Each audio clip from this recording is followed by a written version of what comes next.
Hi. It's wow, what day is it? Where's my music? I need my music. Where did it go?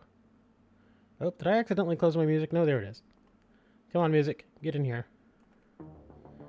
Yeah. Okay, now we have to turn it right back down. Anyways, yeah, it's what day is it? It's the 25th of November. And yeah, man, it's a couple days after Thanksgiving.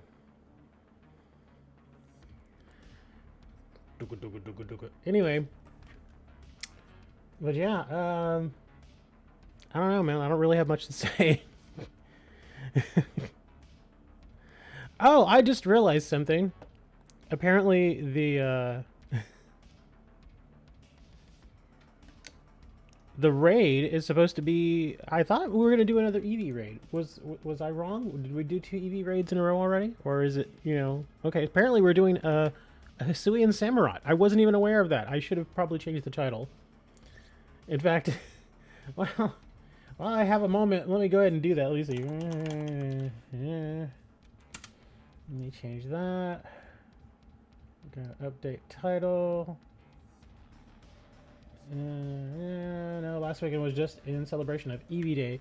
Oh, I didn't even realize there was an EV Day. Let's go on that. 7-star Hisuian Samurott. Okay. Let's see. 7-star. I gotta spell this right. Hisuian Samurott. There we go. So we'll update some titles there. Not all titles, but some titles. So there we are. Okay. So now we have Hisuian Samurai. I wasn't even aware. I was like, oh, okay. I wasn't even aware there's like an Eevee day. So do we have like days for every Pokemon? Is there like a Pikachu day? Or is it just like Eevee? How does that work? Official holiday. Official holiday in Japan? I mean, Japan has some crazy stuff, but official holiday for what is essentially an anime character. I don't know, I mean... Now, okay, it says official. You say official holiday, but is that like a government mandated holiday? Like, do they get like time off of work, or is there like a particular celebration they do, or... Yeah, because I know here we have, obviously we have federal holidays. Holidays where basically most things are closed, like Thanksgiving or Christmas, New Year's, the 4th of July, stuff like that. And then we have kind of our holidays where it's technically a holiday, but everybody still goes to work. Like Arbor Day. Yeah, Arbor Day is a thing. It's been a thing forever. Or is it one of those kind of pseudo made up holidays? Yeah, if it's one of those pseudo made up holidays like National Donut Day or something, that could be something. I've heard of those. Yeah. Everybody's like, it's National Donut Day. Come to Dunkin' Donuts and get a free donut. I'm like, I don't think I want to drive 30 minutes just to get one donut. I mean, they're good donuts, but they're not that good. Appleton works on this? Oh, well, I have an Appleton, so I can probably just go do that. Okay. Sorry, I was leveling up some of my little guys here. I managed to get a pretty good amount of EVs. I ended up getting 4 shiny EVs. But it was a bit of a struggle, man.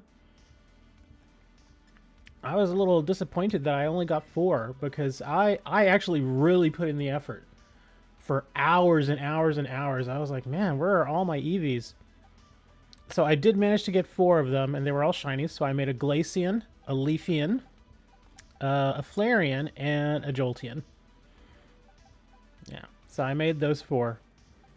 Because I already had the others. I know I have an Umbreon, and I know I have an Espion and a Sylveon shiny. So I was like, well, let me go and do these others. I'm pretty sure I already have a Glaceon shiny, probably in my bank. And same thing with Jolteon. Support Gyarados. I have no idea what a support Gyarados even looks like. I did manage to get a different shiny, though, that I wasn't even really looking for. Because I was just farming Eevee forever. In fact, no joke, I farmed so many Eevee that I maxed out the little Eevee, what is it, Eevee fur? Whatever Eevee drops whenever you defeat it. So, yeah, I maxed out the Eevee drop twice, where I had to sell all of the things, and then I went back and started farming Eevee again. So I farmed the heck out of Eevee. And I got bored of Eevee, so I had been eating the shiny sandwiches and stuff. I was like, well, let me chill out on Eevee because I'm just getting sick of Eevees. And there happened to be Lurantis was an outbreak, so I was like, let me do a grass. Let me eat a grass shiny sandwich. So I did that, and I managed to get a shiny Lurantis, which I had been wanting to get for a while. I didn't have one, but now I have a shiny Lurantis. So I'm very happy about that. Haven't even trained her up or anything yet. Oh, I'm sorry. It's a he. This is a male. I didn't even realize that. Let me see. Do you have a ribbon? No. I did get something interesting. I got one of my Eevees had a mark. Now, keep in mind, I'm not all up to date on all the various marks and stuff that are out there. So forgive me if I sound excited for no reason. But I got an Eevee with a mark that I'd not seen. I think it's this one. Let me see. It's one of these. No, not that one. This one, yeah. Look, the excited mark. Yeah. This was like the first Eevee that I caught, and I was like, excited mark? I'm like, I've not seen that one before. So yeah, apparently I have a giddy Eevee. Or I caught a giddy Eevee, and now it's a giddy Leafian. So yeah. I was like, that's pretty cool. And then this one just has the sociable mark. Yeah, I was very surprised to see that. In fact, let me see. Is this considered uncommon? Or is it rare? Let me see. Current ribbon or mark, excited mark. Yeah, is this considered rare? I don't think it is. I guess it would say if it's rare. Yeah, because see, like the other one here, this one says uncommon mark, and this one doesn't say at all. It just says excited mark. 1 in 100 mark? Oh, that's cool. Well, I guess it is sort of rare then, because I've gotten plenty of these, the sociable mark. I've gotten plenty of these. And then occasionally I get this one, the partner ribbon. I guess that's mark for a friendly Pokemon. I don't even know how. I wasn't even trying to make him friendly. He just kind of... I saw it there one day. Like, this whole week I've been kind of messing with this team. And one day it was just there, and I was like, oh, okay, I guess he has a mark now.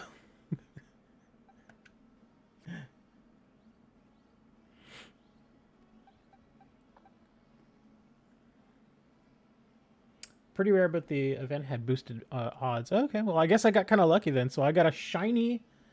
I had caught a shiny Eevee then with the giddy marker, or the whatever, the excited mark. So that's still kind of nice. And of course, I still have the Eevee with the mightiest mark. I haven't even... I don't even think I'm going to evolve this one. I'm just going to leave it as an Eevee. Yay! I do like this mark. This is mine. I managed to get this mark.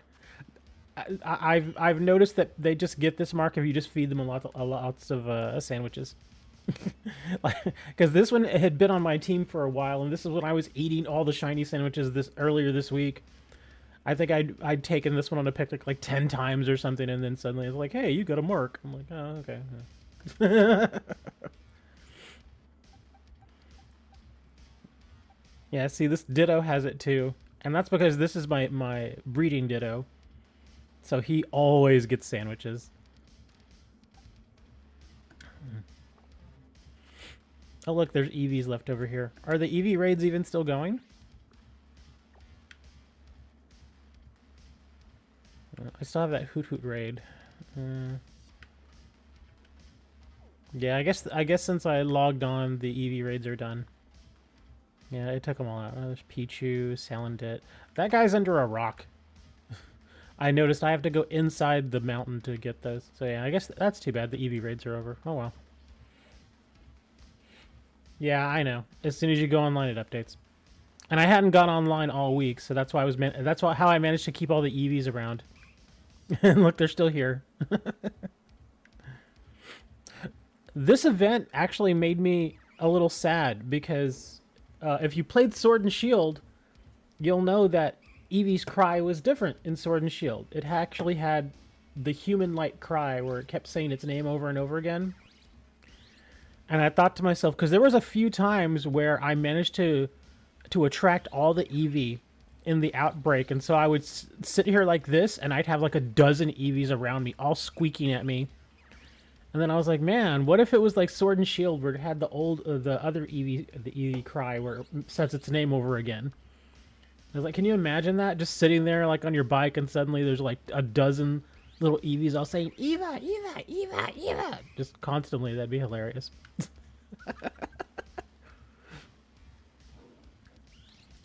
Anyway, so where is this raid?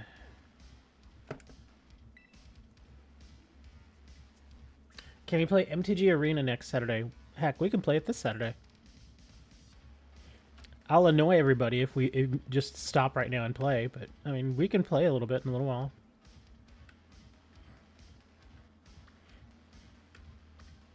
Do you have your deck ready? Let's see. Is this the one right here, or is it a different? Yeah. What does it look like?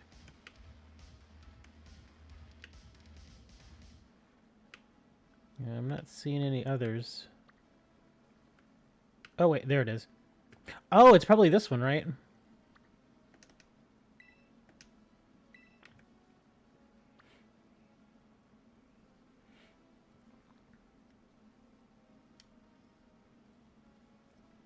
You get a shiny Palmy. Yeah, to evolve the Palmy into the stage 2, you have to bring it out and just walk around with it. That's not a joke. Yeah, once it's to stage 1, you just put it into go mode where you bring it out with you and just walk around with it. I think it's like you have to take like 1,000 steps with it, something like that.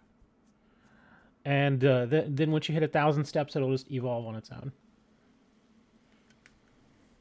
Yeah, it's a little annoying to evolve it, but you know that's how you do it.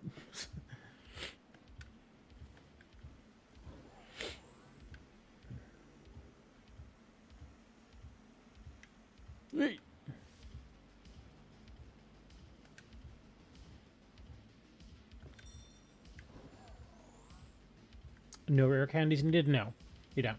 It doesn't, as far as I know. Well, it's been a while since I've done it, but yeah, I don't remember having to level it up. Oh, wow. Okay. So is this guy hard or what? Or is he pretty easy?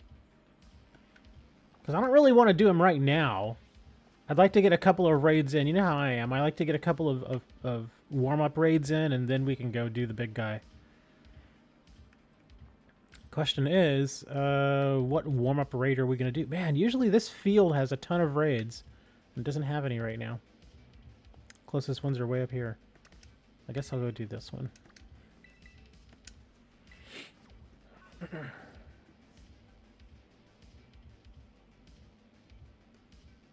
Hard, but can be nerfed.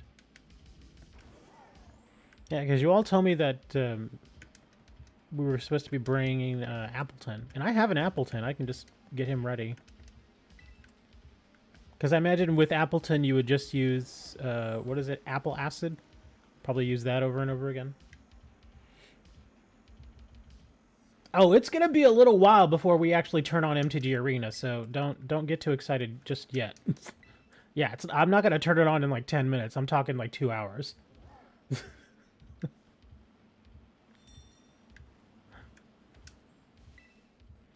3-star.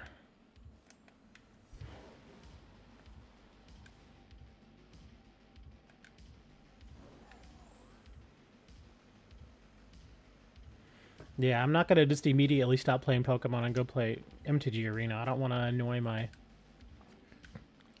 Pokemon people out there. Because they're like, I came here for one reason. And that's to play Pokemons.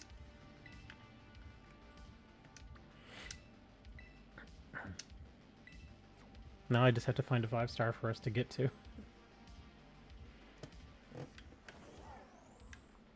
I am using a new controller.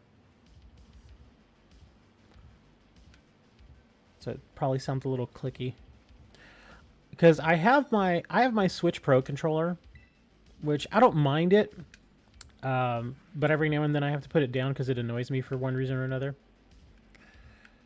And I've got like three or four aftermarket controllers, and then I have another official Nintendo controller, which I actually don't like. It was one of those that I paid like $25 for, and it has Pikachu on it, so it looks nice, but the thing is so light that it's just annoying to use. So I just don't ever use it. Plus, it's wired. So, yeah. Yeah, I've managed to get a whole handful of aftermarket controllers in for review, so obviously I use them. And one that I actually bought probably about a year ago, but I didn't have a lot of playtime on it. It just suddenly started messing up for some reason. It started drifting on me. And I'm like, well, that sucks. And seriously, I only had maybe 20 hours on that controller. That stinks, to get a controller and only 20 hours in and it already starts drifting. And I was like, oh, come on, man. Like, I will say this about that Switch Pro controller. I paid a lot of money for it. I paid $70 for the darn thing. And you know how Nintendo is. They don't tend to put their stuff on sale that often. So I did pay full price for it.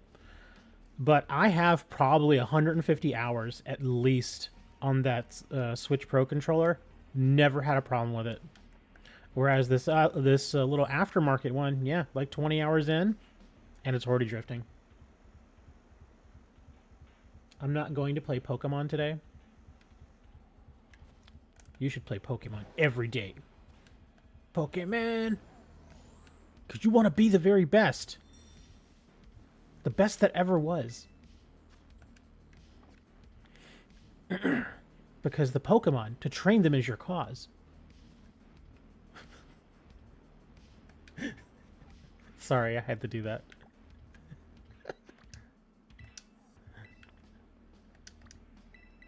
Oh my god, if I can't find a 5-star out here, we may just have to jump in and do the 6-star. I'll try a couple more raids to try to find a 5-star, but if I can't, then it's like, well, I guess we're starting with a 6-star. It's the Hustler. There's a movie about you. Did you know that, Mr. 1900 Hustler? There is a movie about you. It's about a pool player. Oh, hey, there we go. We've got ourselves a 5-star Gengar. This should be pretty easy, too. It's a groundy boy. So we're just going to break out the horse.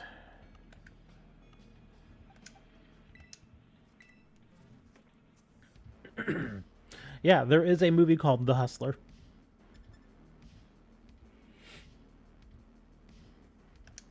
It's an older movie. It's even before my time. That's how old it is. It came out like, gosh, what was it, the 60s or 70s? I don't remember. I do know it exists. It's about some pool player. And it's basically, you know, titled what he does. He's a hustler. And that's all he does. That's his whole thing. He just goes around and hustles people for money.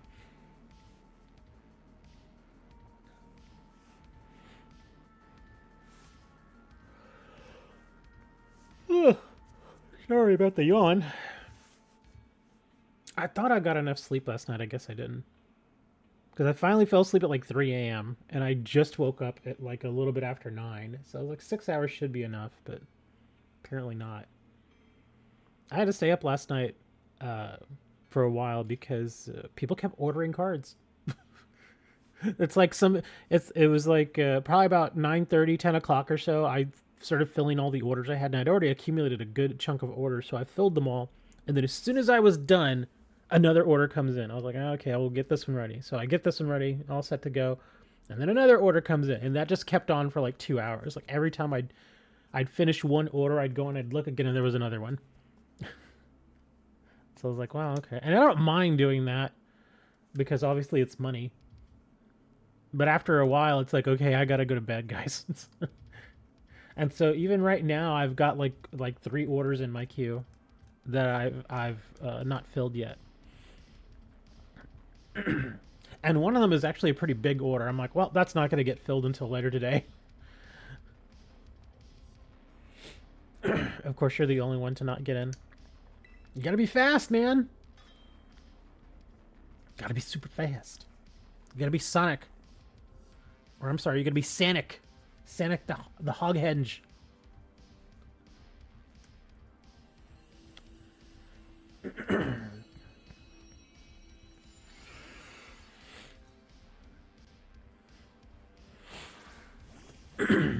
I guess while we're doing our warm-up, I can ask you all, did you all see any Black Friday deals that you liked?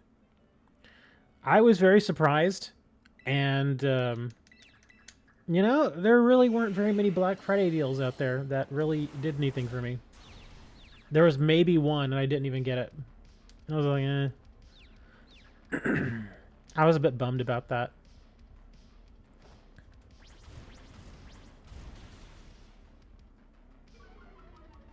How to be fast when errors exist.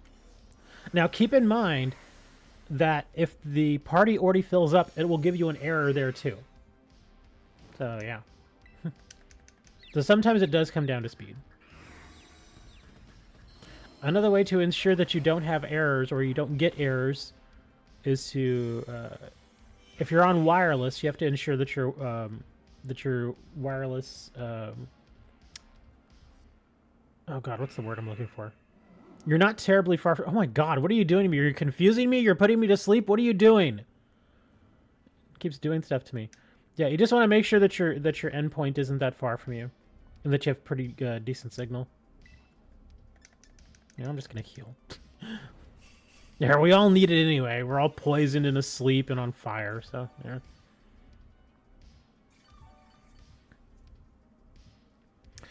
Yeah, you definitely want to make sure you have good signal. You don't want to give it any reason to... Really? You lost 4 PP from Bulldoze. How is this thing not dead? What are you all doing? Come on, kill it. This thing should be dead already.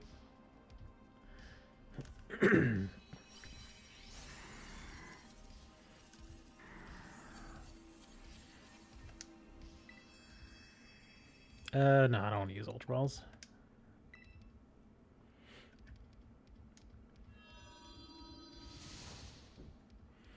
But I feel you, man. I've had those weekends. You all have been here when I've had those weekends where I just get error after error after error, and it's like, oh my gosh. Just get annoyed with it. If that happens today, where if I'm trying to like start raids and it just keep giving me errors, I'll just be like, yeah, screw it. We're gonna play Arena. We're playing Arena. I don't want to play Arena. I don't care. Hey, look at that. We got a Mystic and a bottle cap. That's a good start. Yeah, that guy wasn't terribly hard. And we got some decent rewards. So, I think what I will do, I guess if you all want to, we can probably just go do the 6-star right now. I do want to check my Appleton. Game was crashing on a few people with the Samurott raid. Oh. Well, this obviously wasn't the Samurott raid, so but can't speak to that. But I guess we're going to find out, huh? So the game was actually crashing. That's kind of crazy. I have to find my Appleton, though. I want to make sure that he's all set up for it. So what is Appleton's job here? Is he just spamming apple acid, I guess? Is that all he's doing?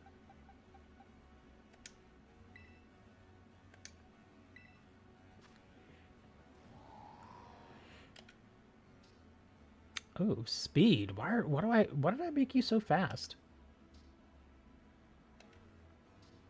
Huh. So apple acid, Giga Drain, energy ball. Here, let me move him over to my party. I'm gonna bring my Mighty Anna over here real quick. Reflect, grassy terrain, apple acid, and Giga Drain. So reflect and grassy terrain. Okay. So let's change these up here then real quick.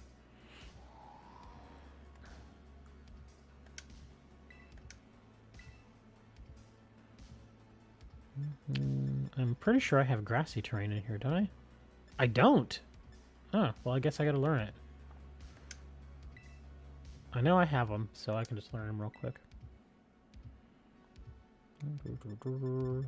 Where are you, Reflect? There's Reflect.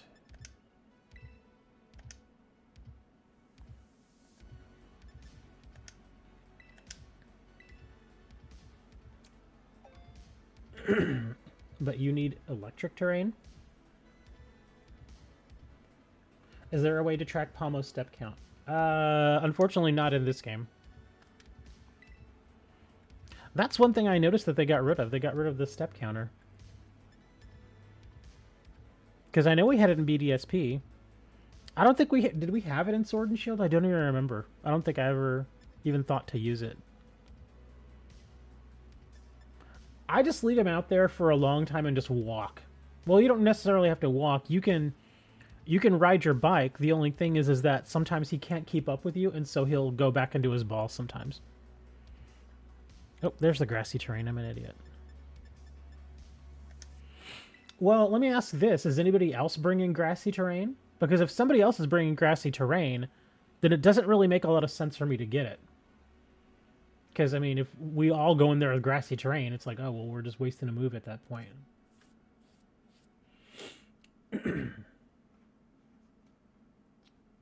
Is the Appleton for the Samurai because it's got X-Scissor, which is super effective on grass. Well, this is what they told me. They told me to bring Appleton, so I'm like, okay, I'll get Appleton ready. Yeah, and if you're bringing electric terrain, then what's the point of having grassy terrain? Let's see, and X-Scissors, that's a physical move, isn't it? Because if it's a physical move, then I can just improve the defense on this little guy. And I imagine the Quillfish is going to bring something to lower its attack. Use an electric Pokemon? It's physical, okay. Because if I'm going to bring electric Pokemon... Yeah, because you guys told me to bring Appleton, so I'm like, okay, Appleton it is. And now you're telling me no, bring an electric. Okay, so which electric? I've got tons of electrics. Miraidon or Shelter support? Nah, man, I'm gonna bring Raichu. Bring my little psychic boy. Actually, he wouldn't be a good idea. He wouldn't like that X-Scissor either, because he's part psychic. I got Regieleki. Miraidon. Oh, yeah, I can bring Miraidon. That's fine. And he's all set. I've got him all set to go, so I can just... Here, let me get back over here. Not that it matters. I don't really need to do that with him.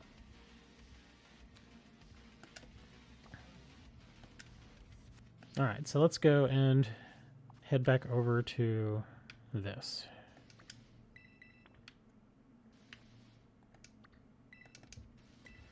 The Ceaseless Edge would wreck a Raichu. That and that bug move. That's what I was saying. If it has that bug move, it would just obliterate my little Raichu. If anything, him being part psychic is actually a hindrance. Because if he were just electric, he'd only ever have to really worry about ground moves. But since he's psychic, now he's got like a whole other assortment of weaknesses. Oops, I'm going to the wrong one. No, go back. There we go.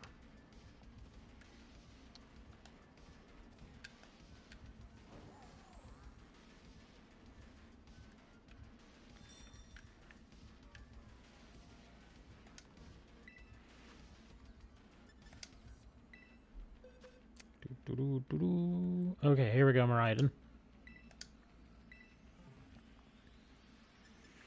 Alright, 3, 2, 1, go! Ah, I got you all there.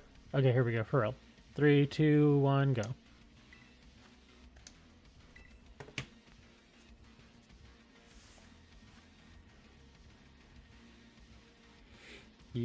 It would prefer Ceaseless Edge, Stab Dark. It would stab you in the dark? That's terrible. Don't ever stab people in the dark. That's a terrible habit. I had a friend who used to stab people in the dark when he was a teenager, and now he's a dog. Yeah. Don't ask me how that works. I don't know either.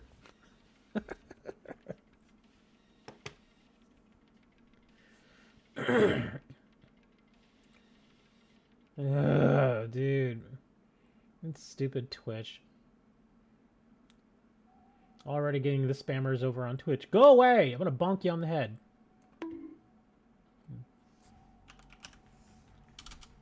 Nobody wants your stupid promotions. Go away, you stupid bot. Oh, man, it's asking me to log into Twitch again? No, screw that. I'm not even going to mess with it.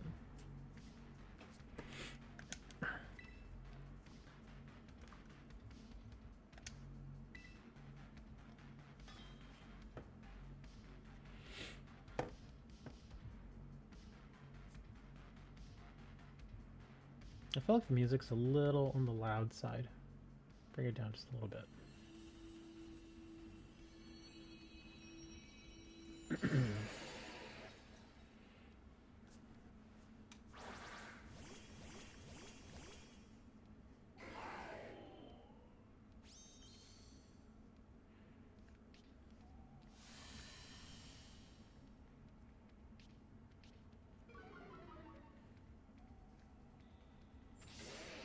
Oh, he immediately uses sword dance.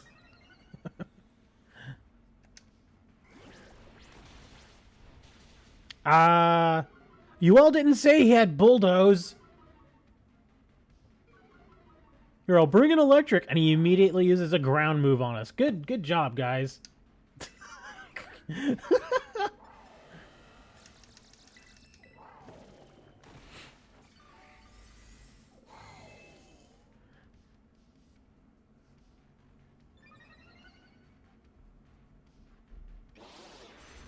It doesn't do nothing?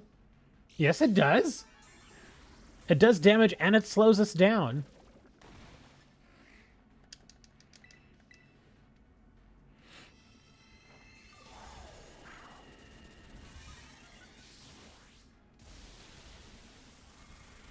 Well, there, how about that? Na.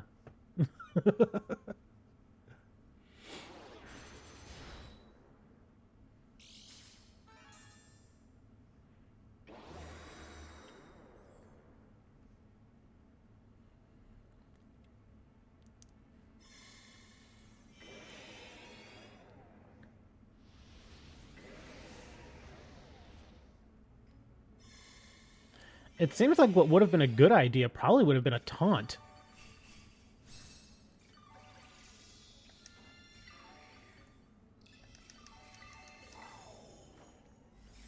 Oh gosh, who's dying?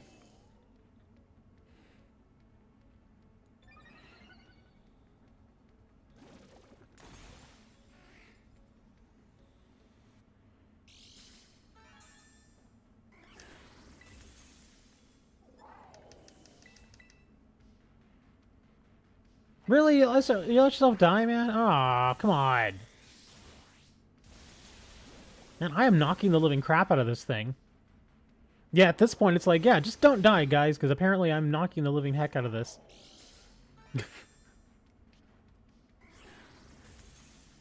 I am going to have to do a little heal attack here, though. Let's do some parabolic charge.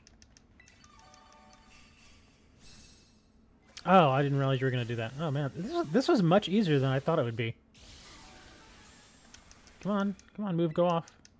Yeah, this may actually kill it. Yeah, really? That's it? I expected this to be much harder.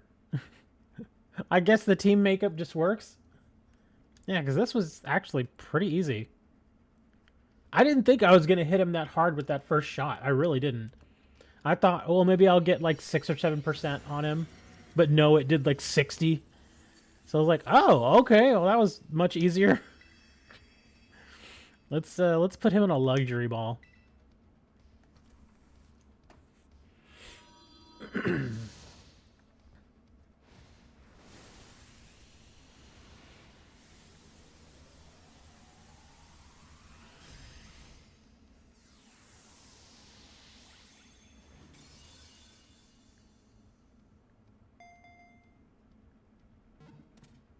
The air on the mirror doesn't use metal sound, use acid. Oh, okay. Really? Those are the rewards? 3 ability capsules? 5 proteins. Oh, ability patch. Okay, there we go. That's a little better. TM88. Rare candy. Another rare candy. Lots of rare candy. Wow, okay. So lots of candy and a nugget. The 3 ability patches is kind of weird, though. I almost never use those ability patches. Or I'm sorry, the ability capsule, I mean. The ability capsule are the ones I almost never use. The patches I use pretty often.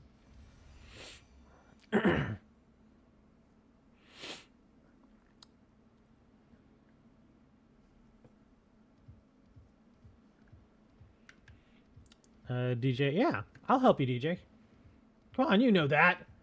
Everybody knows if you come here and are unable to get into the raid, yeah, we can do one. Or I'll do one. I'm not going to volunteer others' time, but I will help you. If anything, I will change one thing about this Miraidon, which I'm actually surprised I haven't done yet. I am going to give it a couple of more attacks on the Electro Drift, just in case. Yeah, always good to have a few extra there. There we go.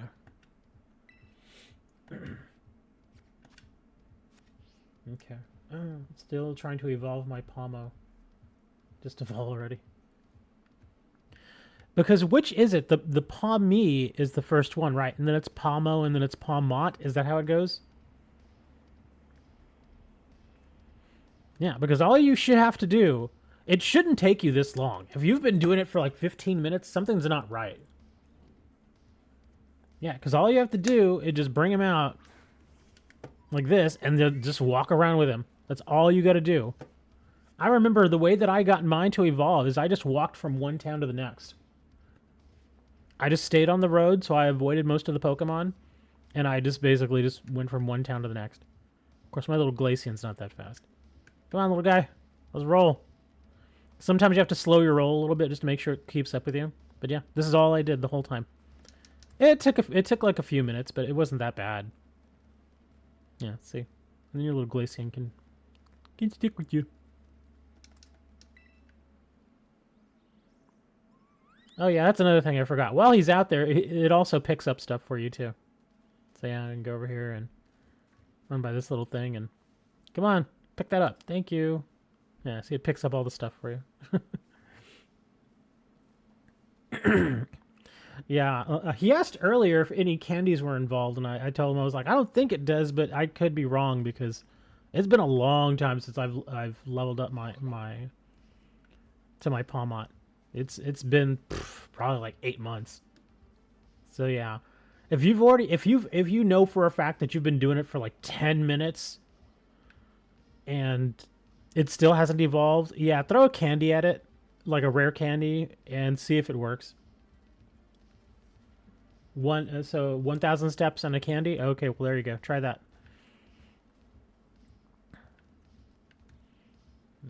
Rank all shiny evolutions. What do you mean rank? I did notice that little shiny Glaceon here, his colors aren't that much different. They're a little different. I mean, you can tell he looks different. It's just he's still kind of the same kind of bluish, whitish sort of thing. It's evolving? Awesome. There you go. Well, there you go. Now you just make sure you've got the right moveset and you're all good to go.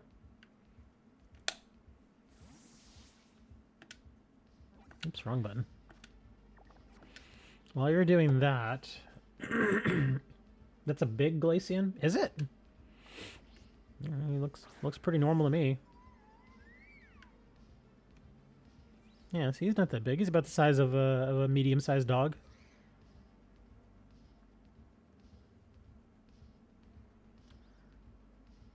You caught 3 mini Eevees?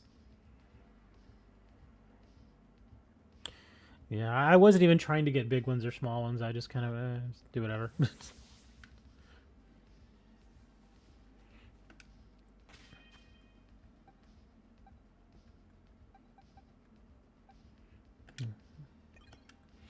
DJ Fakakachu? Fakakachu? What? How the Palmy line looks like, similar to a Pikachu line. Well, I mean, it is kind of supposed to be a Pikachu replacement in a way. I mean, obviously, nothing's ever going to replace Pikachu. I mean, it's Pikachu. It's the most recognizable Pokemon on Earth. Fake Kachu? That seems like it's got a little too extra there. Pika clone. Oh. Where are you going, dude? Like, my Leafian's just like walking off. He's like, I'm out of here, man. I'm gonna go chill. He just started walking away.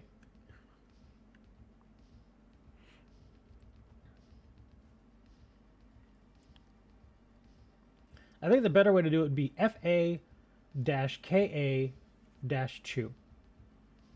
Because then you can go Fe-Ka-Chu.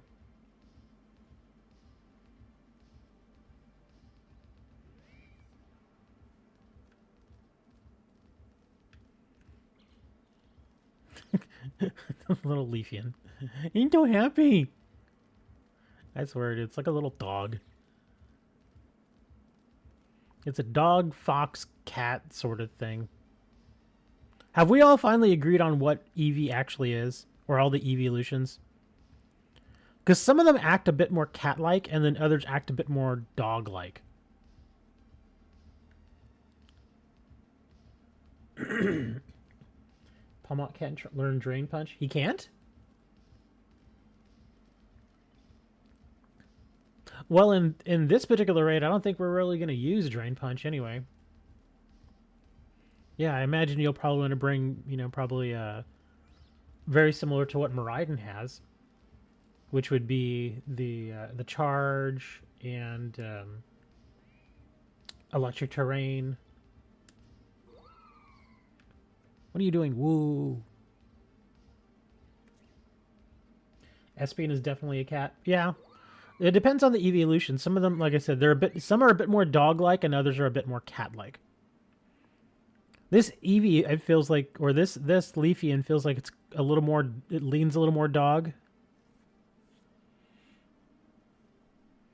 Glaceon, I think, is the same way. It leans a little more dog. Espion definitely acts more like a cat. Umbreon, I feel, acts more like a dog, too. Ah, he's asleep. He's going to sleep. Oh, what do you want, bug?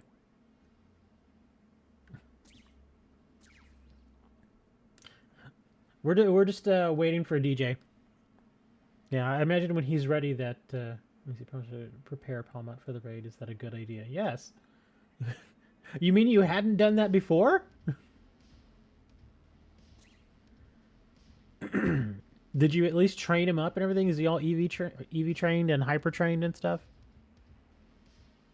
He's like, oh yeah, I should do that too. Be like, ugh. You caught it yesterday.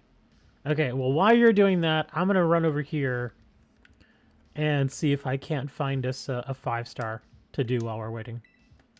Because I don't want to just keep you all just hanging in suspense. I want to give us something to do.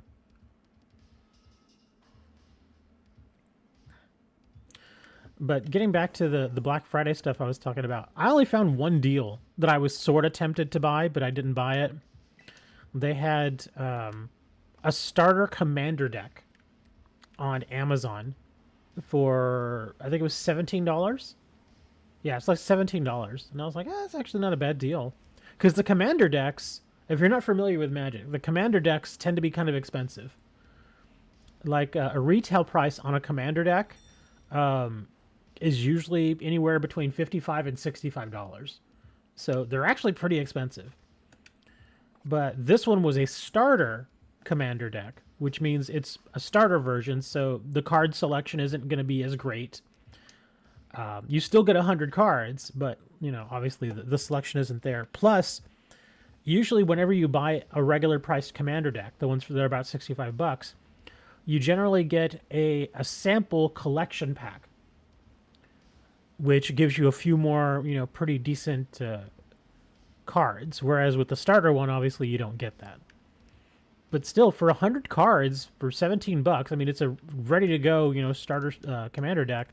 Actually, not that bad. So I was tempted, but I was like, eh. Oh, here we go. We have a Tatsugiri, and he's a ghosty boy. I'm trying to remember. Let's see, ghost. Let's see. So he will not like other ghosts. So I guess we can bring an Annihilate.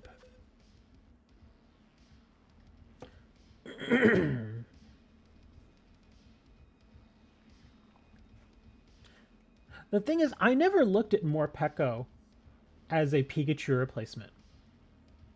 I mean, there have been new electric types that have been added over time, but Yeah, I remember looking at Morpeko and I was like, it's I mean, I get that there are some similarities, but I never really thought of Morpeko as a Pikachu replacement. Really didn't. It just didn't fit. Same thing with Deden. Yeah, Deden, Emolga, Pikachu. I didn't think of any of those as Pikachu replacements. Now the Plusly and the Minun, those did have a kinda similar look to Pichu, and of course Pichu evolves into Pikachu. So that I can see that how those were kind of like clones of because first of all obviously you did Pikachu and then you had the Pichu. So yeah, Plusly and Minun definitely look a lot like Pichu. But some of the others, not so much. Because, like, what is it, Emolga? Emolga's a flying squirrel. So I guess you could say it's a sky rat. But it's definitely not, it's not, a mouse Pokemon, I guess, like, Oh, speaking of Pokemon types, or not Pokemon types, but I guess what they call them or whatever. We actually had an interesting discussion Thursday on Twitter because Toya, I don't know if you know who Toya is. Toya does a lot of Pokemon art. And they had mentioned that, hey, it's Thanksgiving, so if you're not eating this Pokemon, you should be for Thanksgiving. And they put a picture of, oh gosh, what is that new psychic type chicken that just came out this generation? What is it called again? Espartha, I think it is. So they're like, yeah, if you're eating turkey for Thanksgiving, you're going to eat this Pokemon. And they put a picture of Espartha up there, which looks like a giant chicken. But it's actually an ostrich. And it even says ostrich Pokemon. And so immediately a lot of people started responding back to them, and I being one of them was like, yeah, the thing is that's not a turkey. That's an ostrich. And then she replied back to almost all of us, and she's like, no, that's definitely a turkey. And I'm like, no, that's an ostrich. It even looks like an ostrich.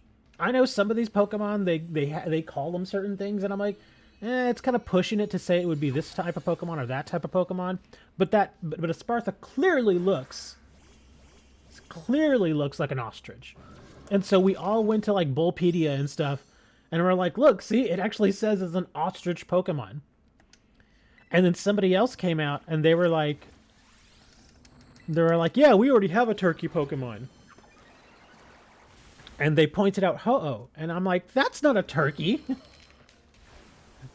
I'm like, it has certain similarities, but it's definitely not a turkey. And they're like, yes, it is. And I'm like, dude, turkeys do not fly. And they were like, wait, what? And I'm like, turkeys don't fly, man. They are flightless birds. And he was like, oh. I was like, yeah, it's definitely not a turkey. And they're like, well, it says it's a turkey Pokemon. I'm like, no, it doesn't. So again, we all go back to Bullpedia.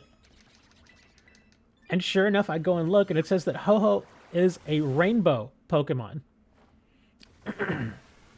So I'm like, yeah, see, it doesn't list it as a turkey.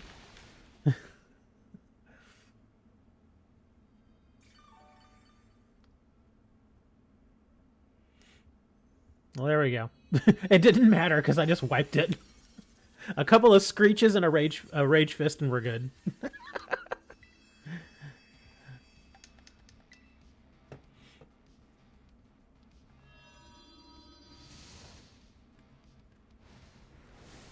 But that is true. Tatsugiri actually does use counter very effectively.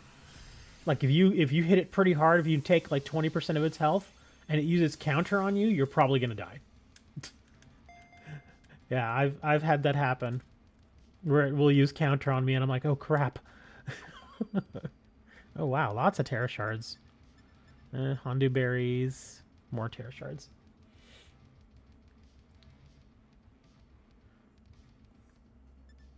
You don't have any rare candies?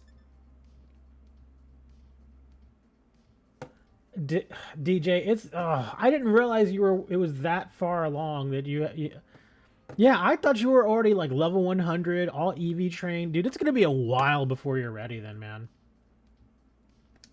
Okay. Yeah, it's a good thing I was like, well, let's go do this stuff first. Yeah, I had no idea that you still had that far to go. I don't get it, man. You come here every weekend and we just like do raids on top of raids and we get all kinds of candies and stuff. That's why I always save my candies. Like, look at my candies. And this is because I end up selling a lot of candies. Yeah, look at my candies. Look at that. 625. And again, I sold all of my candies. I maxed out my candies a couple weeks ago. Sold them all. So that's why I'm almost capped on money. And then look at my XL candies. That's why I never use them.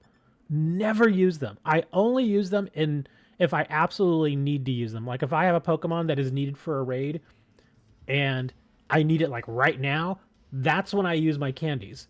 Otherwise, I just run around and level these guys up on their own. Yeah, I don't just burn candies just like that. I always save the candies. And this right here is a perfect example of why. Because again, if you had even just this amount of candy, you wouldn't have to worry about this. He should be 100 by the end of the stream. Nah. You'd have to get a ton of candy at this point to get him to level 100. Yeah. You could work on it for a couple hours, but you'd have to get into every single one of our raids, and you'd have to get probably an exceptional number of candies to get to 100. Yeah, I don't think you're going to be able to get there, man. And it's, unfortunately, we can't just give them to you. I mean, some of us could probably give you a few candies here and there, unless you trade the Palmot to somebody and they just level it up for you.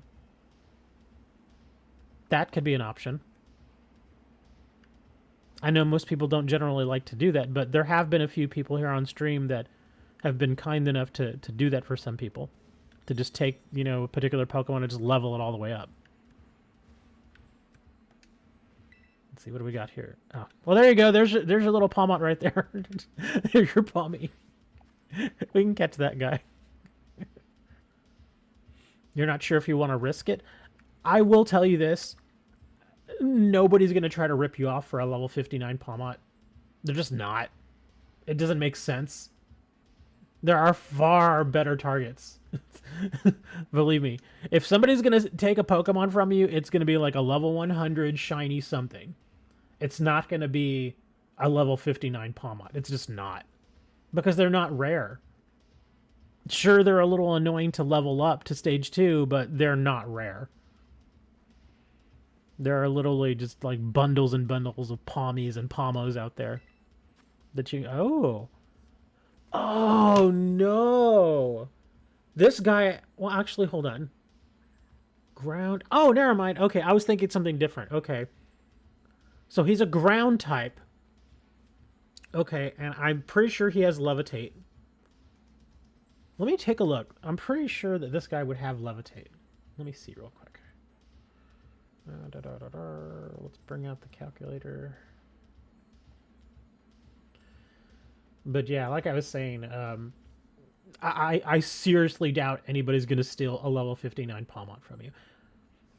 It just, yeah, that sort of thing just doesn't happen. If it were something like a legendary, if you were trading away like a Tina or a Palkia or an Arceus, then I'd be a little more hesitant. It has Moxie or Intimidate? Oh, okay. Oh, if it has Moxie, this is going to be bad. Yeah, Moxie can get to be a pain in the butt. Let's see. Salamence. Oh, it does have a chance to drop Mystica, though. Let's see. 6-star and ground. Let's see. Yeah, Intimidate and Moxie. Best counters are Flash Fire, Well Baked, Earth Eater, and Levitate. Okay. Possible attacks are Outrage, Dual Wing Beat, Flamethrower, Tera Blast, Dragon Dance. It'd be pretty easy just to bring a water type in here then. Yeah, I imagine a water type would probably be good. Yeah, it's even recommending Gyarados. Gyarados, Primarina, Enamorus, which is not a water type, but that's still actually not bad. Zapdos. Really, Zapdos? Oh, probably, well, no. Doesn't say there. Rotom with Levitate. Electros with Levitate. Charizard? Why is it recommending Charizard? That seems odd. Dual Wing Big Tera Blast. Yeah, because if it has Tera Blast, it would... I don't know, but some of these recommendations just don't make sense here. Zacian. Why is it recommending Zacian? Yeah, I think the person who's running the calculator, I don't know what's going on here, but... Yeah, some of these counters are not that great. Like, again, the Gyarados and the Primarina make perfect sense, but some of these others I'm not sure about.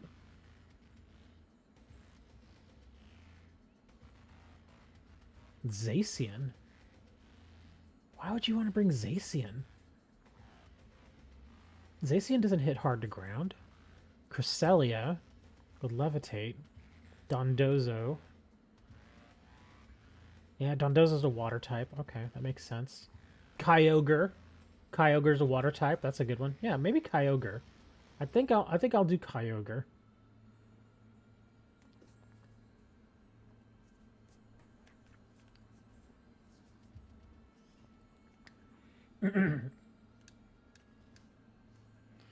Okay, while Hustler and DJ are working out that trade situation to get that Palmont ready, let's go ahead and see if we can do this guy real quick. Where is my Kyogre? I don't use my Kyogre that much,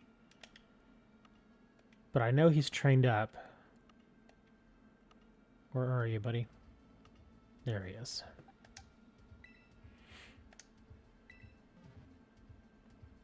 All right, here we go.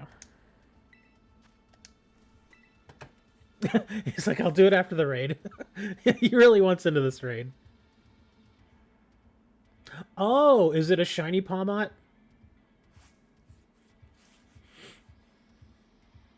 I didn't realize it was a shiny. Now that I think of it, yeah, I think you did mention that earlier. Okay. Even then, I wouldn't say that shiny Palmots are all that rare either. I actually have like 3 of them. Now, it did take time to accumulate those 3, but yeah. I don't think they're super rare. There you go, DJ. That particular Pokemon you have there actually works fine here. You don't even have to change it. Yeah, Floatzel should be fine.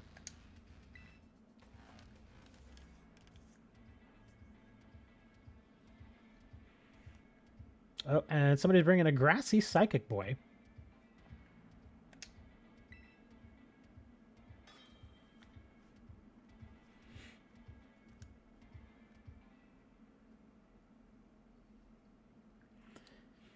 Or if you want, DJ, if you don't trust Hustle, which I mean, I don't think it's anything personal, Hustler.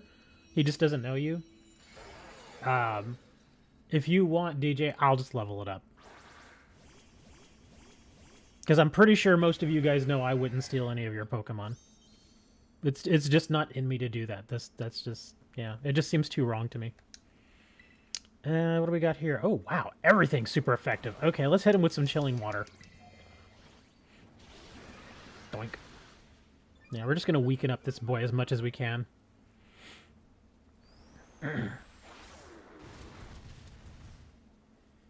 Oh, he's using Outrage. You don't think Iron Leaves will last?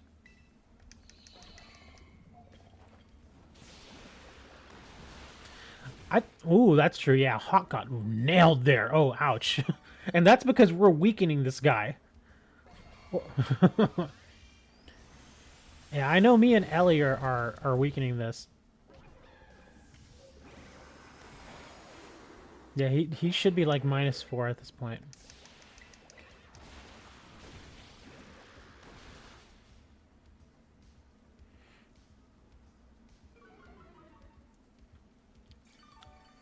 You're Hawk? Yes, I know you're Hawk. You just died! How did you die? DJ, Ellie, you guys really need to heal. Like, seriously. I might need to heal here too. Oh no, I just healed. Okay. Okay, I look okay on health. I'm just worried about you guys now. Yeah, you guys gotta heal. I'll just keep hitting it with Chilling Water. I mean, I could attack it for, like, hard damage, but I don't want you all to die, so that's why I'm just using chilling water.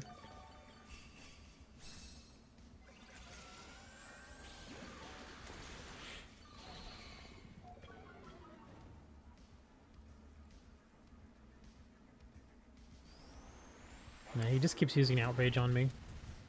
Why is he not getting confused? Doesn't Outrage make you confused after a bit? Alright, here we go. It's clobbering time. Or is it, what is it, the other one, the meme? It's Morbin time. Outrage hurts. I'm actually taking it pretty good. Of course, my Kyogre looks like a giant dork. That's why he's doing okay. Yeah, and I'm still hitting it with chilling water over and over.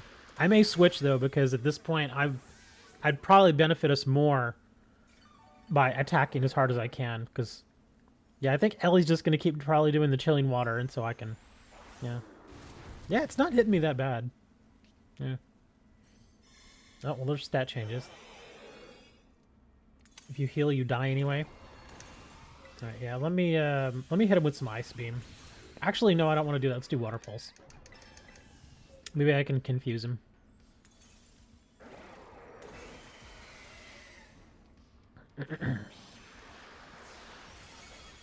Well, that hit less than the chilling water. Okay. Yeah, we're in trouble time-wise now, man. Yeah, we're in real trouble. We can't... If somebody else dies, then it's over. This has been a fast match, but yeah, we had a couple of quick deaths. I might as well just keep doing chilling water, because my Water Pulse is just not hitting that hard. Although I did confuse him, apparently.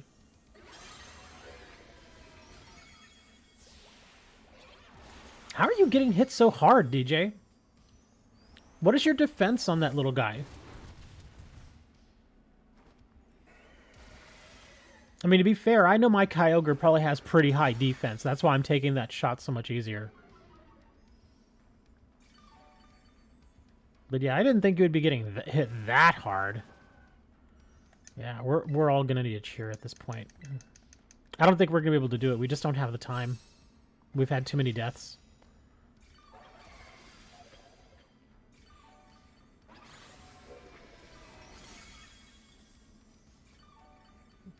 Yeah, y'all are just... It looks like DJ and Hawk, you're just taking too much damage, guys.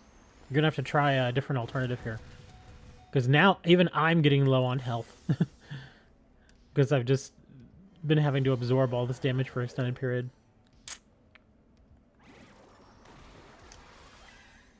Yeah, it doesn't really matter at this point.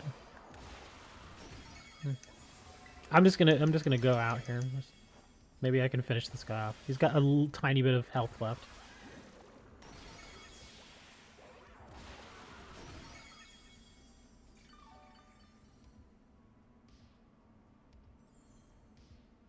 Oh my god, we barely got through it.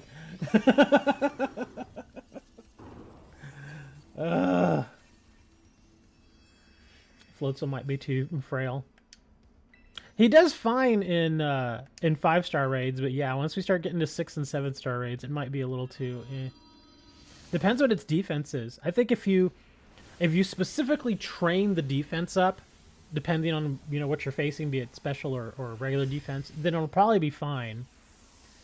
But it really does feel like Floatzel's defense is just not that good. If it's under 200, you're gonna struggle.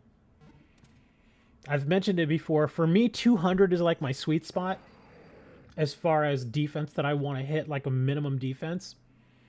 Because I've noticed that if it's below 200, I tend to struggle in raids.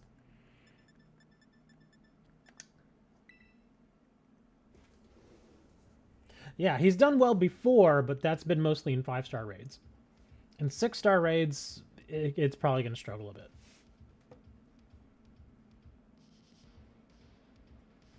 His EVs are all over the place. You got to retrain him. Yeah, you got to retrain him. Give him some berries. Unlearn some of that stuff you don't need. Like, if you're not doing... Like, what's your main attack that you do with him? Is it a special attack or a physical attack? Because if your main attacks that you do are going to be, say, special attacks, then yeah, just untrain all of the physical attack stat. Just give him berries until it unlearns all of that. And then you can take that Eevee and place it in other areas that need it, like defense. Now keep in mind, this advice for training him is if you're training your Floatzel specifically for Tera raids, okay?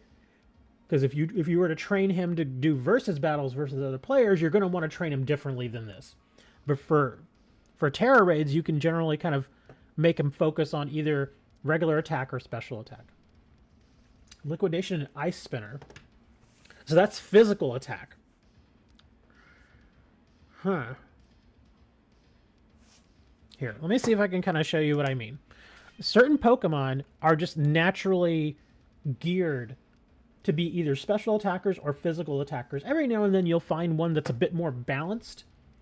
But I've noticed with some Pokemon, like I said, they lean one way or the other. Let me show you what I mean here. Like if I go to Miraidon. Let's take a look here.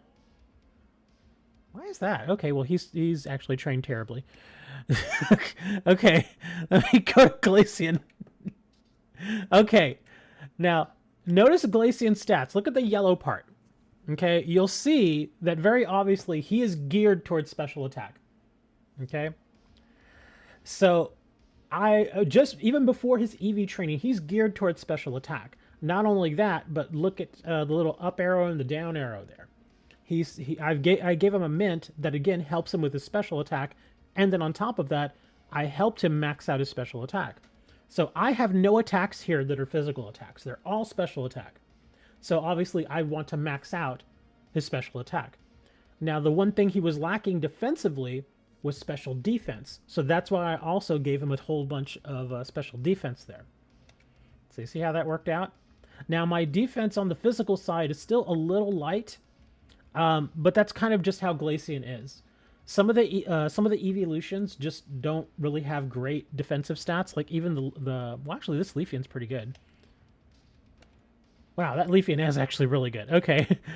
But yeah, I noticed the Glaceon, it was like, well, you got to do one thing or the other. So I was like, well, let me just go ahead and give it max special defense.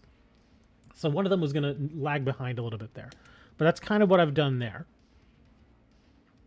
Just to give him a little support. So he's got decent survivability, and he's got really good special attack. So that's kind of just how I train it. Now, some of the other ones are going to be a little different. In fact, this one, yeah, I didn't train. This one, I think I wasn't even really training. I just kind of threw him in there and leveled him up. So his stats are all over the place. Like some of these guys I won't ever use for raids. So yeah, some of their stats look a little goofy here. This one is actually trained fairly well. Yeah, this snake is actually not bad. Look at his defensive stats. 218 and 201. Again, I hit that 200 mark, so I'm kind of happy with that. And then I've maxed out his regular attack. Why did I give him... Oh, I see why. I was like, why did I give him a couple of points in HP? And that's because his health is a little low. Yeah, even when he's maxed out at level 100, he's already 99, but when he hits level 100, he's going to probably be max at like 265 health. So yeah, he doesn't have a ton of health. He would, like, this guy in particular would not be good for 6 and 7 star raids. He just doesn't have the health to deal with it. So for 5-star raids, he's fine, but for bigger raids, not so good. But yeah, Vaporeon has great special defense and low defense. That's how you like it. Yeah, that's kind of how how this Glaceon is working out. Yeah, naturally it has about the same attack and it has about the same defense and special defense. It's just that I needed to perk up special defense a little bit more. How was Thanksgiving? Did you cook some turkey? I actually cheaped out, and I didn't get like a whole turkey this year. Because it's just me. I'm just feeding myself, so there's no point in getting a giant turkey or anything. So I just got some fresh cut turkey, and I stuck that in the oven for a little while, and then I made some like mashed potatoes and then some turkey gravy, and that was it. That was my Thanksgiving meal.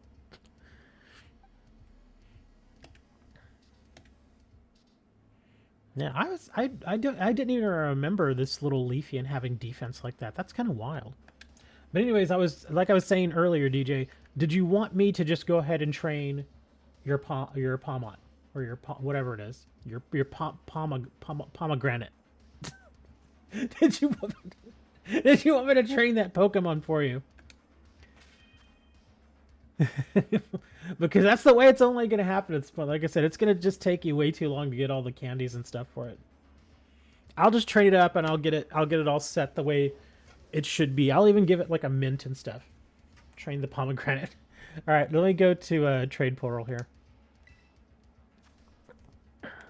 All right, link trade. My code will be 454122. There you go. 454122. And again, this is only for DJ guys. Please don't jump in there. We're just trying to expedite this training here so we can get going. So that we can do another Samurott raid.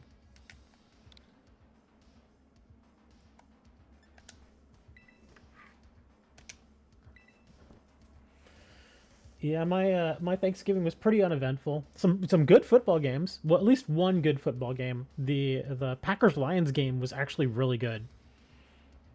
Very exciting game. The Cowboys game wasn't as exciting, but that's because it was a blowout. The Cowboys won easily. I mean, it was a bad blowout. It was like, I think the Cowboys won something like, oh gosh, I don't know. I think it was like 45-7 or something like that. It was bad. Yeah, they absolutely decimated the Commanders. It was really bad. So yeah, the football games over the last couple of days they've been okay. Like I said, the Lions game was good. The Lions lost. But thankfully they could afford a loss. They're like 8-3 now. So they're still doing really, really good.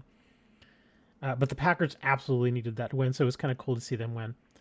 I watched the Texas Longhorns last night, and I was just hoping they could pull it out because they were playing Texas Tech. And Texas Tech is one of those teams that... What are you doing, dude? Are you just getting errors on your side? What's going on?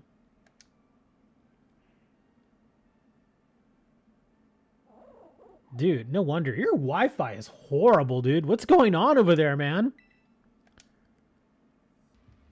Yeah, if you keep getting errors like this, it's no wonder you can't get in. Yeah, you gotta get closer to your access point or something, man, because your Wi-Fi is just not there. Yikes. But anyways, yeah, Texas Tech is one of those teams that even if they're not having a great season, at least once a season they'll win a game that they really shouldn't win. A couple of teams, there's a handful of teams that are like that, where even if they're having an off year, they'll still have at least like one big win against like a really strong team, a game that they just should not have won, but they'll win it. And so it's, oops, oh, I don't want to trade it here. We're going to back out of this now. Come on, back out. Here we go. Okay, let me train this guy up, and then we'll get all set. But yeah, Texas Tech is like that. And so I was a little worried because Texas, they're doing excellent this year. They are now 11-1. So they could actually make the college football playoff, which is a huge deal. And so I was like, please just don't lose to Texas Tech. And so the first quarter, it was a little close. It was like 7-10. So Texas Tech was hanging in there. But then Texas in the third quarter just went crazy. And I think they finished the game. I think they won like 57-7 by the time the game was over. All right, so we're gonna level up this this Palmont here. Let's get him some. Oh, come on, one more. There we go. Let's get him some candies. I'll do 26 candies. You have a better name for the Palmont? What? Okay. And we'll use the mediums. Alright, so that maxes him out. Alright, let me check his stats now. Let's see what the stats look like.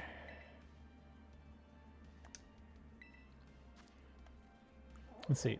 So you've got Wild Charge, Brick Break, Crunch, and Charge in here. Well, you've been training on attack, so that's not bad. Let me see. The Wild Charge, I believe, is a physical... Yeah, it's physical attack, Wild Charge. This will hit... That does have knockback, though. I don't know if you really want to use that. Brick Break makes sense. Crunch makes sense. Charge makes sense. Let me see. What do you have here? Double shock. Discharge, that's special attack. Thunder wave. Spark. Spark isn't terrible. It is a physical attack, though. Nuzzle. I actually really like Nuzzle. Nuzzle is great. I think that's underrated because it just doesn't hit that hard, but it's guaranteed to give the other Pokemon paralysis. That's actually a pretty good attack. I actually like that in some instances. Let's see. Is there anything I can train it in that you may not necessarily already have, though? Because you've got Charge and Wild Charge. Let me see. Thunderfang. Thunderfang actually wouldn't be terrible, although it's 95%. Charge Beam. Let me see. Volt Switch. Nah. Thunder Punch. Thunder Punch actually wouldn't be terrible. If we're going physical attack, it's not bad. It's 75 power. That Thanksgiving food had you. I'm going to throw on Thunder Punch. Feel free to change it out if you want, but I think Thunder Punch is a decent option. Oop, no, not that one. Here, we're going to do it to replace that. Because I believe that does about the same damage, but you don't have the knockback. Yeah, if you feel like you want to change back to Wild Charge, obviously you can just switch it back. Thunderwave, Electro Ball, Eerie Impulse, Thunderbolt, that's special. Electric Terrain. I think you probably already have Electric Thunder, Knockoff, Super Fang. Okay. Alright, so how do we want to do this as far as... Oh, wow. Yeah, your defense is not good. If we're facing a Samurott, I believe, was doing a lot of...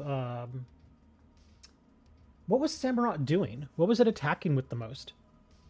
Do we remember? Because first thing I want to do here is... Let me give this thing a mint. Yeah, we're going to give it an adamant mint. And I should have plenty of those.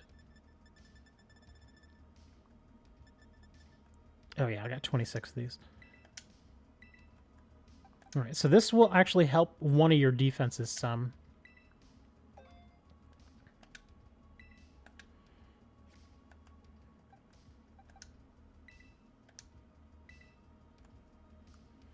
Alright, so 152, 148. Oh wow, now your attack is nice.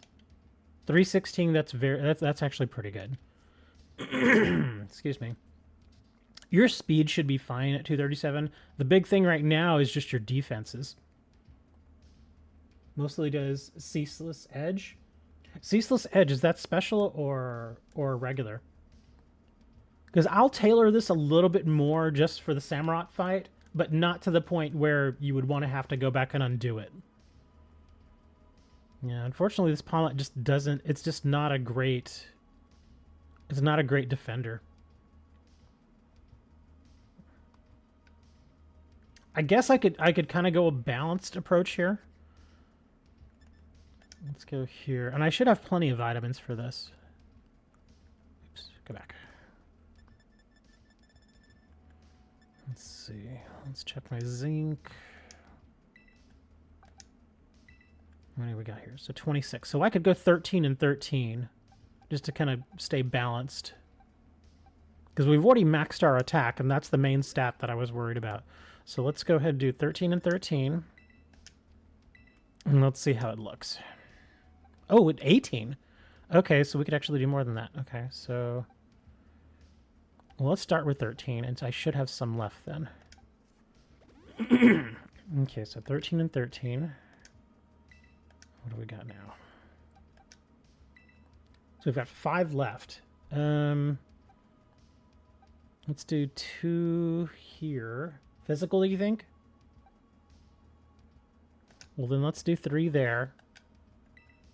And then we'll do the last 2 in zinc, just to make it fairly balanced here. Okay. All right, let's... his health is a little on the low side, but I'm hoping that the defense we gave it will mitigate that fact. 192, 183. Still a little low. but it's better than it was. Yeah, I know the stats look insane because you wouldn't normally train a Pokemon this way if you were going to be doing versus battles, but for Tera raids, this is actually not bad. Again, I really wish I was able to push up both of them to 200, but this little guy just doesn't have the stats. Although, let me check one other thing here. Hold on. Let's go back over here.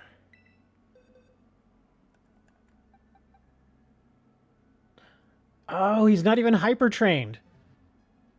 Let me go hyper train him. I've got plenty of bottle caps. Let me go hyper train him. I think the hyper training is probably going to push him over 200. It's going to push all his stats up. So that could be the little extra push that we're missing here. So let's get him hyper trained, and then he should be pretty darn good.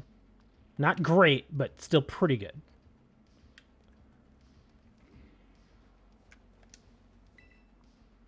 Oops, I didn't mean to click him. No, turn around. Talk to this guy.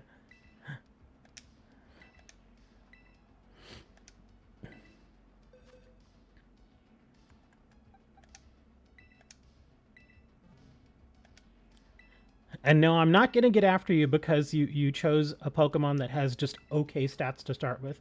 It's a shiny, so I imagine, you know, you'll just take the shiny over the stats. I'm going to leave his special attack alone because we're not really doing anything with it, so I'm just going to save myself the bottle cap there. Yeah, it doesn't make sense to train that since we're not going to really use it.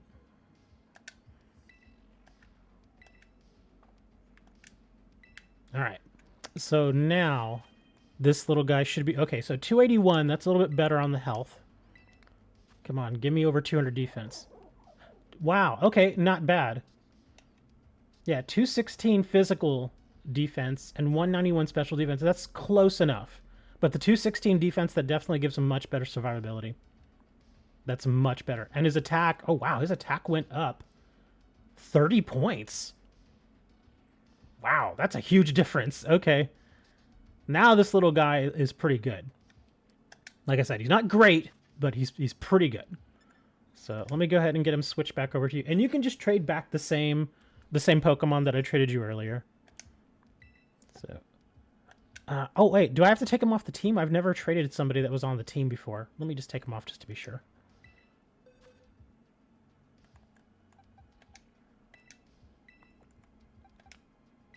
There we are. Oh, I just remembered something. Was there a particular item you wanted on him? Because I noticed he doesn't... I don't think he has an item on him. Yeah, he doesn't have an item. Was there a particular item you wanted on him? Well, you're the only person named DJ Beatcraft, so it'd be kind of hard to send him to somebody else. You guys know me. I prefer Shell Bell. But it's really up to you what item you wanted him. You don't know? Well, let's just give him the Shell Bell then. I'll throw a Shell Bell on him. Shell Bell. Yeah, because at least you'll be getting some heals out of it. It's better than nothing. You can always change it later. The leftovers isn't bad either, but I'll just give him a Shell Bell. Since your primary focus is going to be attacking with him, so Shell Bell makes sense. Okay, there we are. Now we can trade him back.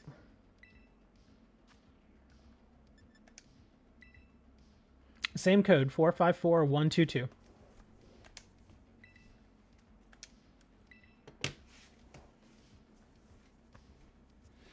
%, 90% of your raid Pokemon. Same thing here. Mine is actually closer to like 95%.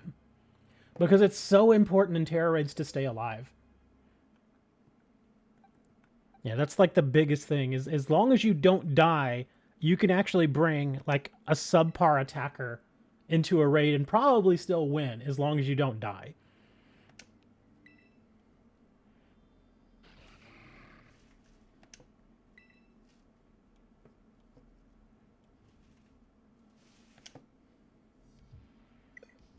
Oh, come on. You've infected me, DJ. You've infected me with the errors. See, I get them too. And no joke, my Switch is literally like 2 feet from my wireless access point. You're not supposed to be right on top of it, just so you know. The way wireless access points work is you generally want to be at least a foot and a half away from it. So I should be right where it is. But even then, I have actually a pretty nice wireless setup. Like, literally, people on the other side of the apartment complex could probably pick up my Wi-Fi. That's how good it is. Well, I'm going to keep trying. There we go. I think it's working now.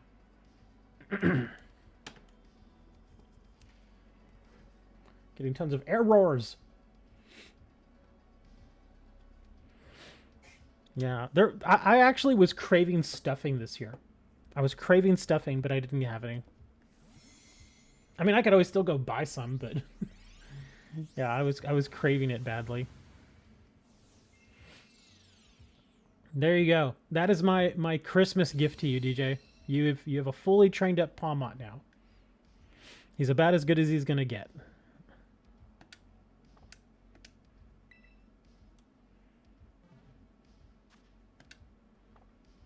There we go. Okay, so now whenever you're ready, go hop on that raid and share the code with us, and we'll get in there. Oh man, there's a little blizzard out here. It's so cold. It is kind of crappy. They only give her this little jacket. That I tell you right now, in a snowstorm like that, that little jacket isn't doing anything. Because let me see, she's got what, 3 layers of clothes? Well, that's assuming she doesn't have an undershirt. Because, yeah, she's got her regular shirt with the tie. Then she's got her little vest, which is only like a half shirt. And then she has her jacket. So, yeah, in a blizzard like this, she'd be really cold. At least she's got her boots. Her boots are good.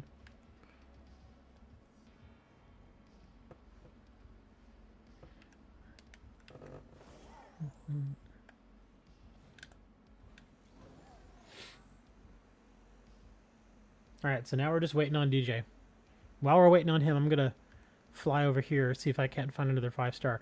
And I do still have my 6-star over in Kitakami, so we can go do that one as well.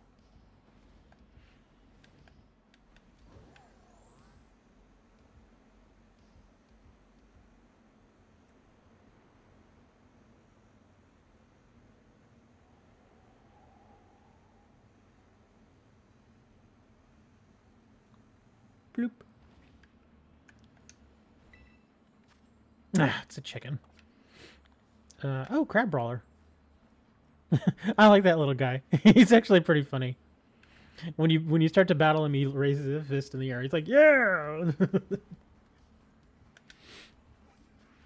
Oh, there we go. I didn't realize you were doing that.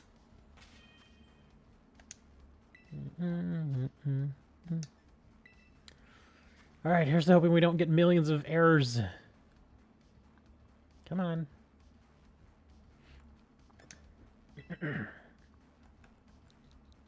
D3 HR 4K.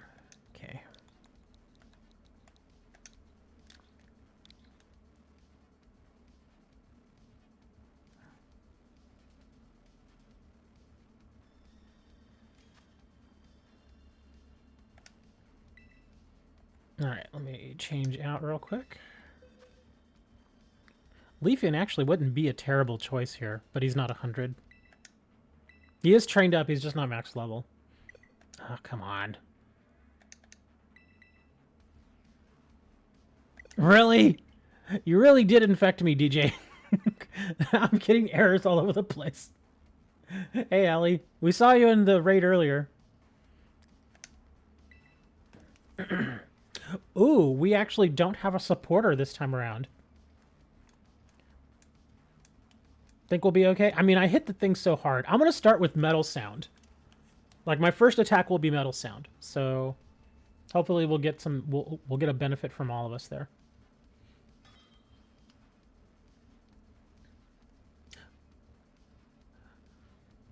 Well, I don't think they celebrate Thanksgiving all that much over in the Netherlands. I mean, they may have something. Charge first turn. With your build, yes. Yeah, because you don't have Metal Sound on your guy. So, yeah. We'll use Metal Sound, and then you can just use Charge. But I'm definitely going to use Metal Sound. Yeah, we don't have anything weakening this guy. So we may have to get through this dude as quickly as possible. Oh my god, are you serious? You're already dead? Let me guess, he hit you with that ground move, didn't he? Oh no, I'm pretty sure he hit you with that ground move. That's why you're dead. He hit you twice in a row. Weird. That was fast. Yeah, and poor Hawk's almost dead too. Wow, he turned his shield on really fast. That stinks, because that basically means our Metal Sound was useless.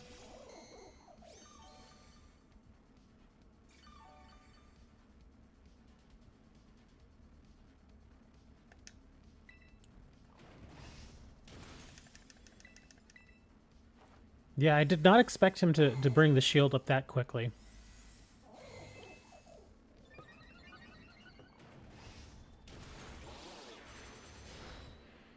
Yeah, I think it probably would have been a pretty good idea to bring a supporter. We don't have any supporters here. Even someone just to lower his attack, because his attack stat is probably pretty high at this point. Yeah, and I'm not hitting him that hard.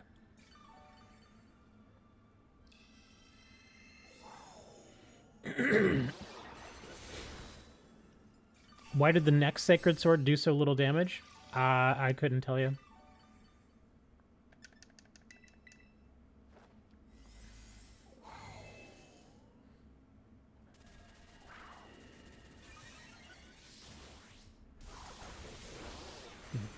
I think if we can just get through this shield, we'll probably be okay. It's just a matter of getting through it.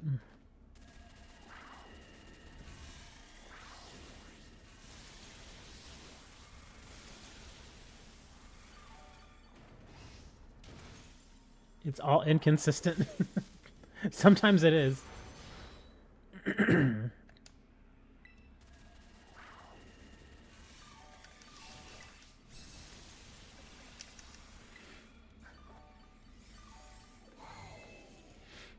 Uh-oh, we lost our electric terrain.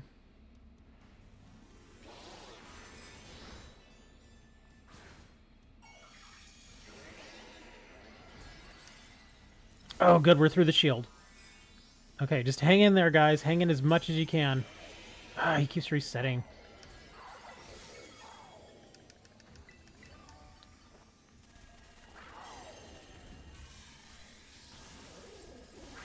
Okay, now we're hitting him pretty good damage. At this point, I would say, DJ, just heal. Just burn your cheers at this point. Because hopefully, me and the other Miraidon can just take him out.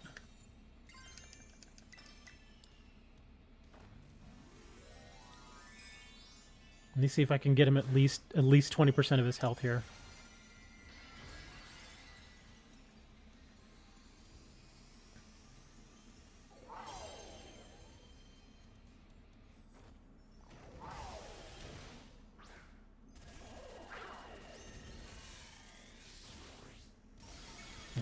Didn't hit as hard as I was hoping.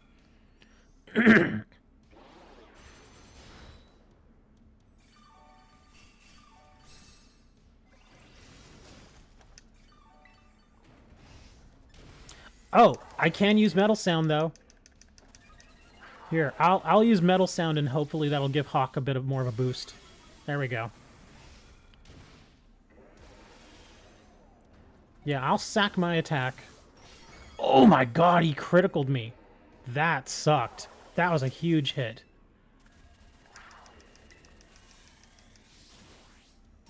Yes! Whew! Okay, so the Metal Sound helped. But man, that last critical hurt. He hit me for like 300. Oh my gosh, that was all over the place. At least I got another ability patch out of it. Got some protein, water shards, star pieces, lots of candies. There we go. Excellent. And remember, DJ, save those candies. Save the candies for a Pokemon that you absolutely have to level at a very particular point in time. Don't just hand them out willy-nilly to whoever. Save the candies. Yeah, at least we got through it. It was a bit of a... It was kind of insane, but we got through it. Let me see. Okay, so let's go take a look at this fire one. So there you go. You got your Samurott now. And that Samurott should be really, really good too. Yeah, it's the Mightiest Mark one, so yeah, it's gonna be really good. You still need to train it up though. You still need to EV train it. But it will be really, really good.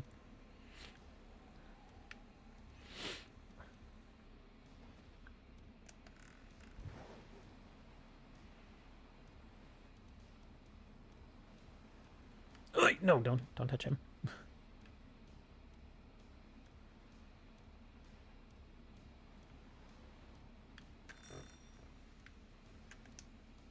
What do we got here? It's a dog. So we're gonna pass on the dog. Let's glide down to this one.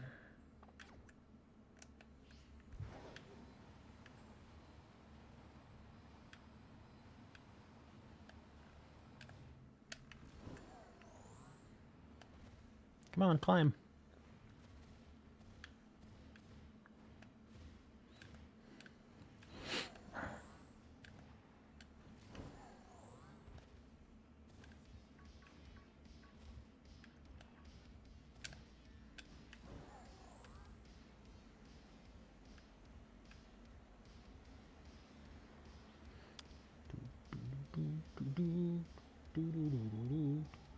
Wow, it's already been an hour and 40 minutes that I've been on? Doesn't feel like it. This time really flew by today.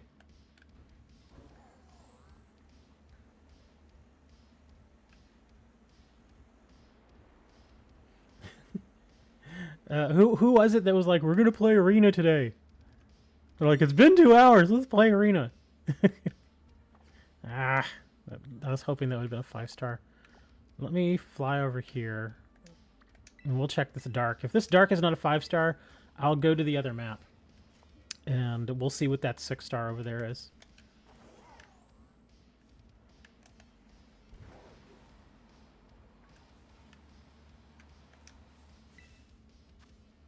Okay. So we're going to the other map.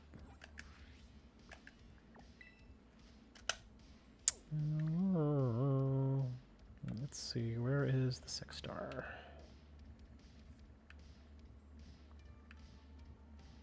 There it is. Oh, it's an ice.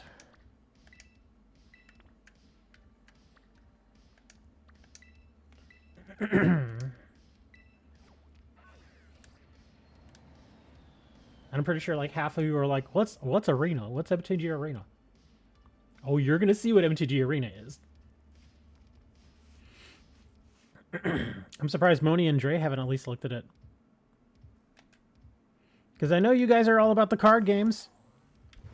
Deep down, you both know you still love Duel Links.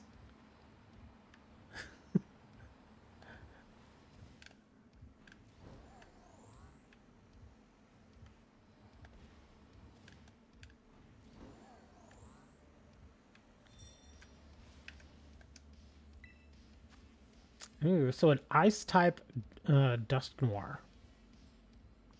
Is it Dusk Noir or Dusclops? Dusclops is I don't remember which one is the stage 2.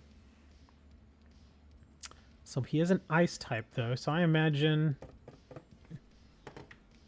probably fire or fighting. I think fighting would probably be better. I think this guy might have a ground move. I'm gonna check real quick to see if he has a fighting move. Oop, my mouse turned off.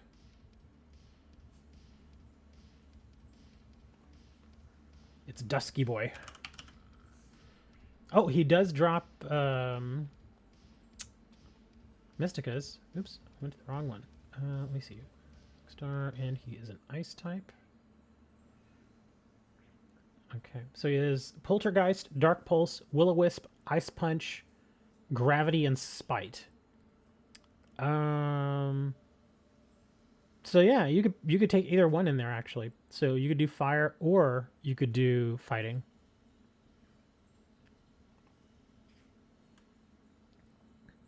King Gambit, it says here, is actually a perfect counter. You do have to do a little bit of setup though with the King Gambit. And I guess I'll bring my King Gambit. I don't really use him all that much. I have to just make sure I bring the right one, because I know I've got a couple of them. Where are you, Kingy?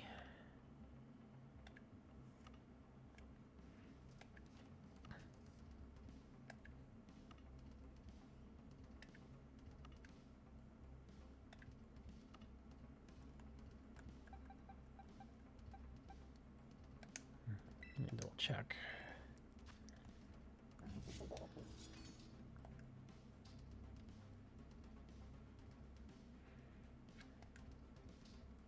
Wow, I could actually retrain him and take some of the defense and stick it into attack. Not only that, but I could give him another mint. He still should be fine here. He'll be perfectly fine. But I need to make sure I go back and change that. Same thing with the Miraidon. I need to go back and change that too. Alright, here we go. Ice-type Dusk Noir.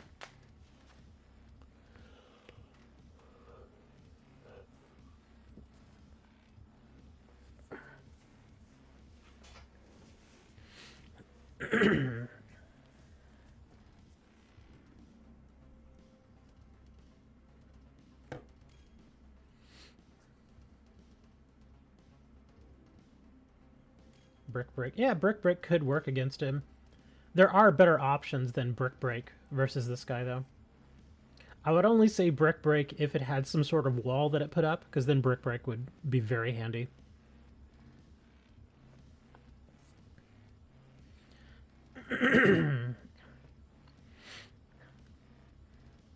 Oh, look, we got a supporter Poltergeist.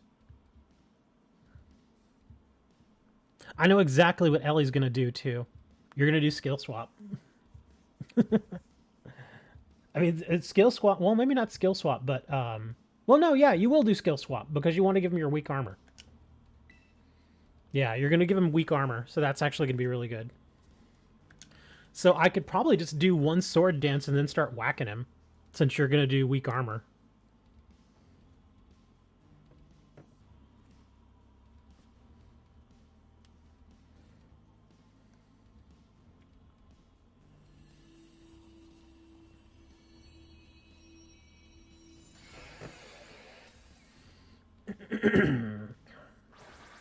He could have pressure. I just noticed that. He'll either have frisk or pressure. I'm betting pressure. Oh, no, he has frisk. Okay.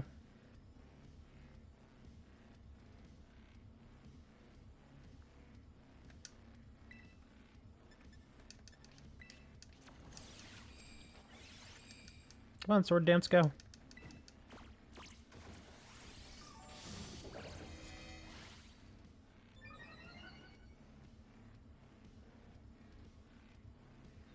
That was actually a good taunt.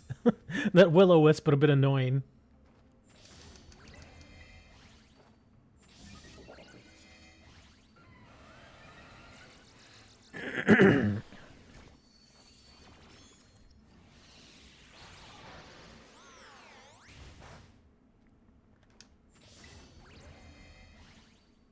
I want to do my Iron Head, but at the same time, I don't want to just completely kill what Hawk is trying to do, but...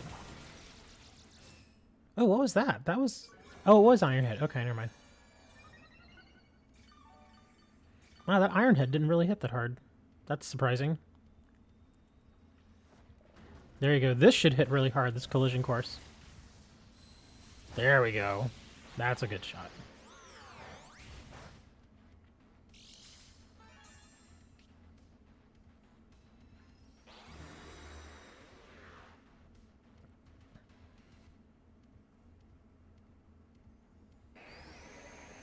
What are you spiting me for? From Ironhead, you suck.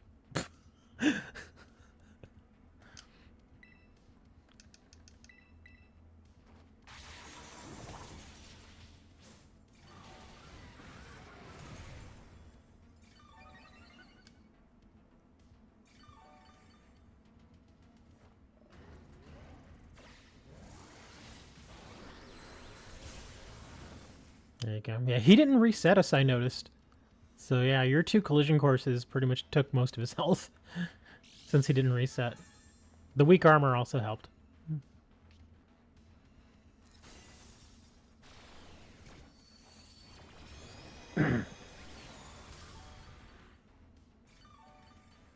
Uh-oh. There you go, now it wiped itself.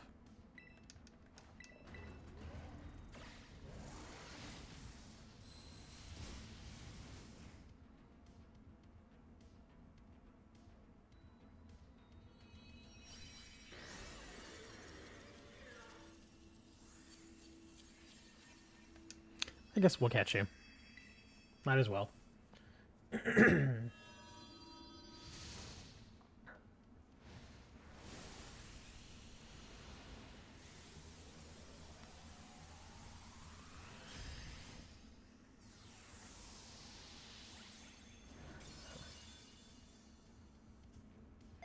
Well, of course you carried us. You're a mount.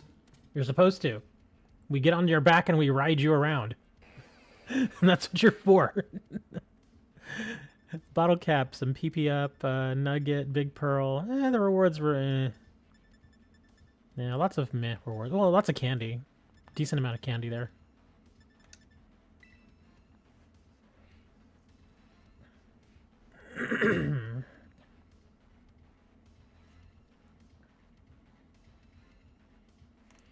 I was talking about controllers earlier. I got in this review controller. For those who don't know, I actually do reviews on Amazon. There's a program out there called the Vine program. And whenever you go to Amazon and you see, a product and you scroll down and you see the reviews, every now and then you'll see somebody with a little Vine tag by their name. That's the program that I'm in. And if you're in the Vine program, you are eligible to get literally like just tons and tons of free products. They send them to you and they're like, yeah, just review it, tell us what you think of it, and post your review on Amazon, and that's it. You can keep the product, and that's it. You've done your job. So that's what I do. And the controller I'm using right now is actually a controller that I got from one of my Vine reviews. And it's behaving exactly as I thought it would and exactly as I reviewed it, which is it's actually a pretty decent little controller. But the problem that I thought was going to be a bigger problem for longer gaming sessions is actually happening right now. So that's interesting. This particular controller, it's cool. It's one of those see-through controllers, and then it has like this RGB strip that's on the inside of the controller, and it shines in and out, and it kind of pulses in and out. Actually kind of neat looking. But my main concern was the surface of the controller doesn't have like any grip to it. Like, how with some controllers they've got kind of like a tacky surface on them, or they got like a rubberized feel, or even then they'll have like some grooves or something to give you some grip, right? And so I was like, well, I know for a fact that just based on this material and the smoothness of it, that on a longer gaming session it's going to become a problem.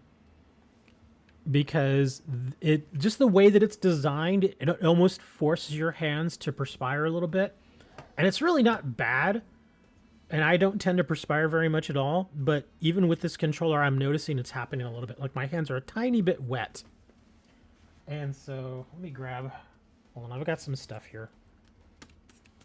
I handled trading cards all day, so I have stuff that cleans my... Excuse me. Stuff that cleans my hands for me. So I'm having to use some of it with this controller. There we go. That's a little better. Okay. I will probably have to wipe down this controller, though. But yeah, a nice controller, just, yeah. No grip. Very little grip.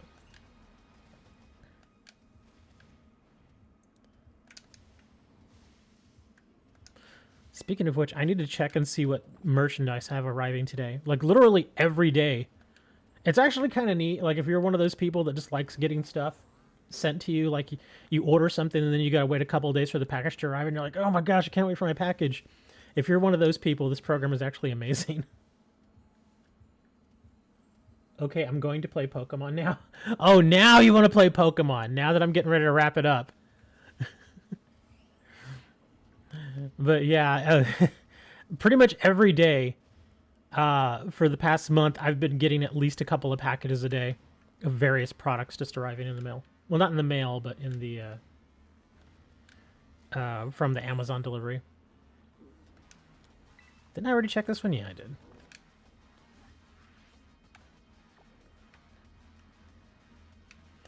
The only negative thing is every now and then, the products that they send us are actually really crap. Like, really, really crap. Like, absolute, just like if it's an electronics device, some of it is just straight up e-waste. And other stuff, like if they... What, let me see, what have I gotten that's non-electronic that was really bad? I'm a majority of the stuff that I get is electronic stuff, so I don't generally do a lot of non-electronics, although I have. Like, I actually got a knife. No, not like a switchblade, but like a kitchen knife. Because I do cook. I like cooking. And I do like having a good knife. And this knife, no joke, it retails for like $5. $5. And it's supposed to be a chef's knife, which those are the larger knives that you use to like chop up vegetables and stuff like that. And so I ordered it thinking, okay, this is probably going to be hot garbage, but I'll take a look at it. I'll do the review. So they sent it over, and surprisingly, actually a pretty good blade. Not terrible. It's sharp. It's super sharp. The only thing I don't like about it is the handle is plastic, which if you do any amount of cooking, you generally don't want to use knives that have plastic handles because, well, one, it usually tells you that they're low quality, and two, if you're the kind of person that likes putting stuff in like dishwashers and all that, over time plastic handles will deteriorate. Whereas something like a steel handle or an ivory handle will usually last much, much longer. But yeah, I was actually pleasantly surprised with this little thing. Like I said, it only retails for $5 and is actually a pretty decent knife. Now, the question, though, that can only be answered, you know, later on as you use the knife is, will it hold that edge? Will it continue to be that sharp? My guess is it's not. But just first impressions, it actually was a pretty decent knife. But then again, you also have to think, it's a $5 knife. What do you expect for $5? I actually was pleasantly surprised with it, though. But yeah, I used it to chop up some meat and worked just fine. It's perfect. Gosh, why can't I not find any 5 stars? All right, let's go check out these grass. Oh, I also told Dre about, I ordered this this little workout thing. It's like one of those kind of workout gadgets that you see every now and then, like on TV. This one is called the chest expander. And oh, this guy might actually be kind of hard.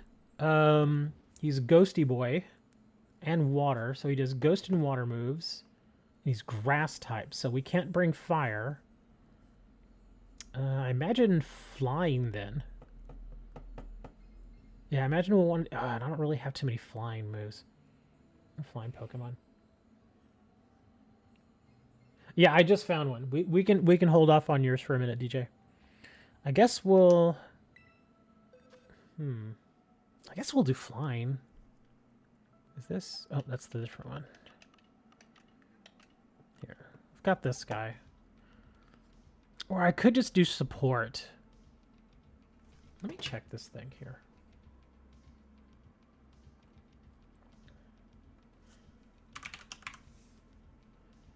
I really want to do this one too, because he also has a chance to drop Mystica. Yeah, a vast majority of the moves that this guy does is going to be water. He does Liquidation, Aqua Jet, Shadow Ball, Scary Face, Rain Dance, Wave Crash, and Hydro Pump. Wow. Best counters would be Storm Dragon and Water Absorb. It's actually telling me that Volcanion, of course the one Pokemon I don't have, is a great counter. Lapras, which again has not come out yet, is also a good counter. Arbovola. That actually sounds good. Where's my Arbovola? I know I have one. I have to search for this thing. Actually, wait. I think it's over... There you are.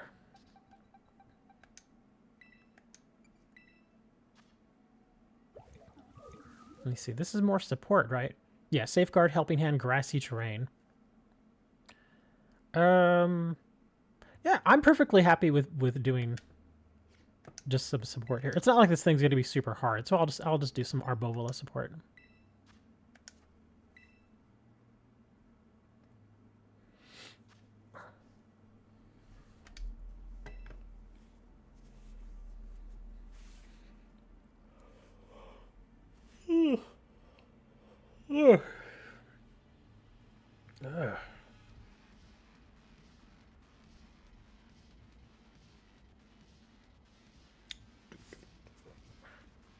While we're waiting for people to fill up the raid here, I haven't even put in my requests for today for the Vine program. I should probably look at that. Let me see, did they put any new stuff here?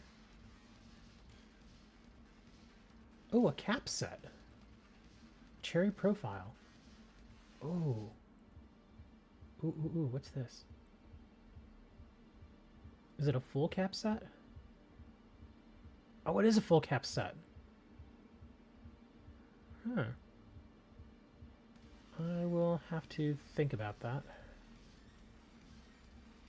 But what do I have arriving today? Oh, again, sometimes I just kind of request kind of goofy little things. Well, not necessarily goofy things. They're still useful, but just stuff that most people would probably just be like, oh, well, if I have a selection of free things I can get, let me get some of the most awesome stuff you can get. Sometimes I do that, and sometimes I just order very basic stuff. And one of the things I ordered was a 6-inch pair of scissors. Like just a basic pair of scissors, nothing fancy about them. And I'm like, yeah, I guess I'll get this. So I've got a pair of scissors arriving Tuesday. Let me see. Today, let me see. 1, 2. Oh, maybe I do only have 2 arriving today. Yeah, I guess I've only got 2 items arriving today. Today I have a magnifying glass and a mouse arriving today. And it's one of those that has gaming all over it, so you know it's going to be a hot trash. Sometimes that happens. Yeah, anytime you see something with that has like gamer and pro all over it, like if you go and you see all the marketing like on the box and stuff like at a store, and it says, yeah, pro gamer headset, that kind of stuff, it's almost guaranteed to be trash. Yeah, they've completely overused the whole gamer and pro or professional, wording to the point where it's just like, okay, this is, anything that actually used to be better that did have the pro name to it now seems like it's not great because they've just overused that word so much. It's kind of like the gaming chairs. Have you seen those? Some of those kind of cheap desk chairs that you can get for like $100. And to make it seem like it's a lot more than it really is, it'll be like a gamer chair. Slay your enemies with this gamer chair. Yeah, those are awful chairs. Those are absolute trash. There you go. That's my advice to all of you. If you ever see a chair that's like $100 and it has gamer attached to it, avoid that like the plague because it's absolute trash. It's absolute 100% trash. Yeah. Those $100 chairs, you're going to be disappointed. I promise you. At first, it may seem cool because it has a certain look to it. And you're like, oh, this is awesome. But I'm going to tell you, dude, 3 months down the road, you are going to hate that chair. You are going to hate it. Yeah, don't burn your $100 on that. If you only have $100 for a chair, just get like a regular office chair. Because even most regular office chairs are at least fairly good. But if you want a good chair, like a really good chair, you're gonna have to drop like $500. And you're like, $500? Yeah, it seems like a lot, but when it comes to chairs, especially if you're like me and I spend a lot of time in my chair because I do pretty much all my work online. So, oh wow, there we go. Okay, the helping hands helps. But yeah, if you spend a lot of your time sitting down, then yeah, you're definitely gonna want to get a really nice chair. Unfortunately, I've not been able to get a hold of a really nice chair for a price that I was looking for. Like the one chair that I found that I really like was like $1,200, and I was like, "Eee, that's pretty expensive." I love the chair. I've actually sat in it before, and I was like, "Wow, this chair is incredible." It's $1,200, and it's got a lifetime warranty. So yeah, it'll basically be the last chair you ever buy. And I really want it, but $1,200 is a lot of money. It's a lot of money, man. Nothing good. Oh, he had PP up. I've noticed that we get PP up a lot more often now than we used to. Yeah, when the game first came out, we didn't really get any of that stuff. We didn't really get PP up. We got a lot of candy and we got a lot of feathers and shards, but we didn't get a lot of PP up. Just with the last patch, I noticed that we're getting much more PP up now. You just got a shiny in a surprise trade. I get tons of shinies in surprise trades. If you do enough surprise trades, like if you do say 20 surprise trades, you'll probably get a shiny. The only problem is that a lot of those shinies that you get are hacked. They're hacked shinies. And so those, I generally do not like to keep those. Now, it's your choice if you decide to keep yours. I'm not judging you if you do. But if I get a hacked shiny, I generally don't keep it. I usually just get rid of it. Like if it comes with something, like usually it'll come with something like an ability patch or sometimes a master ball or something like that. I'll keep those. I'll keep the master ball and I'll keep the ability patch, but I generally won't keep the Pokemon. Unless it's a Pokemon that I actually don't have, which it's very rare now that I'll get a surprise trade for a Pokemon that I don't have. Wow, another 5-star. Okay. So this is a Mamoswine. He's a big ice boy. He does ground and ice. I guess flying. Well, no, not flying, because the ice would hurt. So ice and ground moves. And he's grass.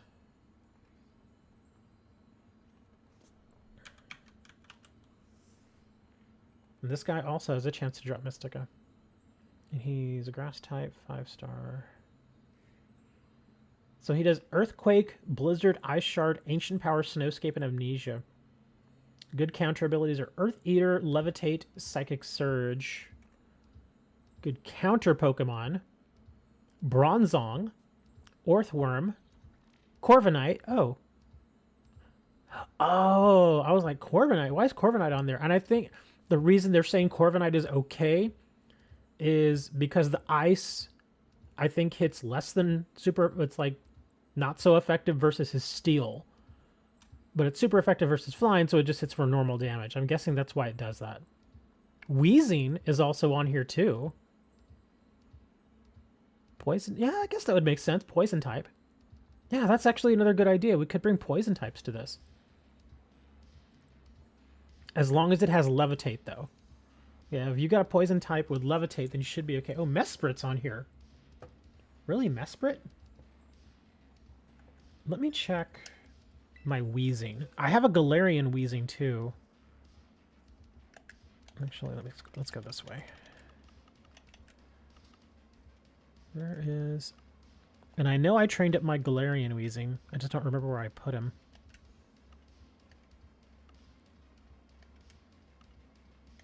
Okay, he's probably over here. Poison. Okay, this guy does not have Levitate. Can't use him. Oh, come on, where are you? Okay, we're just gonna search free then.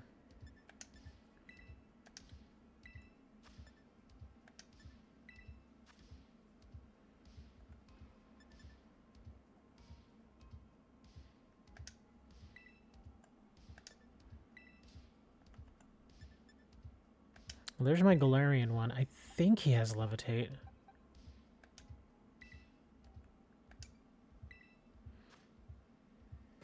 He doesn't have an item. Oh, he has neutralizing gas. Darn.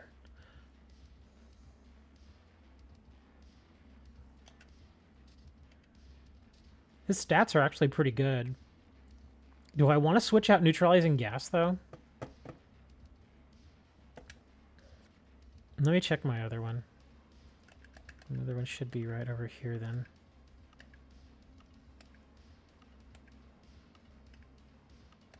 Come on, where are you?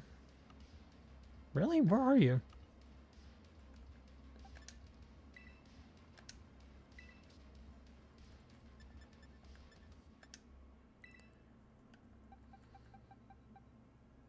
How much you want to bet this one also has neutralizing gas? Yeah. And he's not trained up.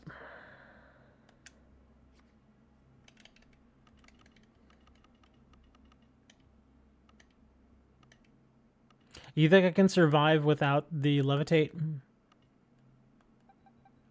I'm willing to chance it. It's just a 5-star. I'm willing to chance it.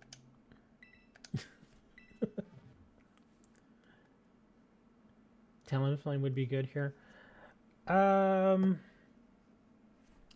didn't see Talonflame on the calculator. Let me look a little further down here. Cresselia, Uxie, Mesprit, Slitherwing is on here. Urshifu. Urshifu? Really? Urshifu? But only if he has a water move. Okay. Scizor, Heracross, Crabominable, Electros, Poliwrath. Poliwrath? Really? Fortress, Tauros, and Okay, what am I missing here? Why is it suggesting some of these water types? These don't really make sense unless they have other moves that I'm not really aware of. Because, like, Quaquaval doesn't really make a lot of sense. Because why would I take a fighting water type in to fight a grass type? Maybe just for survivability, maybe? I don't know. I'm thinking that's what it's probably rating that for. Because, like I said, I know the Mamoswine does have that ground move. And it wouldn't hit the water type very hard. I don't know. It's weird options. But yeah, Bronzong, Orthworm, Rotom with Levitate. It is recommending Corviknight. I don't see Talonflame here. Let me see. Some of the lesser ones would be Azelf, Chimicho, Mismagius. Really? Kyogre? Okay. Zamazenta. Yeah, it doesn't really have too many good counters. It looks like probably some of the best counters are probably going to be like Wheezing with Levitate. Yeah, I think that's probably going to be the best option. Vaporeon is also there. I didn't see Vaporeon. Unless it's all the way down at the bottom. Yeah, like the best one it's showing me here are going to be Bronzong and Orthworm. In fact, I may just bring my Bronzong. I don't even think my Bronzong is ready.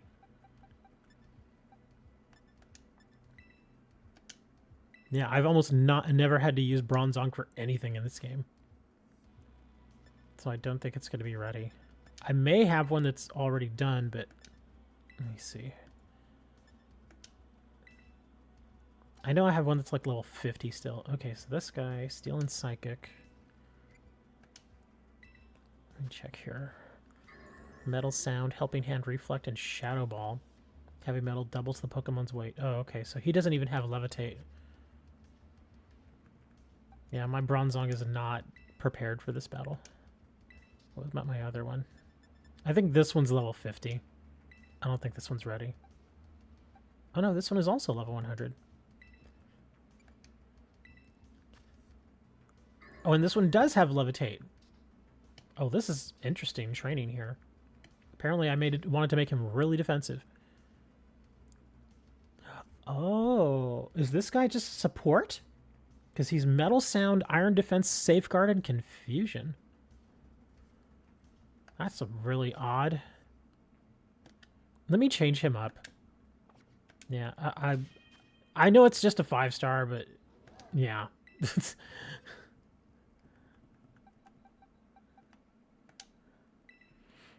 I mean, he can survive with these stats. It's fine. I just want to change up his attacks here a bit. Body press, trigger and block, rain dance, heavy slam. Sunny day. I just don't really understand what it's trying to get him to do, though. Because I think he can learn stuff. I think he can learn flamethrower. Let me see what else we got here. Stored power, nightshade, sunny day. Lots of... Okay. Stomping tantrum, wrist rock slide.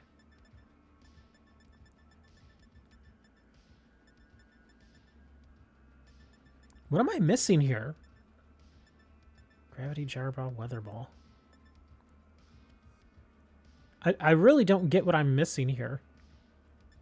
Sod, bulldoze, hex, nightshade. That's really odd. I mean, again, I could just take him in as like, as more of a supporter. Let me see what else he's got here. Protect, block. That's heavy slam. Hold on. He can learn ice spinner. That would destroy the terrain. Yeah, I don't remember. Was ice spinner there? I might have missed it.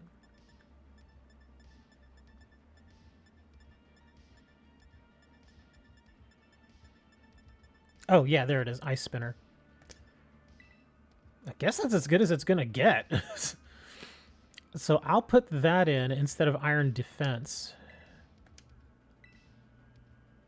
And even then, ice spinner, I believe, is physical, right? Is ice spinner physical damage? Because if so, that's going to make my metal sound useless. It is. Well, heck. I guess I'm just going to be spamming Safeguard and then Ice Spinner from there on out. I guess I could do Confusion, but it's not going to matter. I'll just, yeah. Like I said, this is just a 5-star, so I really shouldn't be overthinking this.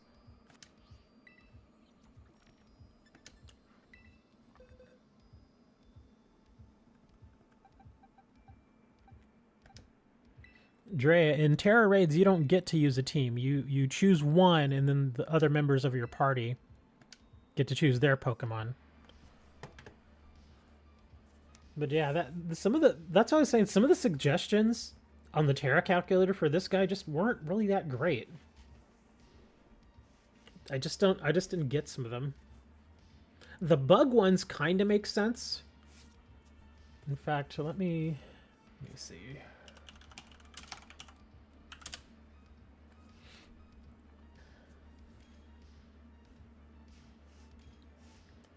Let's see, bug. Yeah, a bug Pokemon would actually be pretty decent here. Yeah, because the grass is weak to bug.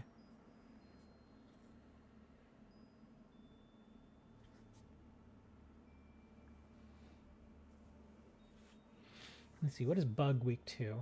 Fire, flying, and rock. And he doesn't do any of those moves. So yeah, I think if anything, a bug type would probably be better here.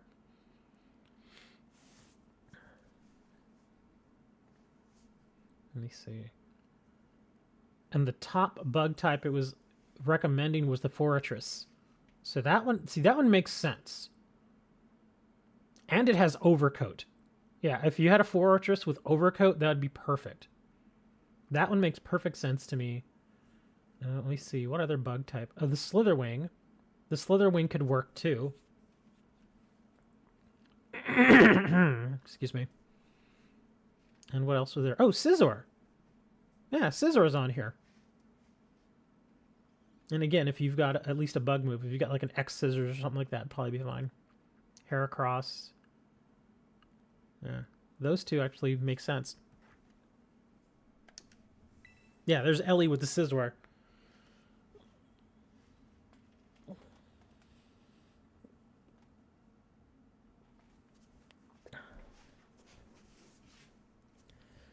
Now everybody's thinking, they're like, oh wait, should I change what I'm bringing? I'm just going to stick with the Bronzong. He's more of a supporter anyway. And I can just do the Ice Spinner over and over.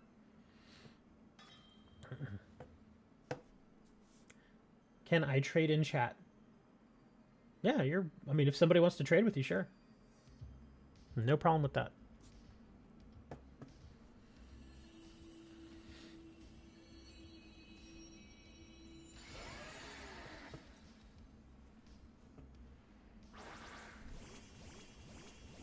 Sorry if I took a little bit to respond to you there. I was just focusing on the raid.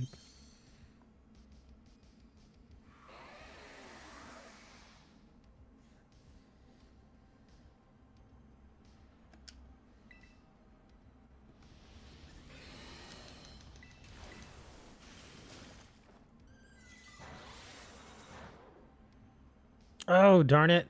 I was hoping to get my safeguard out there before he attacked any of you all, but Ellie still got frozen.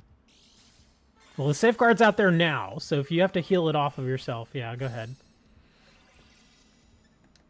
Alright, here comes Ice Spinner. Want to trade Miraidon for Shiny Arceus. I think the only way that I would consider that trade is if the Arceus was not genned.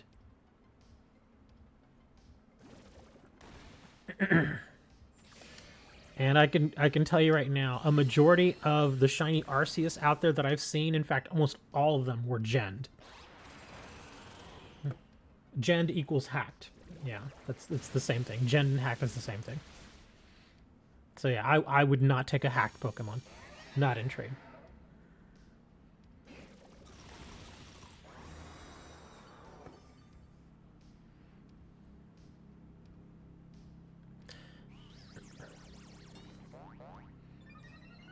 Yeah. Like I said, some people don't mind having hacked Pokemon. I personally don't like having them.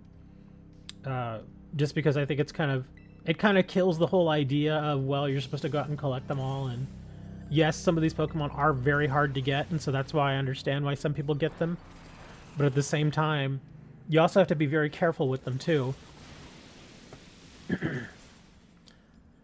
Because especially if you're trading them to people who don't know that they're genned, and if those people like going to like Pokemon competitions and stuff, you can get DQ'd if you go in there with a hacked Pokemon.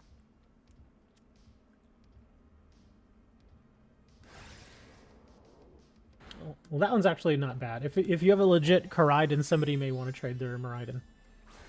I actually don't have a Koraidon, but I don't really want one either.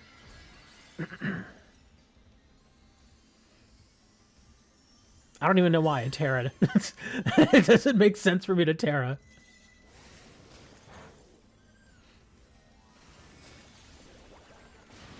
I'm just doing my Ice Spinner over and over.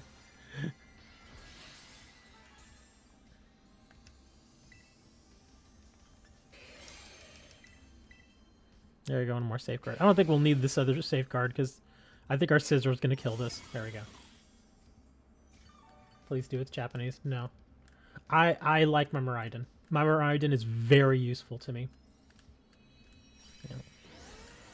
If you were asking for a Pokemon that I just never used, I'd probably consider it, but the Miraidon I use all the time. So if he left, I would absolutely notice it. In fact, I used him just today already in a couple of raids for the Samurott. He was very useful in the Samurott raid.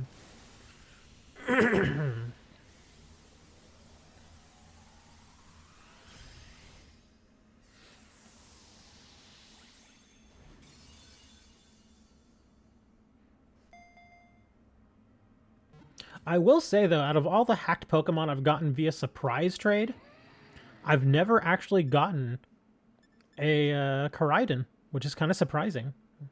Wow, these rewards actually aren't bad. Lots of Kelpsy berries, which are very useful. An Adamant Mint, which is extremely useful. Lots of candies. A Comet Shard, that's good money. Muscle Feather. Yeah, these rewards are actually very solid for a 5-star. Yeah, he didn't give us any Mysticas, but yeah, that Adamant Mint and those berries are very good. And then, of course, lots of candy. You never expected your shiny Vaporeon to become a supporter? Vaporeon's a great supporter. Vaporeon and Umbreon can support really, really well. I think Umbreon's a little bit better, but Vaporeon is still very useful.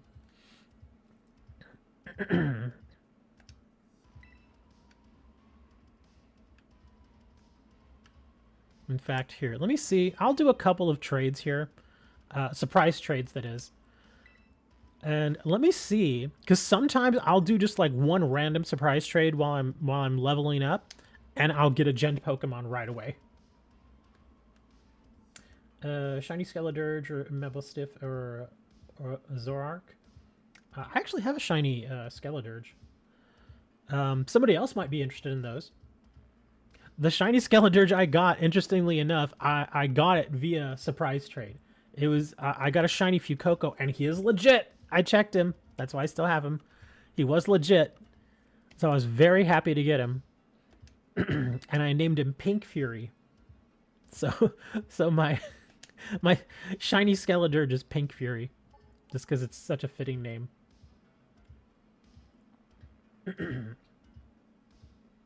Any move or EV recommendations for what exactly? Making Mew. Oh, I'm planning on making my Mew shiny Umbreon, or your new shiny Umbreon a supporter. You kind of want to be flexible with your Umbreon. But you generally want your both of your defenses to be fairly high. And by its own nature, it usually does have pretty high special and regular defense. As far as what you would use on the Umbreon, Taunt is a really good move that you would absolutely want to have in your arsenal. It's extremely useful. If you can get it, Safeguard, Mist, the various walls like Reflect. Those are actually really good. And again, this is just a series of different moves that you don't necessarily have to always keep it on the Umbreon, but it's good to just have him learn them, and then you can just switch them out as needed. Yeah, there's plenty of really good... Oh, another one that you absolutely want to have, Helping Hand. Helping Hand is an absolute must for most supporter Pokemon. Not all the time, but it definitely doesn't hurt to have it on there. Helping Hand always helps. It's always really good. But some of the other ones you may want to switch out depending on what you're about to fight. Stuff like Reflect doesn't work all the time, but it's good to have. I'm trying to think what other supporter ones.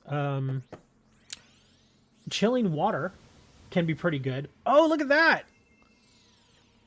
That's an Alolan Muck, isn't it?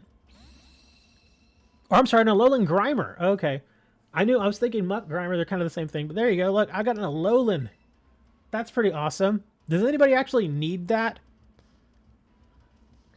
Yeah, that's an Alolan Grimer. If anybody actually needs that, let me know. Because I already actually have one.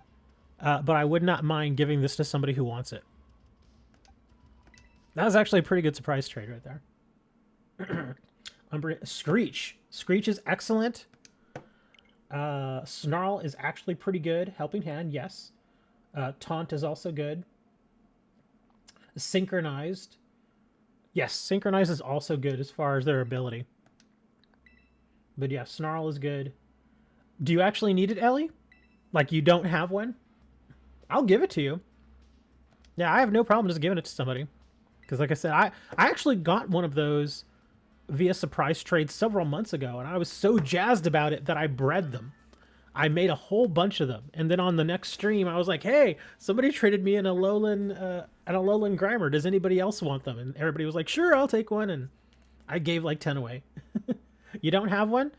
Okay, sure. I'll trade it to you. Let me complete this surprise trade real quick, and then I'll trade this one too. It also has great stats, so you're good there.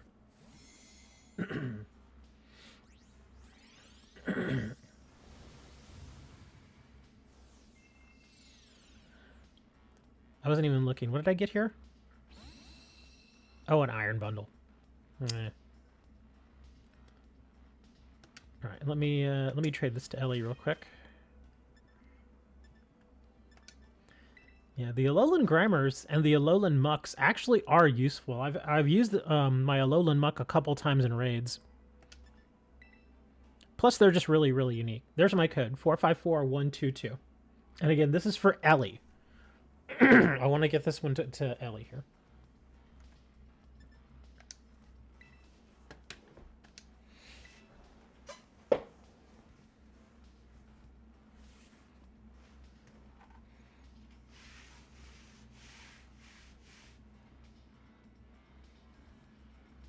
Latchy, I'm not sure what you're saying. Any more? I don't have one. What do you... Are you talking about the Grimer? As far as in my trade box, I might have an extra one. If not, I can always breed more. Yeah, I don't mind breeding those. Just because they're so neat looking. And like I said, they are actually useful. Yeah, there's a couple of Alolan Pokemon that I've gotten over the past year just from surprise trade.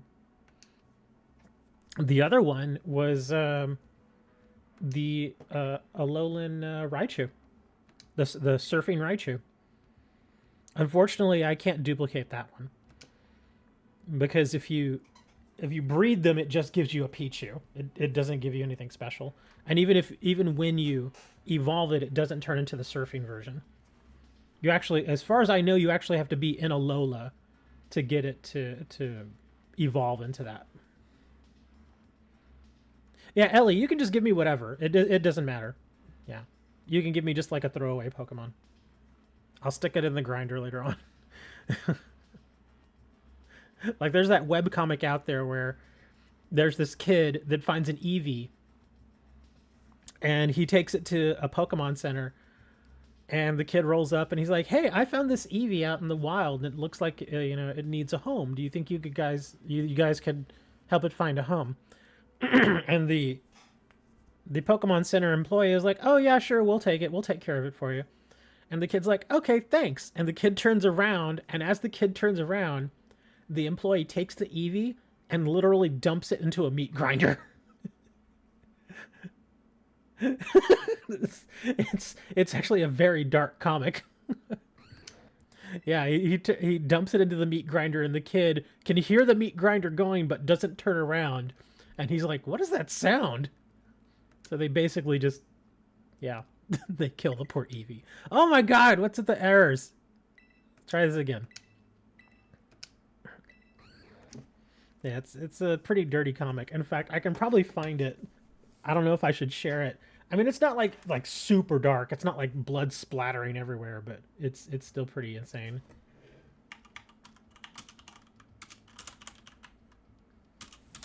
Let's see, Eevee webcomic. Let me see if I can find it. There's a ton of Eevee webcomics out there, though. Some of them are pretty funny. The same thing with the Dittos. There's a ton of Ditto ones. Okay, I can't find it right now. And I know somebody was asking me to breed a Grimer. Oops, come on, get on out of there. There we are. You're welcome, Ellie. Let me check my box real quick, because I know that other new person was wanting to get a Grimer. Let me see if I just have one. I might have one left over that I didn't trade away.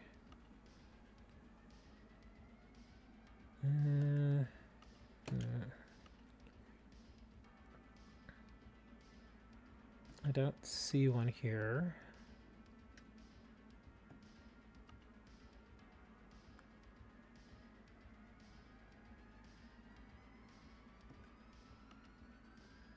No. Okay.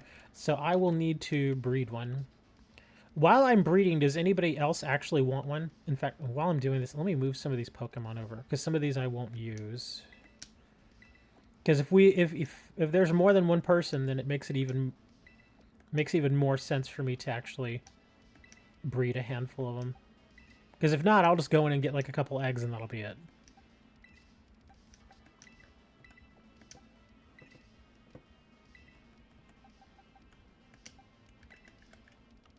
Move these over. Yeah, I've got a ton of trade Pokemon. I need to get rid of some of these. In fact, this guy, I can actually just delete him.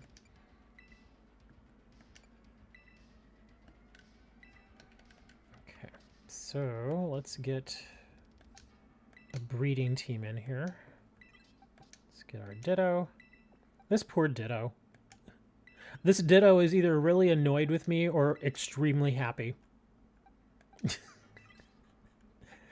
For obvious reasons. Because every time I breed with this Ditto. Because it's a German Ditto. So it helps with shinies. But since I use him all the time, he's just like, dude, I don't want to do it no more. Leave me alone. Alright, now I gotta find my Grimer.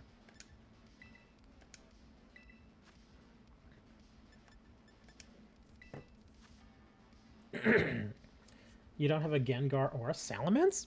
Really? I'll trade those. I just want to get this Grimer going here first. Grimer, he's searchable, right? Grimer is searchable? There he is. Yeah.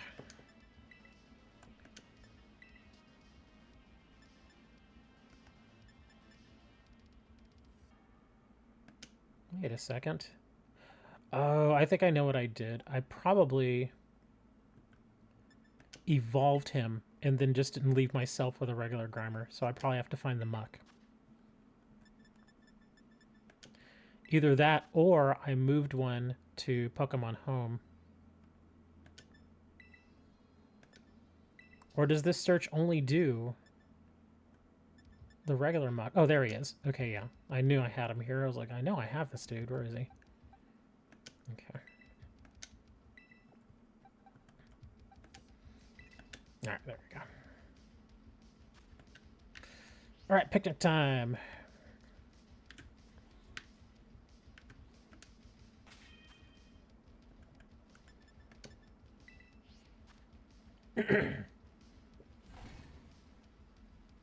I think they DJ, I think they kind of admitted that shiny Arceus was probably hacked.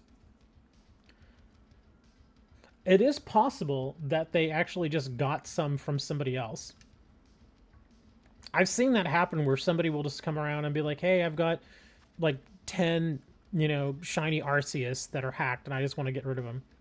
And somebody will be like, okay, sure, I'll take one. And so they just give them away.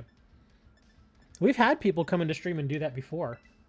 They're like, I could just make all the shinies I want. And I'm like, yeah, but it kind of takes away the fun of the whole idea. Because the whole idea of the game is to catch them all, right? And if you just make them, well, you're just kind of defeating the purpose of a good chunk of the game there. For me, like when a new Pokemon game comes out, a big part of the fun for me is the surprise trade. Because if I can just go somewhere and make all the Pokemon, it's like, well, why even play the game? You know, you go and you drop $60 on a new Pokemon game and then you just hack it. It's like, why would you even do that? If you're just going to hack it, you might as well just pirate the game at that point because you just wasted $60. Again, that's just my opinion. And I'm somebody that actually uses stuff like mods in games like Fallout. Like Fallout 4, I used a ton of mods, but when I first got the game, I didn't use mods. I did the vanilla experience. My whole first run through was all vanilla. I just wanted to experience the game as it was released. And so I did that. And then once I got through my first run through and did all the stories and stuff, then on my second and third and all the other run throughs after that, then I was using mods. Because at that point, it's like, well, you already know what's going to happen and that sort of stuff. So that I'm okay with. Let me see. We got to give him a little ball. Here's your ball.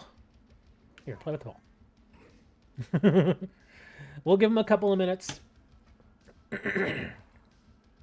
Oh, you're not on your account.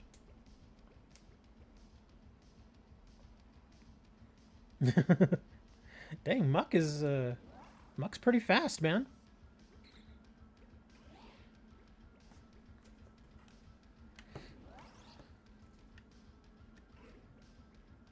Come on, guys, you gotta do better than this. Come on, y'all are soccer players. Come on, Messi. Why can't you trade on your account? Did you get your account in trouble? That's another thing you need to be careful of with those gen Pokemon. If they see that your account is trading a whole bunch of them in a short period of time, they will ban you.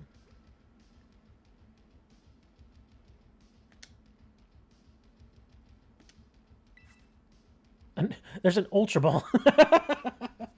Hey! Ditto gave birth to an Ultra Ball. What is this? Why are you giving me Ultra Ball? Okay, there's the egg. Okay, good. I think... Okay, I see what I did. I plopped the picnic right down on an item that's there on the ground. So that's why.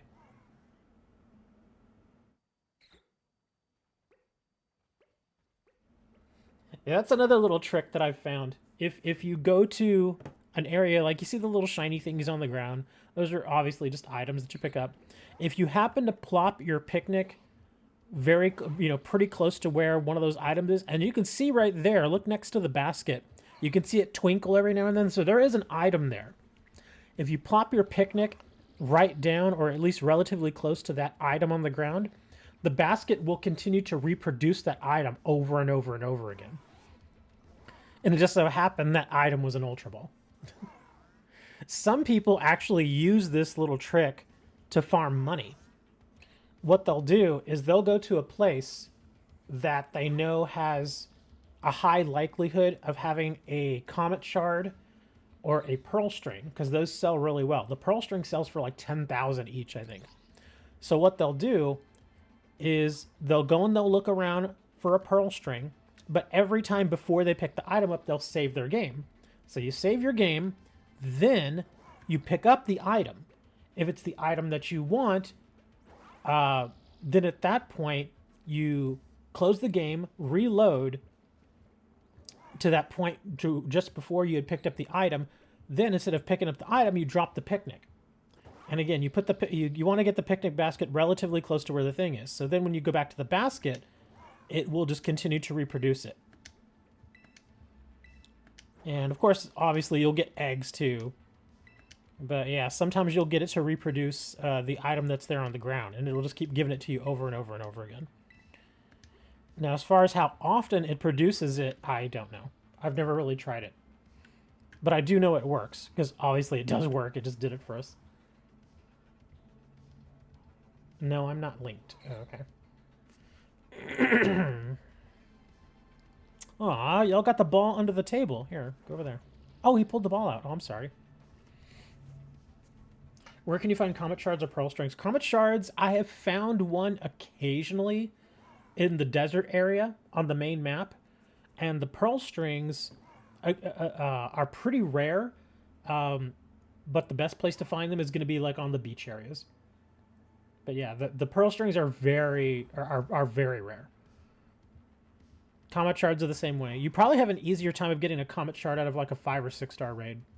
But like I said, if you happen to find one and you're patient, because again, you can see here, obviously, it's only given me 2 Ultra Balls so far.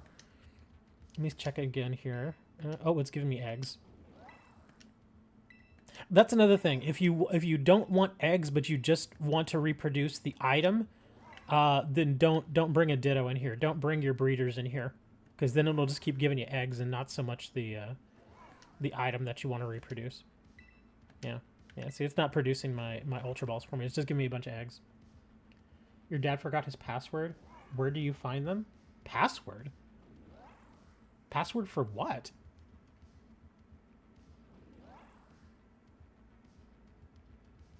You can also farm money at the Battle Arena if you have Turbo Controller. I've actually never really used the Battle Arena, so I wouldn't know about that. But that does sound interesting. Look at Ditto.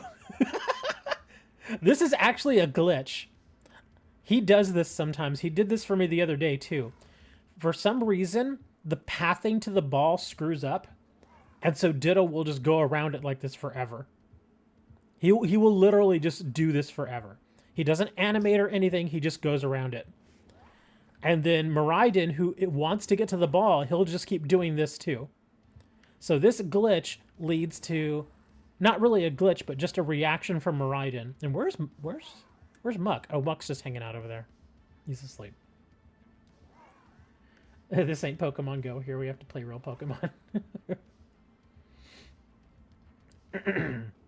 Yeah, as far as passwords, I've never had to use any passwords for any of my Pokemon games.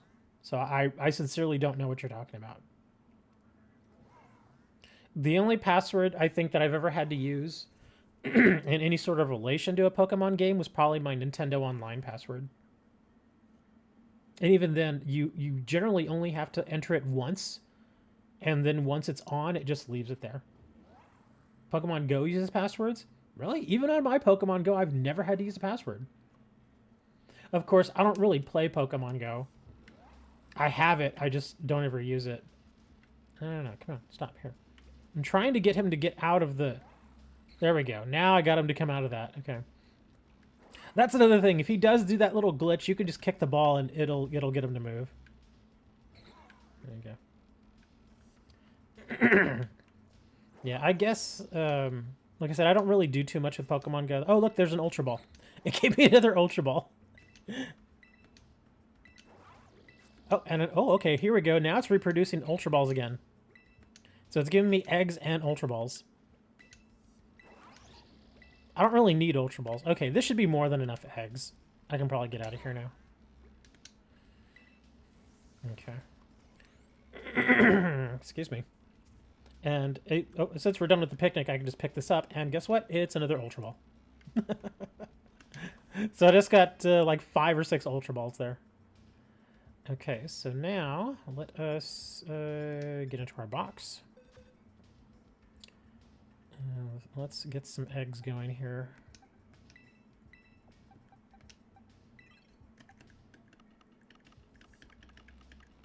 For linking and where's a pearl string, I've played it full odds throughout multiple accounts. That's why your dad linked once.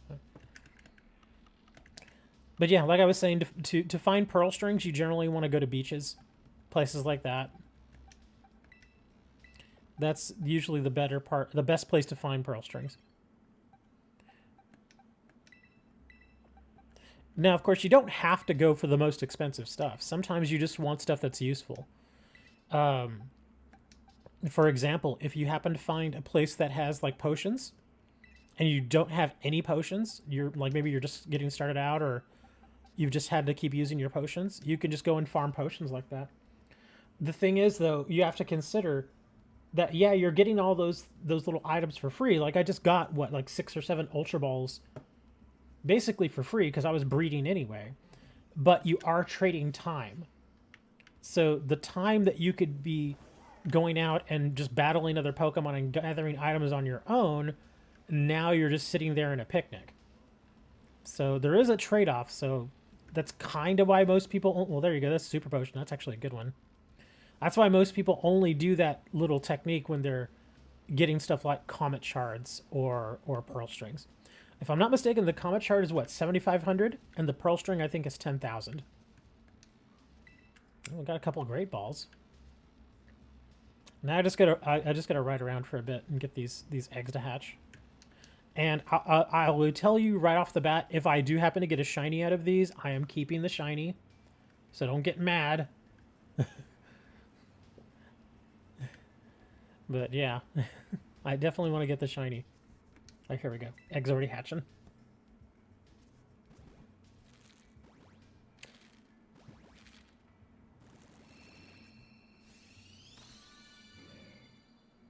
Oh, crap, I'm an idiot. I completely forgot. Oh, I'm such an idiot. I apologize. I forgot. In order to get the Alolan Grimer, I forgot to do the trick. I'm an idiot. I gotta do this again. I'm sorry, guys. I just wasted a bunch of time. Exactly. I forgot the Everstone. Yeah. As soon as I saw it pop up, I was like, oh, the Everstone. I completely forgot to put it on him. And I initially had the Everstone on this guy, but I took it off. I think probably put like a shell bell or something on him. Let me see. Change held item. Here we go. Yeah, I gotta put the freaking Everstone on. I'm sorry. I forgot. I even have a whole bunch of Everstones too, because I know I do that. Where are you, Everstone? There you are. I'm an idiot. I forgot to put the Everstone. Yeah, I did stick a shell bell on him. Okay. Well, we gotta go and breed them again. Hold on. I actually don't want these to hatch now. Let me just switch this out. Let me put the Ditto back in there.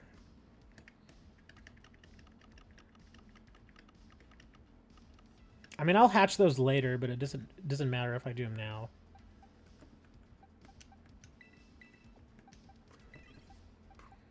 Let me take this guy out.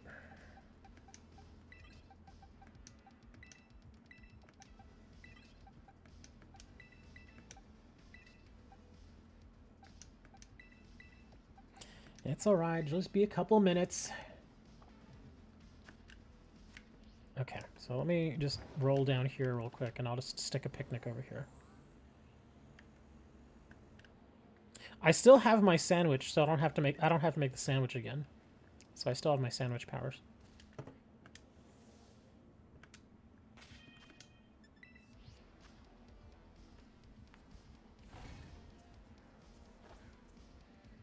Okay. I have found, I don't know, maybe it's just me, I don't know if this is true or not, but every time I stick the ball out there, the eggs tend to come a little bit faster. So we'll just let them get a few eggs here, and then we'll go again. What are those things? Are those like little rocks in him? Little stones? Or like, are they like salt crystals? You're on your 3rd gym. So while you're at the gym, are you like on your exercise bike?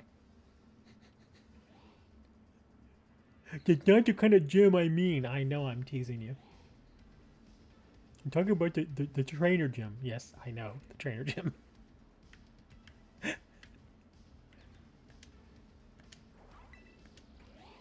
Come on, guys. Get those eggs. Come on, breed. Darn it. Do fun things. Come on, Ditto. Ditto's like, I'm tired. I've already crapped out like 9 eggs. Leave me alone. Oh, the ball took off.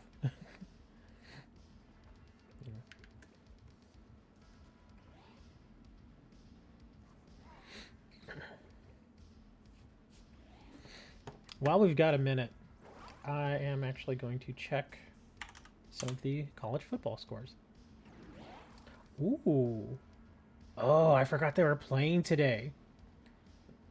Michigan versus Ohio State. Oh, that's going to be a good game. And it is a good game so far, it looks like. 14-10. Very evenly matched. Who else we got here? Kentucky versus Louisville. Louisville's up 10-7 at halftime. Pitt versus Duke are tied early in the 3rd. Florida and Florida State is later tonight. Texas A&M is leading LSU 17-14 at halftime. Ooh. SMU, oh my gosh. SMU is destroying Navy. Are you serious? It is 49-14, and they're only in the 2nd quarter. Are you kidding me? That is nuts. SMU could potentially put up 100 points. I don't think they will. They obviously won't. But they'll definitely put up like 60-something points in this game. Oh my gosh. That's nuts. Okay. Sorry, I just needed to check the football scores. Okay, so let's see. Do we have eggs? Alright, 1 egg. We only need like 2, right? Yeah, I think there was only 2 people that wanted these. Oh, wow, we got a lot of eggs now. Okay. There we go. We got like 5 eggs. Okay, so now we can split. You're catching Marini? No, not back. No. Okay, good. I didn't want to do picnic. No, not box. God dang it. Actually, box works. That's fine. Okay, so these are the eggs we want to mess with here.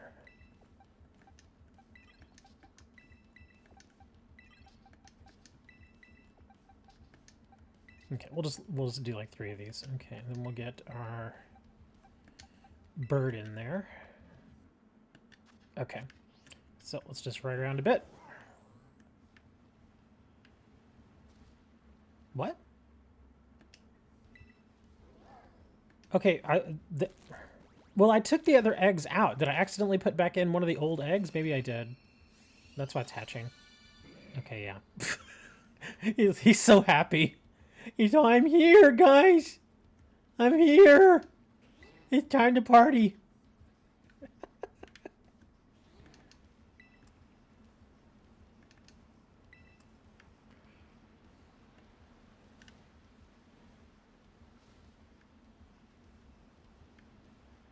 Oh, you're shiny hunting. I actually don't think I have a shiny Marini. Yeah, I mentioned earlier, the last shiny that I got was the shiny Lurantis, which I was very happy to get. Oh, while I'm over here, I can check this raid. That's a 4-star.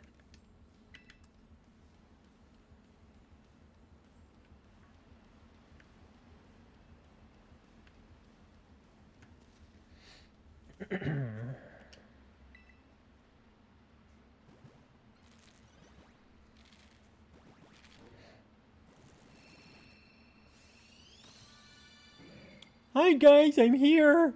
All the way from Alola. Anybody bring chips?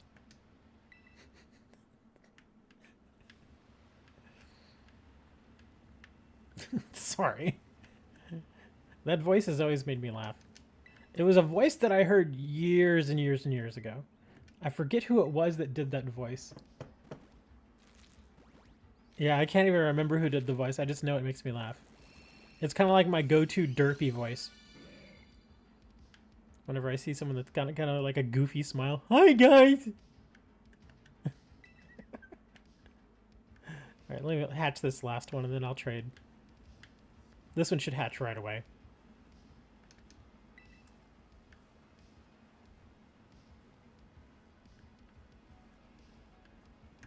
Did I only put 2 in there? Oh, I did. Okay, never mind. We're good. Okay.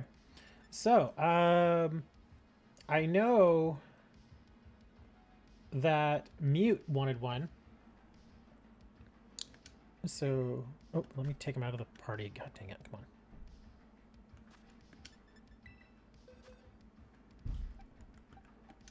Oh, my neighbor's home. My neighbor always likes to let me know when she's home because she slams her door. Seriously, I've been her neighbor for almost 8 years. Every single time she comes home, she slams her door. Every time. I've even mentioned it to management. I was like, yeah, I don't know what's up with her, man. She just really likes to slam her door. I don't know if it's just an old door, because my door is old. And it does take a little bit of to get it to open. You're not online right now. Well, you need to get online right now. I bred this thing just for you. So come on, chop chop. We need to get this going, man. I just burned like 15, 20 minutes just breeding these things just for you. If you're not going to do that, I'm going to just surprise trade it out.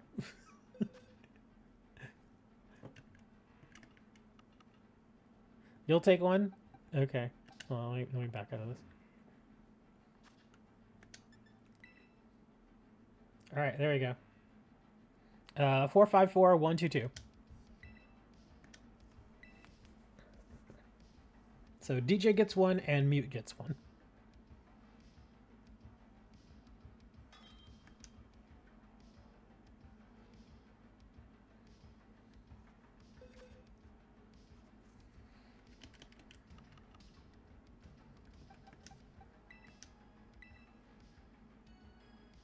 And again, you can just throw in whatever Pokemon you have. Doesn't matter. Your Cliff? Your father's name is Cliff?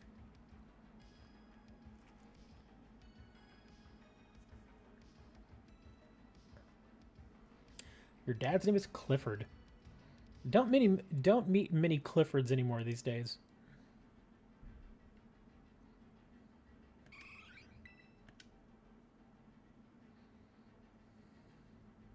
Yeah, Clifford was a more common name back in, I think, like the 60s and 70s. Well, 50s, 60s, and 70s, a bit more common. You don't really hear that name much anymore.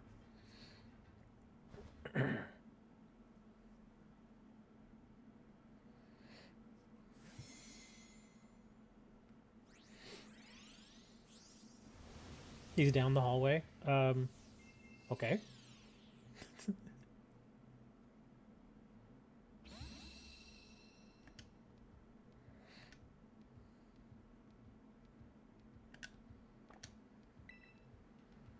There you go, DJ. Now you can go breed all of the mucks you want. Okay, so now next person is Mute. So again, Mute, there's the code, 454122.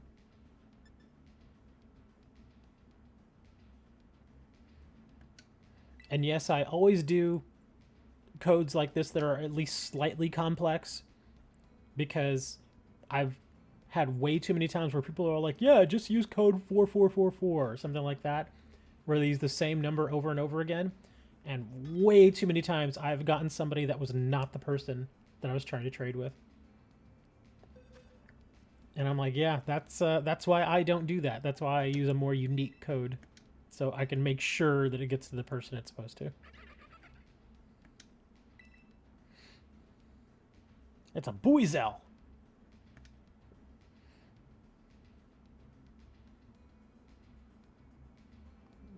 I remember what happened to that Larvitar. Was I trading a Larvitar at some point? Probably.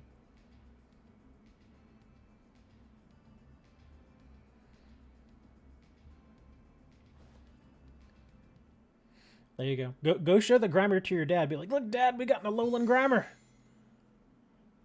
And remember, if you want to breed it, just stick an Everstone on it first, and then breed it with your Ditto. So that way you can get more Alolan grammars.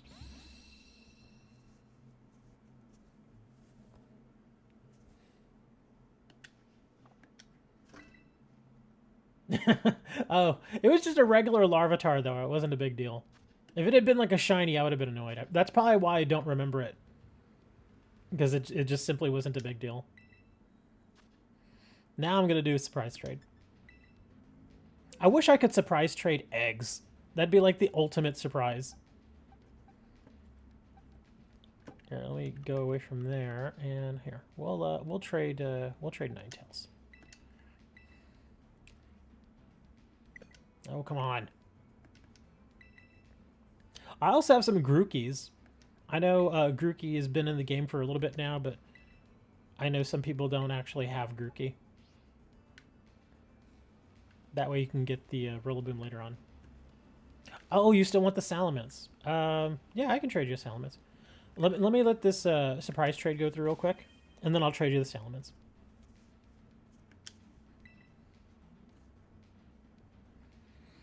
That's actually a good Salamence, too. It should be level 75. Like I said, I'm just trying to get a hacked Pokemon traded to me so I can show you all how somewhat easy it is. But yeah, like I said, if I do like a dozen of these, I'll probably get one. A few Coco. I'll probably delete this guy. That's another thing I generally do, is if I get a Pokemon and I check his stats and he's just not that good, I'll just delete it. I won't even bother keeping it. Let me check the stats on this guy. Ah, great stats. It's actually not bad. What about this pig? Oh, okay. So the Piplup and the... That's why I was keeping them. Oh, what about this Iron Bundle? Okay, I'll delete this. Actually, let me check. Another thing I also double check before I delete these is I usually look to see if they're holding anything. Because every now and then I'll get... Oops. I'll get a Pokemon that's holding something like a candy or an Everstone. You know, just something useful. But we'll release that. You have a full box? You mean you filled up all of your boxes? All 32 of them? Oh, well, Iron Bundle's gone now. Sorry. Like I said, he's not really worth getting. Well, at least not this guy. There was nothing special about him. Yeah, he was a very average one.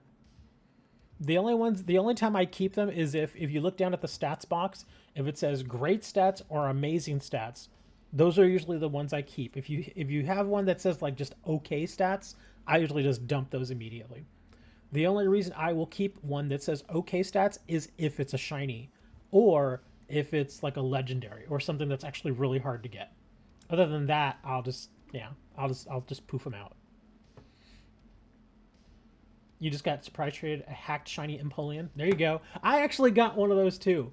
A few weeks ago, I got one, and just as I normally do, I took the ability patch off of it, and then I just deleted it. All right, Mute. You wanted the Salamence. Same code, 454122.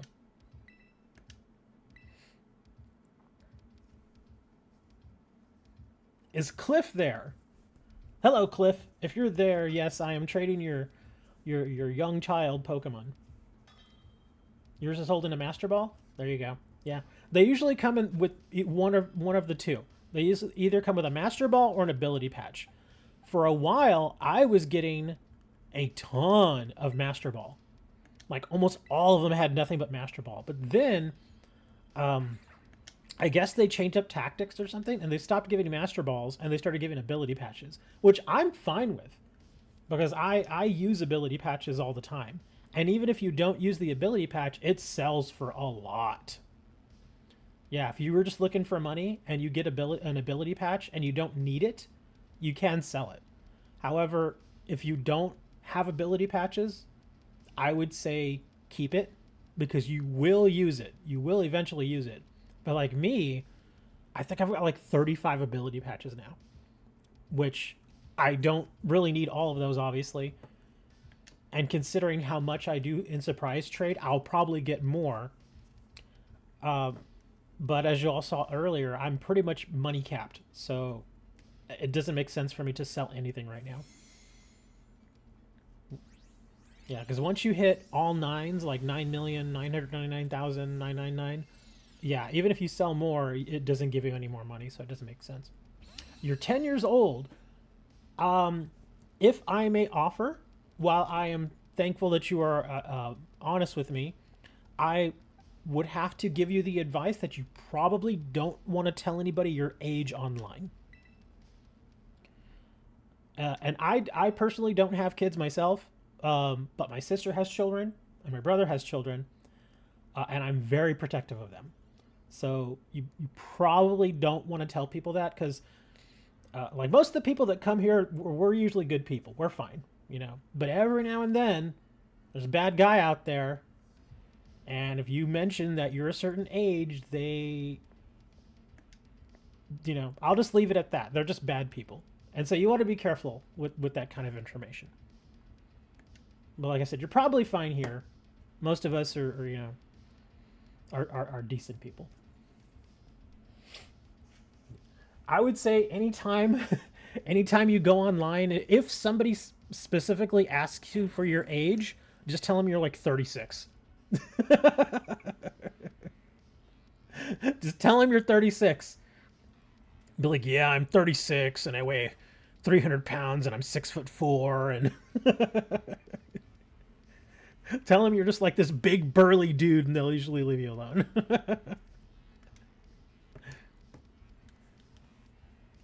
Now, I'm not nearly that big, but I am obviously not a small guy either. Rookie numbers, I'm 2,164. No, I'm 45. Okay, there you go. Just telling me I'm 45. I've got 2 kids. I've got a mortgage. I've got a boss who's an idiot. Just trade me the Pokemon. Remember the days of the Roman Empire. You were there when Napoleon was around. Back in the 1800s. There you go. So we got you a Salamence and we got you a Grookey. So enjoy them. Come on, man. Get out of there. There we go. All right. So now I want to get back to doing some of these surprise trades. Well, there you go. I guessed your dad for you. Your dad's 45 with 2 kids. There you go. In fact, I will, let me trade this few cocoa out again. I'm going to put that on surprise trade. Somebody earlier was asking about playing Magic the Gathering Arena. And I was like, we may play that later. Yeah, we'll see. It's been like 3 hours now. I warned them, though, because they were here like within the first 15 minutes of the stream. And I told them that I might play MTG Arena, and they were like, all right, I'll get ready. And I'm like, don't get ready quite yet. It might be a while. And that's if I decide. I actually was tempted to stream it, like I had mentioned last week. Wednesday evening came along, and I was like, yeah, I could stream MTG Arena, but I'm actually pretty tired tonight. And I was actually pretty tired on Wednesday night. It was like 8:30, 9 o'clock, and I was like, do I really want to do a stream for like 2 hours? And I was like,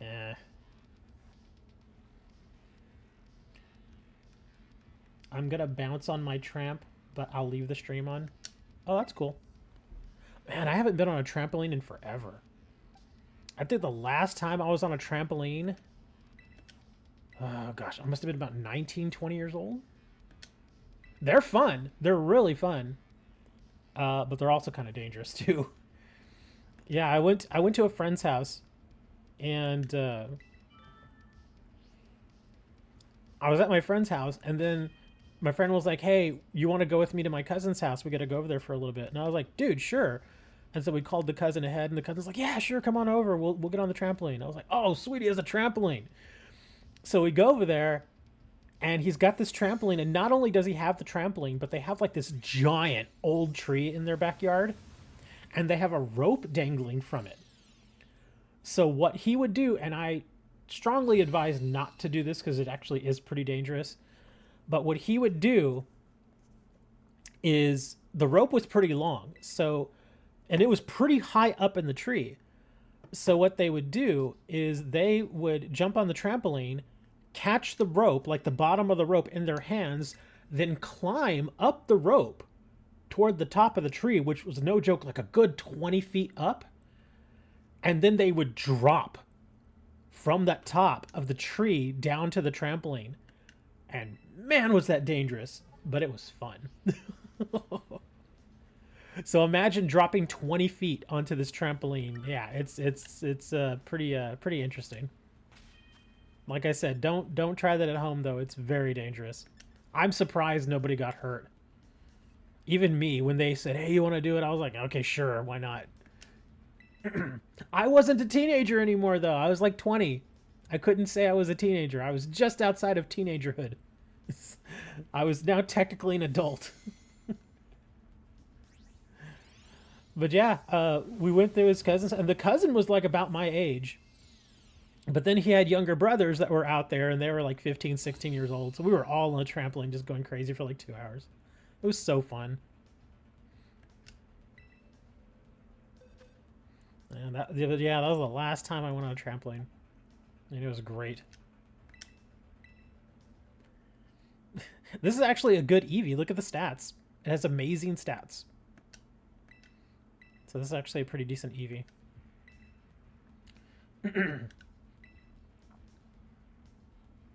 Shattered my wrist on a... Ooh.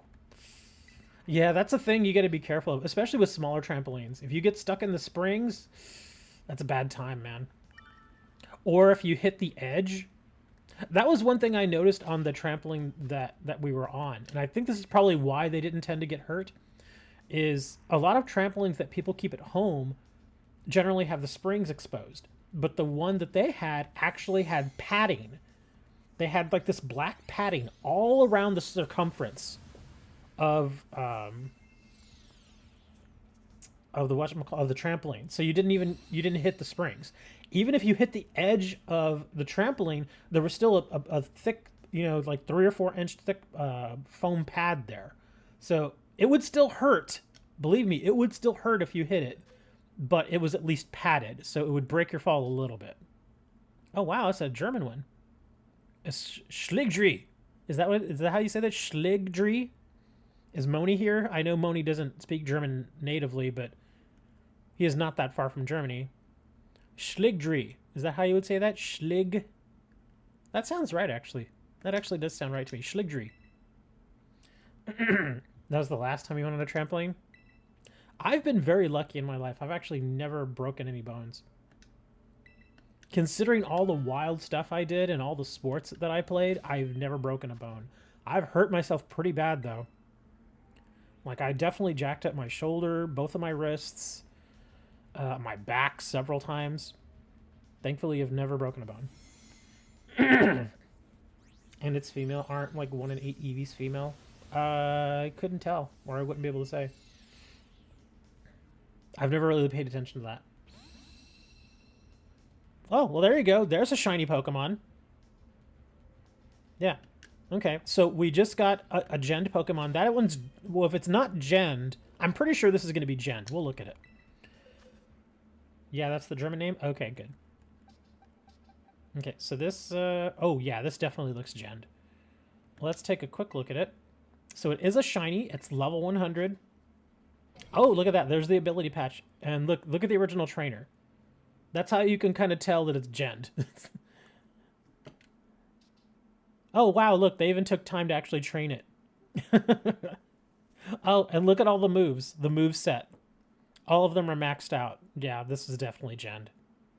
Absolutely genned. What about... Oh, it's probably got... Yeah, I was going to say, it probably has a ton of these ribbons. Yep, this is 100% genned. No, it's another telltale sign. So there you go. There's the genned... actually, pretty good Pokemon, too. That's unfortunate. But yeah, I'm going to take his ability patch, and we're going to delete him. So there we go. Just got a free $25,000. But yeah, seriously, that's another way. If you do a lot of surprise trades, you'll eventually get these. And if they have an ability patch, and you're really hard up for money, you can sell it for $25,000.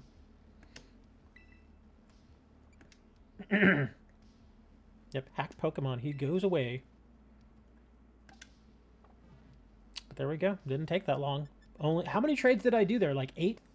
Something like 8 trades. So yeah, it was pretty fast. And some days I'll just sit here for like an hour and a half and just do nothing but surprise trades. And I'll get tons of stuff.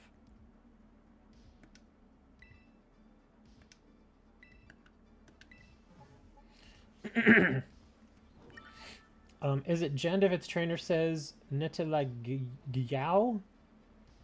That's not one of the ones that I usually see. Usually if it ends with something like a .com or a .shop, basically if it's like a web address, that is 100% going to be genned.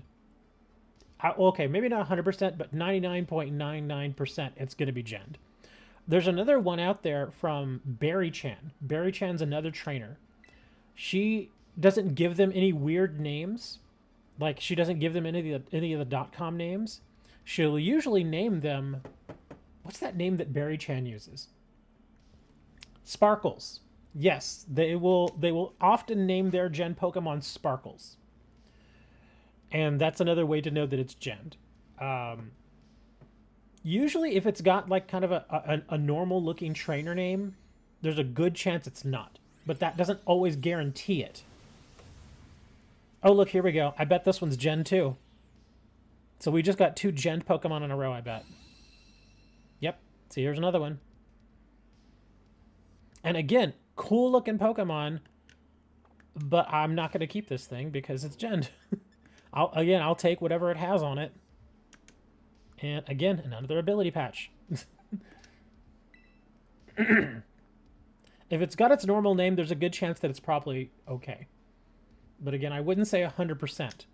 Because some people that do gen Pokemon just leave the regular names. The biggest reason that a lot of these people will create these gen Pokemon is specifically to rename these Pokemon these .com names. Which you should never go to. Never go to these websites.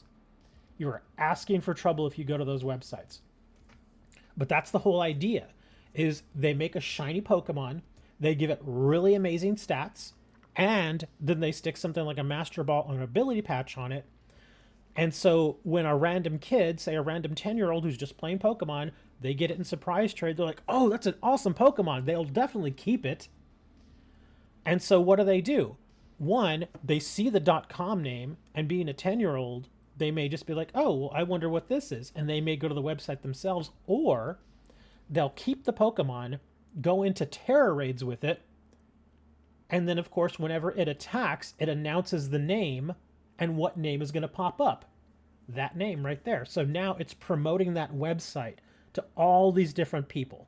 So yeah, you may get a shiny out of it, but you're basically becoming a giant poster or a giant billboard.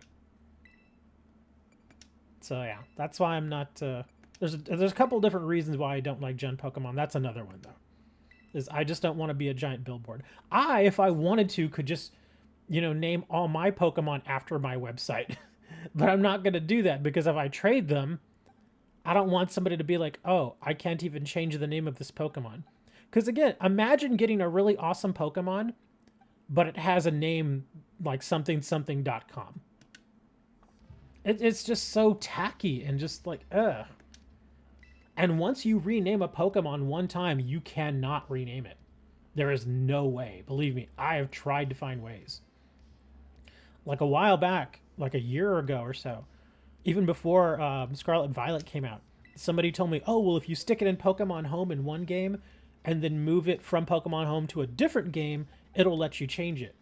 And so I tried it. I legitimately moved a gen Pokemon from Sword and Shield to Pokemon Home, then from Pokemon Home to BDSP, I think it was. Or was it the other way around? I can't remember. I think it was Sword and Shield to Pokemon Home to BDSP.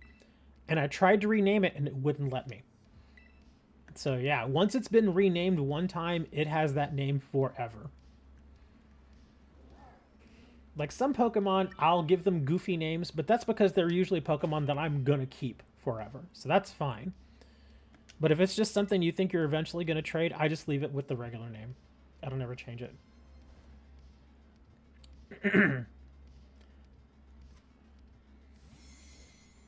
Let's see if we can get something else here. Can you imagine getting 3 gen in a row? It's happened. Oh, this one's normal. Yeah, this is just an Ice-Q. One big thing I've noticed between Sword and Shield and Scarlet and Violet is in Scarlet and Violet, all the gent Pokemon I get are regular Pokemon. They're in Sword and Shield, a lot of the gent Pokemon that I would get were legendaries. And some of them were like kind of the strange, kind of the weird looking ones, like those space ones. I think it was what generation was it when we got all those alien Pokemon? Was it Sun and Moon? I forget the name of some of them, but there were some really, really oddly named Pokemon I'd never seen before. And so when I got traded them in Sword and Shield, again, Sword and Shield was my first Pokemon game, so I didn't know this at the time. And so I was getting all these weird looking Pokemon. I was like, oh my god, these are insane looking. And so I kept them all. Even though they had those goofy names on them. Ultra Beast. Yeah, I think some of them were the Ultra Beast. There you go. Yeah, some of those guys. And I still actually have a lot of them too. But I keep them in Pokemon Home, obviously, because I can't bring them here yet anyway. But yeah, I kept them all at first because I'd never seen them, and it filled my Pokédex. So at least in that case, they actually did something for me. I did find, though, that I almost never use them in Pokemon battles. Zerkatree. Yeah, those names actually ring a bell. I got multiple Guzzlords. I got like 4 Guzzlords. I think I got 1 Buzzwole. I got plenty of Celestias. I got Zerkatrees. I'm pretty sure I got at least 1 Pheromosa. The Nilogio? That one doesn't ring a bell with me. I don't think I ever got one of those. But I know for a fact I got a bunch of Guzzlords. And they were all shiny. Yeah, so I've got like a white Guzzlord just hanging out in my Pokemon Home somewhere. There was also another one. I don't know if it was an alien Pokemon, but it was a really odd-looking one. The name started with a P. I forget what it was. It was like Pity something or Piggish. I don't know what it was, but it was a really odd one. The jellyfish one. Oh, okay. I think I actually do have one of those jellyfish ones. Poipole? I don't know if that's the actual name of the Pokemon. I sincerely don't remember. But yeah, it was this really kind of crazy looking one. It was really, really odd colored and everything. It was just a a very insane design.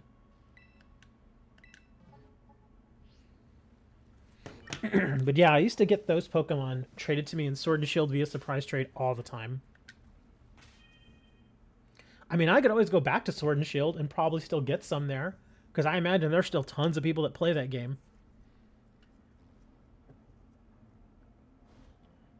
I do, that Nagandadel name, that one rings a bell. I think I have one of those. Bucephalon, that might be it. That might be the one.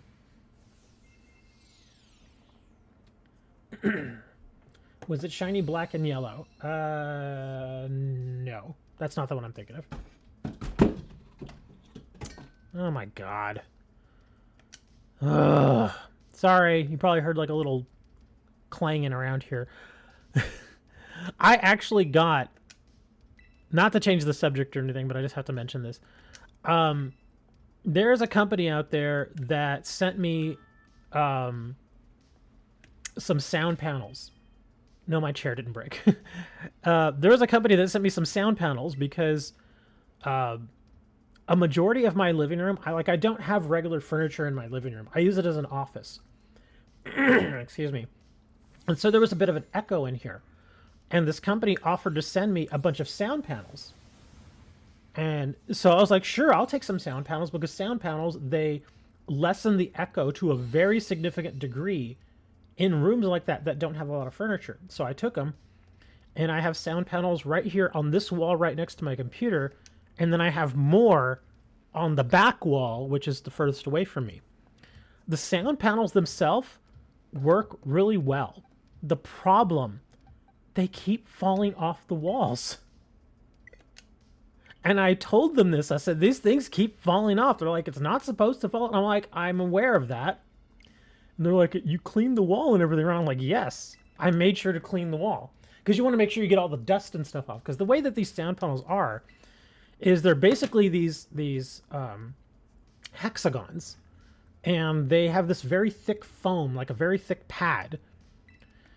And then on the back, they have like this little peelable thing. It's almost like double-sided tape. You peel it off, and it's very, very sticky. And then you literally just stick them on the walls. You press them on there, and you press your hands to it for like a good minute to make sure it sticks really good. And then it's supposed to just stay there forever, or as long as you want it to, until you go and literally pry it off the wall. Well, the ones they sent me, they keep falling off the damn wall. And that's what just happened right now. 2 of the panels just floop, and that was the noise you heard. It was the panels hitting my desk. They didn't like hit me or anything. They went behind my monitors, but it's just this huge pain in the butt. And I told them that, and I said, yeah, this is like the 4th or 5th time now I think they've fallen off. They just won't stay. And it sucks because as far as lessening the echo, they do work, but they just won't stay on the damn wall. Like, at least every other day they fall off. And I have to stick them back up. At this point, I may just get some sort of wall glue or something just to make them stay. Because the whole idea is once you put them on, like I said, once you put them on, they're supposed to just stay there pretty much as long as you want. How many do I have? I have 16 of them. But only 2 keep falling off.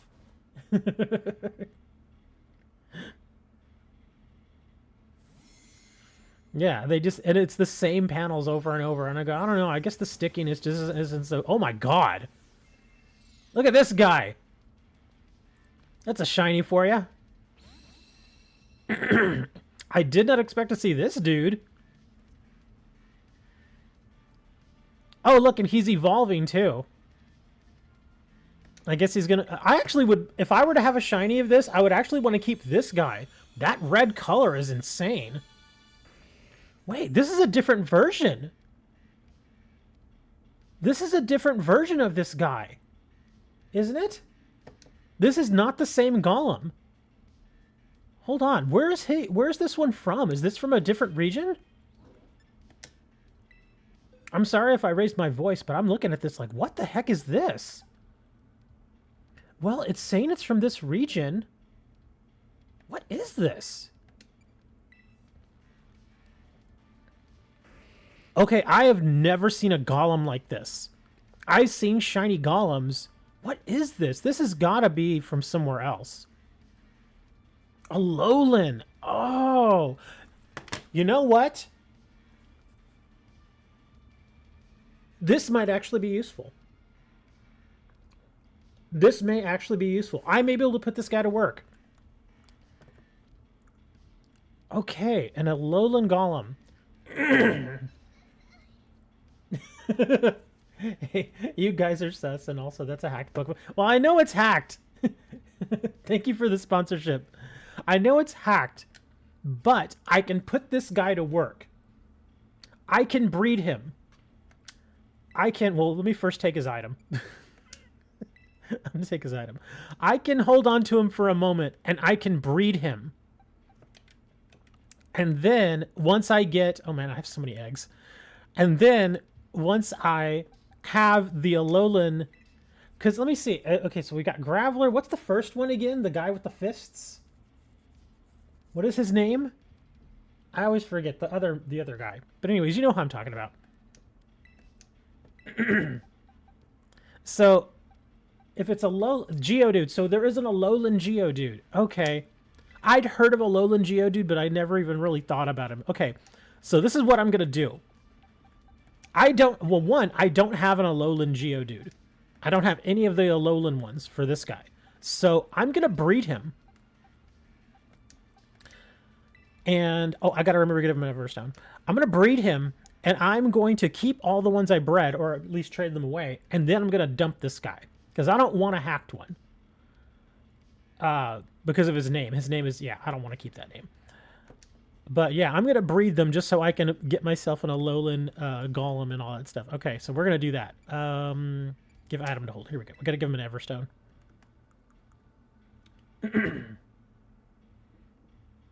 Wow, I had actually never seen that. So that's new to me. That's pretty cool. And again, this is another reason why I like doing surprise trades. Every now and then, not that often, but every now and then, I'll get a Pokemon that I don't have. So there we go. So we're gonna make this work now. Does anybody else want one of these?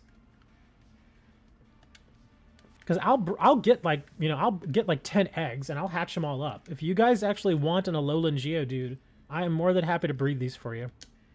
Oh crap, wrong thing. Back up. There we go. Well, I can't get you an Alolan Golem, but I can get you an Alolan Geodude, and then you can just evolve it. The question here is this, though. Is the only way to evolve it to trade it? Is it one of those? Because I know some of them, like the Haunter to Gengar, the only way to get it to evolve is to trade it. We may have to work together here a little bit then. Yeah, so it only evolves when you trade it. That's unfortunate. I hate those. Yeah, and unfortunately, this game doesn't have a linking cord.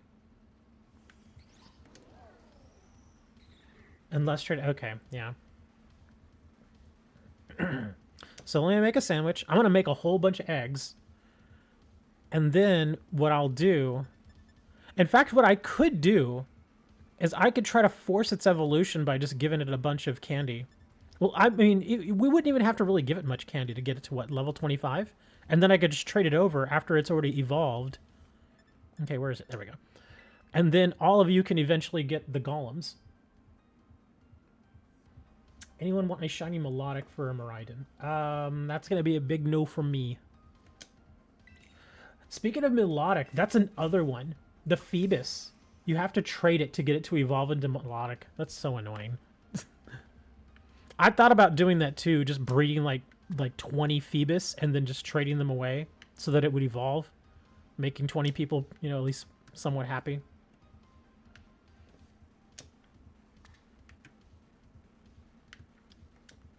That's right, it's a Dutch sandwich with lots of cheese. Everybody's like, what's he talking about? Why are you singing the song? Don't be singing the song. I will sing the song all I want. That's what we do here. Because we're just normal men. We're just normal men. What do you mean, normal men? We're just innocent men. I love his mustache. The mustache that Gollum has is insane. I just love it.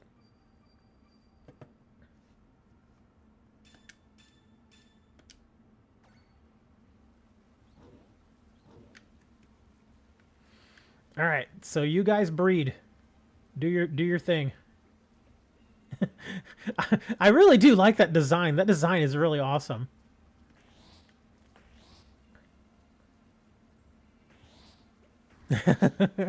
He looks like he's got like what's supposed to be a little beard, but it doesn't quite look right. But the mustache is good. And those little things he has jutting out of his top, that's insane looking.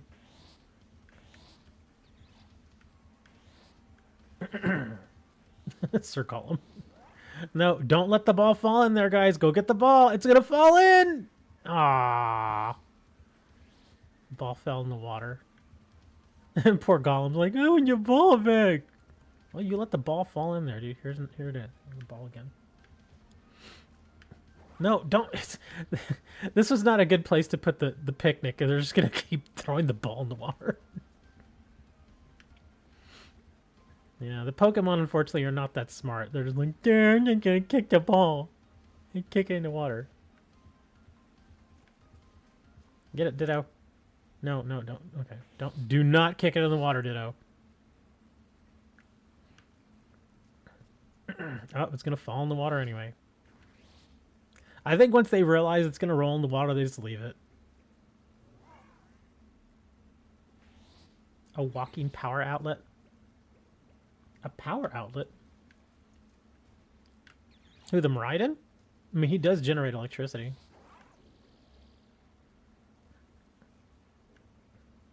I think you might be trying to refer to the Golem, but it doesn't really look like it. It looks more like a vice on his head or something. He's got like a C-clamp or something. I mean, he does have those little gold things on the inside that look like contacts. So maybe that's what it's trying to be. I don't know. It looks more like a vice. It's supposed to be a cannon? That's weird. That does not look like a cannon. Alright, let me see how many eggs we got here. Oops, wrong end. I want to get at least 5 eggs.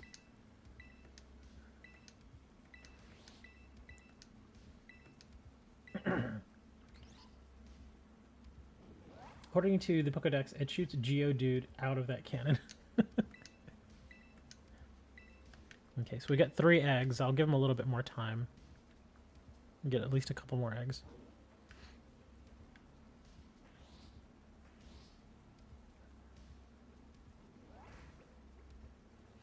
Have y'all gotten that weird little bug? I only get it every now and then. I'll get a bug where... Well, there's 2 bugs, actually, with Miraidon. When I throw a ball out here, sometimes he will just start speed humping the ball for no reason. I don't know why he does that. He'll just like, and he'll start freaking out. And then other times, when he goes to kick the ball, he'll accidentally walk on top of it, and it will launch him into the air. Sometimes it's just a couple of feet. Other times he goes up like 25 feet.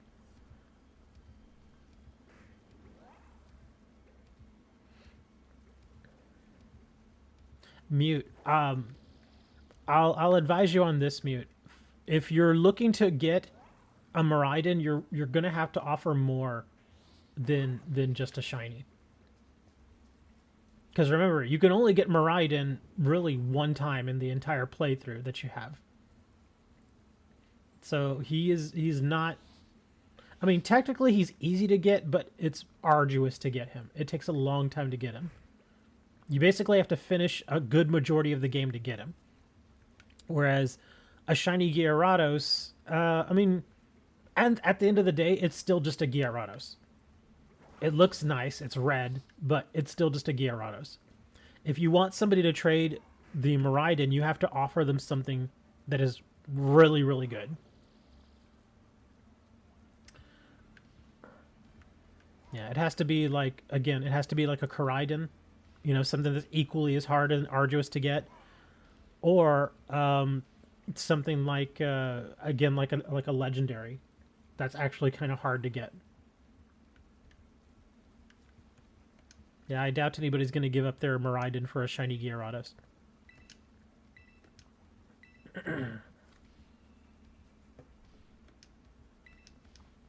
I think we should have enough eggs now. Yeah, it's like 7 eggs. Okay, we're good. Golem's a rock. He's like, I don't want to go in the water. He's like, I ain't going in there, man. Yeah, he knows what happens to rocks if they get exposed to water for a long enough time.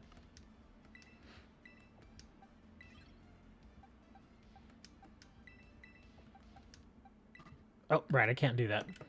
I have to have at least one Pokemon in there. So there we go.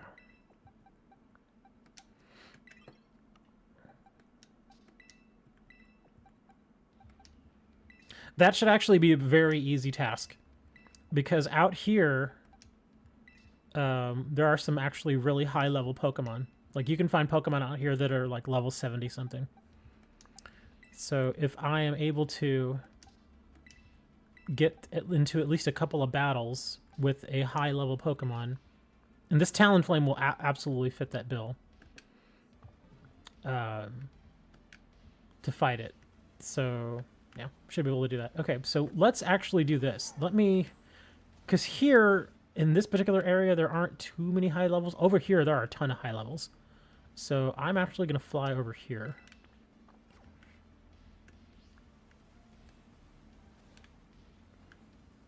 Let me see if I can go find, like, a Hatterene or something.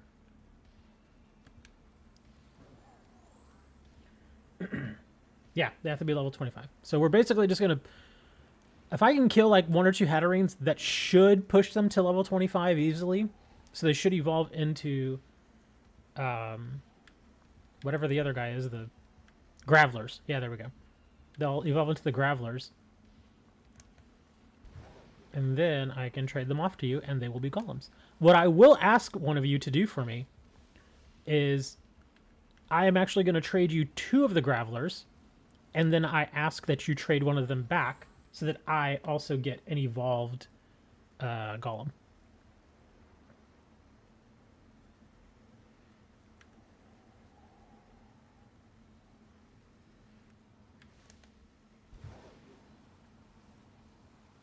Oops, I think I went to the wrong area. I think I was supposed to go up here.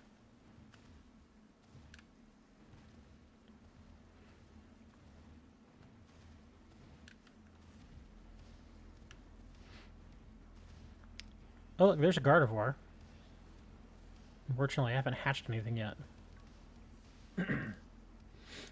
The Clunk for 2 others, and Koraidon for Maiden. Leclonk.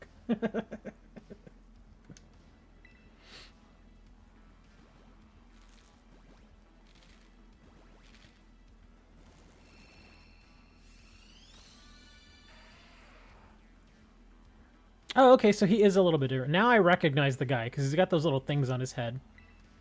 Because I've seen his card. I've seen his trading card. I've just never seen him in the game.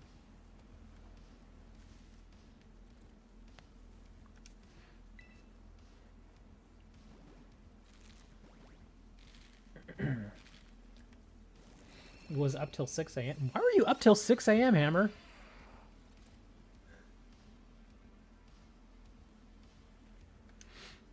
Yeah, I was trying to tell him that, Dirt, but they're going to keep trying. And they're welcome to keep trying, but... Yeah, that's what I was saying. Like a shiny Gyarados or a shiny Lechonk, any normal shiny Pokemon is not going to be worth a Miraidon. It's just not. They're just not on the same level. I mean, don't get me wrong, a Gyarados is pretty handy Pokemon, but the Miraidon is just, like, levels and levels above it.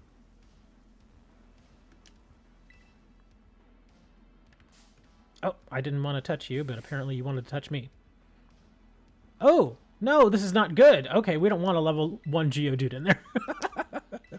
I gotta switch those around.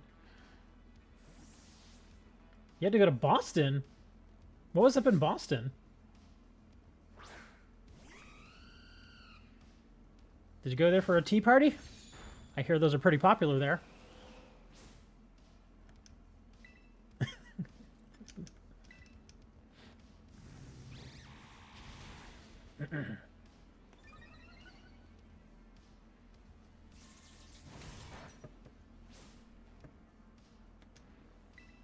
Well, how did this not kill? Oh, this is a level 70 Poniard. I was like, how did this not kill the Poniard?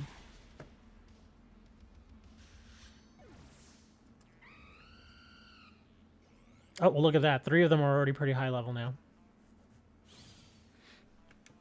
Tea party and shoes.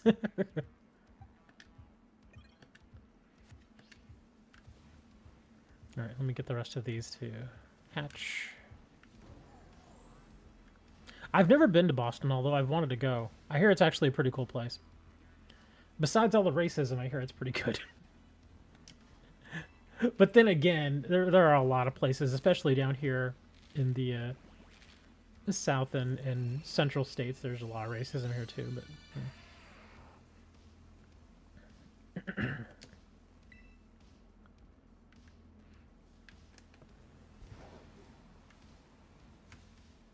oh, good. So this one's gonna hatch, and then I can turn right around and go face that Gallade over there.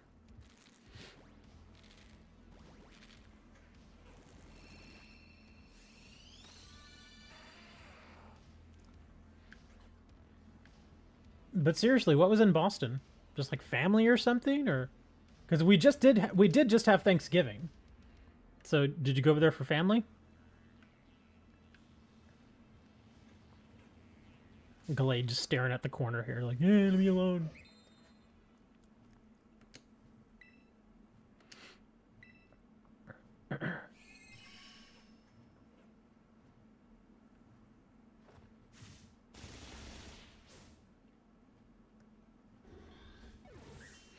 Okay, this should get them all to 25. Oh, only 2 of them have not hit 25 yet. Okay, so we're going to get a bunch of evolutions here.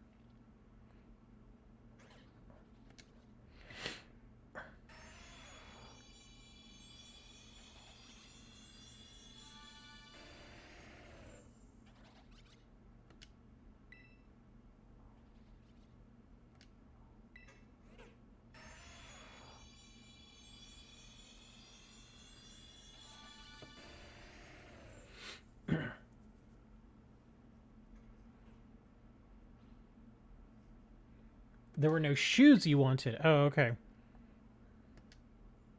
So you went shopping. Okay. And plus it was Black Friday, I imagine, so did you find any deals?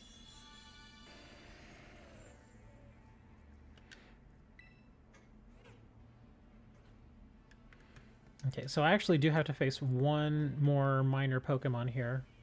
Oh, this one was probably not a good choice. Because this is a Charge-a-Bug.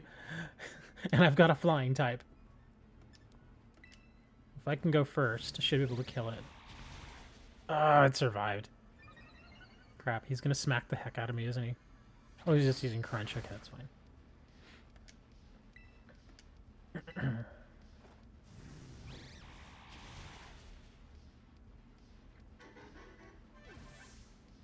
Found so many Pokemon deals. Booster boxes like half off? Wow.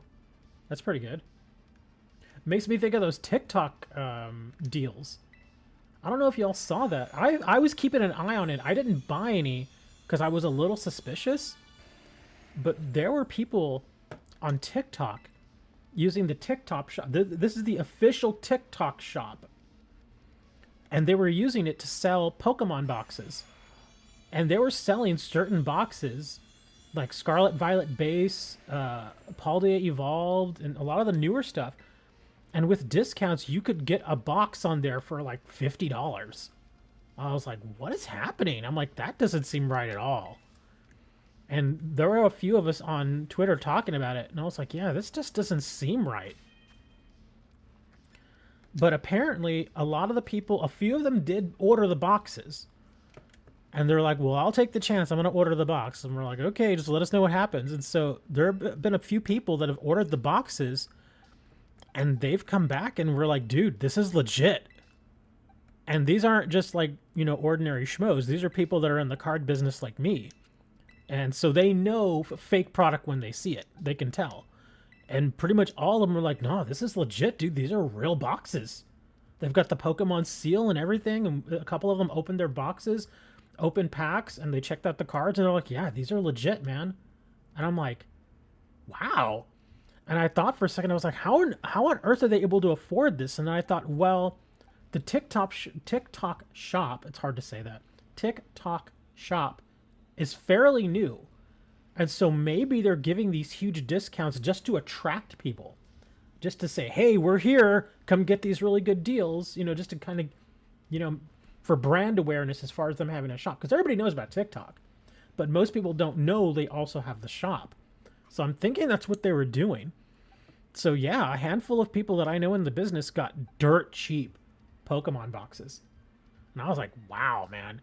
Because some of them, I think one guy even ordered an Evolving Skies box, which right now, Evolving Skies are expensive. They're really expensive right now because a lot of the alternate arts in that set are also very expensive. And so he was able to get a couple Evolving Skies boxes, and I think he paid like $80 for them. And right now, how much is Evolving Skies? Because at one point, I know it was over $300 for an Evolving Skies box. And what gets me about Evolving Skies, that set's not even that old. It's from Sword and Shield block. So it's not that old. There we go. Evolving Skies. No, we don't want that. Let's go here. There we go. Wow. Evolving Skies booster boxes right now on TCG Player are $430. That is insanity. Insane. I mean, I know that they're not really producing much of it anymore, but that's still insane. But again, to give you a big reason, I think the biggest reason it's so expensive is because of that Umbreon VMAX. If you've not seen it, there's an alternate art Secret Rare Umbreon VMAX. It's easily a $400 card. And in some cases, it's upwards of $500 or $600. If you get it graded, in fact, there's one online that I saw that was graded a 10 by Beckett, I think it was. And that sucker sold for like $1,500. It was just like, wow. I've never pulled one myself. It's a beautiful card. Never pulled one myself, but if I ever did, I'd probably crap myself. It's an amazing card. Yeah, I mean, even back when Evolving Skies first came out, it was a $100 card easily. Easily, it was a $100 card. But now, because it for a while, it was really, really hard to get. So yeah, lots of people are really just, it's highly sought after card. They're trying so hard to get it. Interestingly enough, I talked to somebody about a week and a half ago, telling them, okay, whoever gets in first gets their first GO, whatever. Okay, 454122. Anyways, I was talking to somebody again when we saw all these TikTok deals. They were talking about, I just want those Evolving Skies. He's like, the Evolving Skies are like insanely rare. You can't find them anymore. And I'm like, dude, I find them all over here. And he's like, where are you? And I'm like, I'm in South Texas. And the guy I was talking to, he happened to be down south from me in Brownsville, which is not that far. It's like a 2-hour drive. He's like, are you serious? And I was like, yeah, I find them all over the place here. And the whole bunch of people started giving me crap. And they're like, no, you're lying. They don't have them anywhere. You're lying. I'm like, dude, I'm telling you, I see Evolving Skies all the time down here. Sure enough. In fact, I posted a video a couple days ago that had like a couple of dual pack deals that I found where you get a pack of Chilling Reign and a pack of Evolving Skies. Oh, and this little Celebi pen. And as soon as I saw those, I was like, see, I knew it. I knew I wasn't seeing things. And sure enough, I bought a couple of them, and that's how you got the video. And so I was like, yeah, I'm not crazy. Evolving Skies is still there. It's still out there. You gotta look around a little bit, but it's still out there. And it wasn't even like at a card shop or anything. I found those at H-E-B, the grocery store. Yeah, they had like stacks of them there.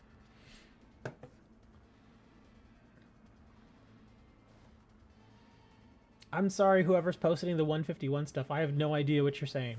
I unfortunately do not read Japanese. I'm sorry. No clue what's being said there. I guess I could run it through the translator but that'll take a minute. Let me get this other trade going here, and I'll translate and see what that says. I wish YouTube had a built-in translator. That would actually be a heck of an idea. Okay, so DJ has his... Actually, hold on. DJ, I'm going to ask you to send that Graveler back to me. Or to send the one I just traded you back to me. I'm going to send you another one. Because like I said, I actually do want to have my own.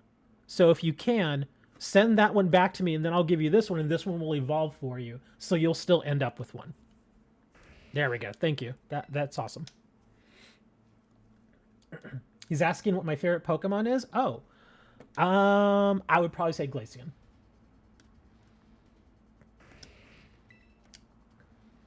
Yeah, Glaceon is probably my favorite. It's definitely my favorite evolution. Definitely my favorite one for evolutions. As far as overall Pokemon, it's at least up there. I can't really think of any. I mean, you would figure if there was one that was more favored than Glaceon, that I would easily be able to name it. So there you go.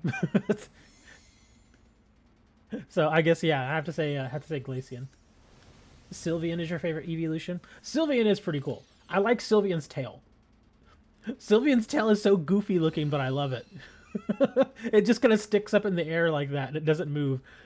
Oh, now that I think about it, I think the big reason I like Eevee's tail is it reminds me of the tail one of my cats had. I think I've mentioned this cat to you, how he had like this crooked tail. And its tail was just naturally like that. It was born with a crooked tail. It happens. But I loved that cat. And every time the cat would come near me or would just be anywhere, it would stick its tail straight up in the air. And then it had like these kinks in the tail. So it looked like a question mark.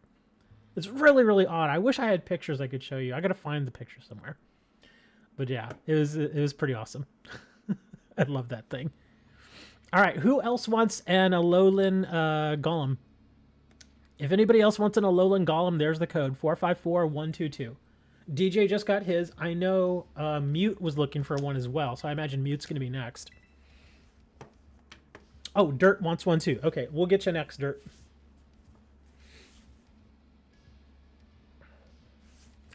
I actually bought, not that long ago, a graded Glaceon V card. Was it Glaceon V? I have it back here. It's on one of my shelves here. But I got one, and I was able to get it for like $12. I was really jazzed about that. And it's graded, too. So it looks really awesome. I think it's like a 9. Yeah, it's graded like... I think it's a 9. Oh, is it a 9 or... Hold on. Now I have to go look. Here. I'm sorry, I have to look. Where is it? No, it's a 10. Okay. I knew it was at least a 9. Yeah, I've got a it's a 2022. It's one of the promos. It's a Glaceon V-Star. So it's not that old, but it was really inexpensive, really affordable, and it was a 10. That's probably why I got it. Nyandles, who is that? I have no idea who Nyandles is. But if you want an Alolan Golem, I'll trade it to you. It's fine. I just don't know who you are. Is that the person that's speaking Japanese? Okay, well, whoever it is, they're getting one.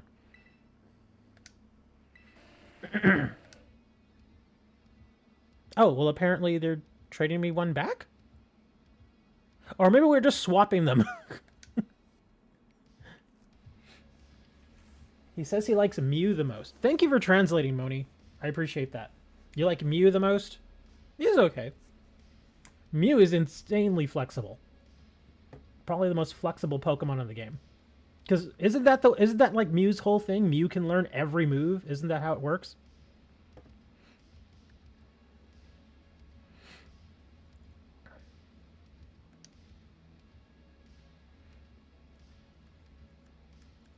I guess Koraidon not being traded. Yeah, probably not. Yeah, most people... That's the thing about Miraidon and Koraidon. Is, again, they're kind of like Zamazenta and Zacian. Where they're not necessarily hard to get, but it's just an arduous task to get them. because you have, in order to get another copy of it, you literally have to go and play through the game all over again, which means resetting all of your progress. And yeah, most people don't want to reset all of their progress.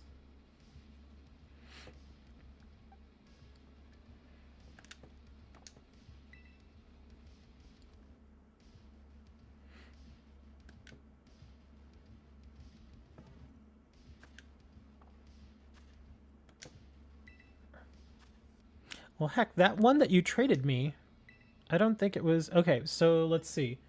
Mute, and I only have 2 of them left. So Mute wanted one, and Dirt wanted one. So either one of you can hop in here. 454-122.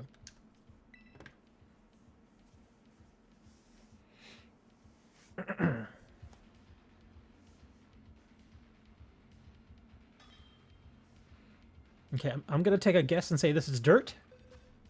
It is Dirt. Okay.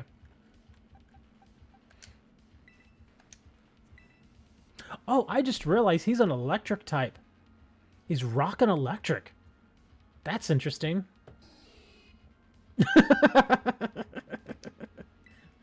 That guy looks so goofy.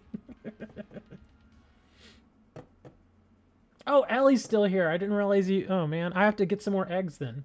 I'll have to hatch more. Well, actually, I already have a couple more eggs. I just need to hatch them.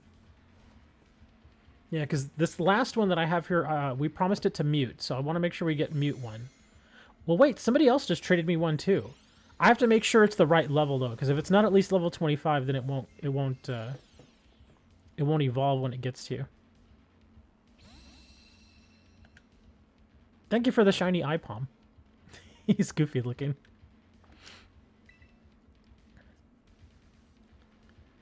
Yeah, let me back out of this real quick and let me take a quick look at this other one. Is this one not level 25? This is level 36.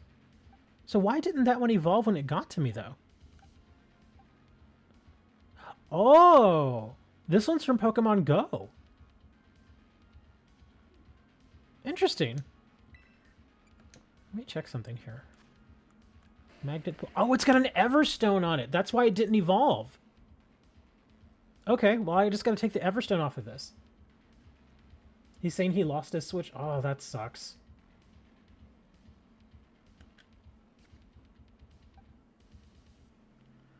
Okay, so let me take the Everstone off of this. Well, here's the thing, though. I kind of want to keep this. I really do, because it's from Pokemon Go. I don't really get too many Pokemon from Pokemon Go on here, so I kind of want to keep this guy. Okay, so this one I'm going to eventually delete. This one I kind of want to keep, and this one is the one that I wanted to keep for myself. Okay, so we have just this one left. I do have another egg, though. I can hatch this other egg. So I think we only needed 2 more people, right? Okay, so Mute wanted one, and then Ellie said she wanted one too. Okay, so Mute had asked first, so this Graveler is going to go to Mute, and then I will hatch this other egg here. So Mute, I'm going... Ooh, God, did I press my... Okay, here we go. Yeah, Mute, go ahead and hop in for trade. And then I will hatch this egg for you, Ellie, and then we'll level it to 25 and get it to you.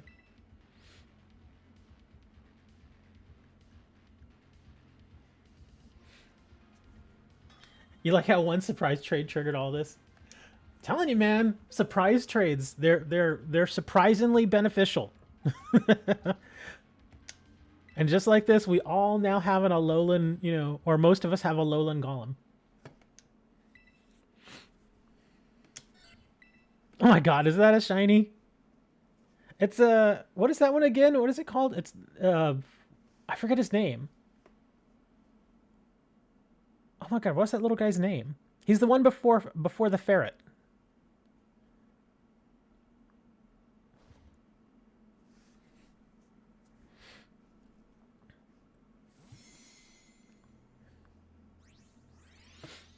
Sentrent, thank you. Yeah, I could never remember his name because I just don't use him that much. I think I'll probably evolve this little guy into the ferret form.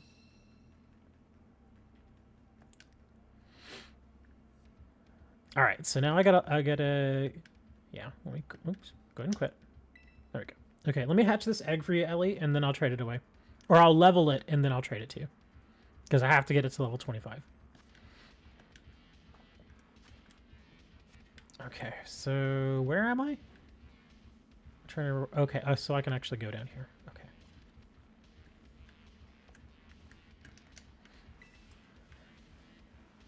Yeah.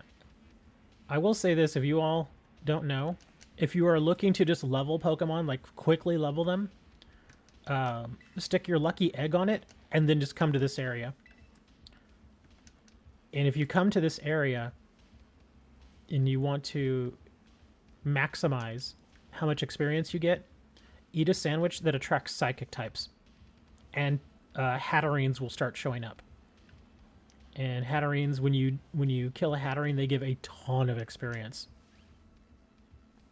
Like, even when you're, like, in your, like, level 70, level 80, you still get a ton of experience from those Hatterines. He wants an English keyboard. Let's goop. We're gooping. No, leave it! Hammer's like, oops, I spelled that wrong. No, that's actually pretty funny, man. Let's goop.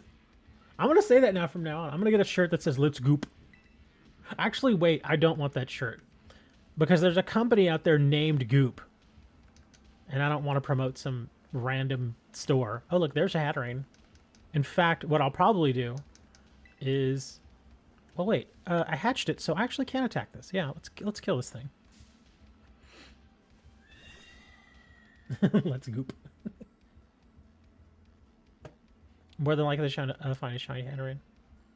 Well, I wouldn't even say eat a shiny sandwich. Just eat a psychic sandwich. But yeah, it does increase, obviously, the amount of Hatterenes you'll see.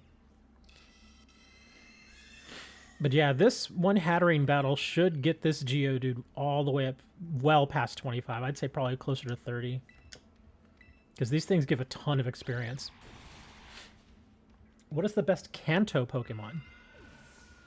From Kanto? Oh, wow, look at that. Right at 25. Awesome. Let's kill this thing. From Kanto? Oh, man. The thing is, every time I think of Kanto, I always just think of the starters. I always think of those guys. Alright, so now we can trade Ellie. There. Let me look at the Kanto list. I can never remember who's from where. Unless it says so in their name, I sometimes forget where certain Pokemon are from. Okay, Ellie, if you're ready, here we go. 454122. While I'm waiting on this, I'm actually going to look up the Kanto. Let me see. Kanto Pokemon. Oops, not cannot. Kanto.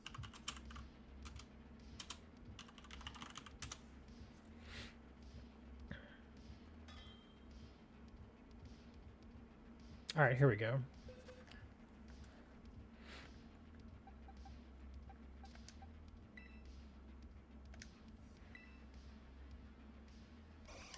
Primate. Let's see. So of course we got the starters. Oh, there's Butterfree. Butterfree's kind of neat. Beedrill's insane looking. Oh, the Raticates and. I'm going to avoid saying Pikachu because it seems like kind of a default answer. Let's see. Vulpix and Ninetales. Those are good options. Venomoth, Paris, Vileplume, Golduck.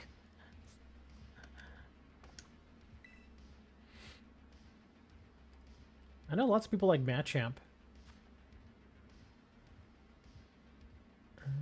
Rapidash. You know, Rapidash might be close. I wouldn't say it's my favorite, but I definitely do like Rapidash.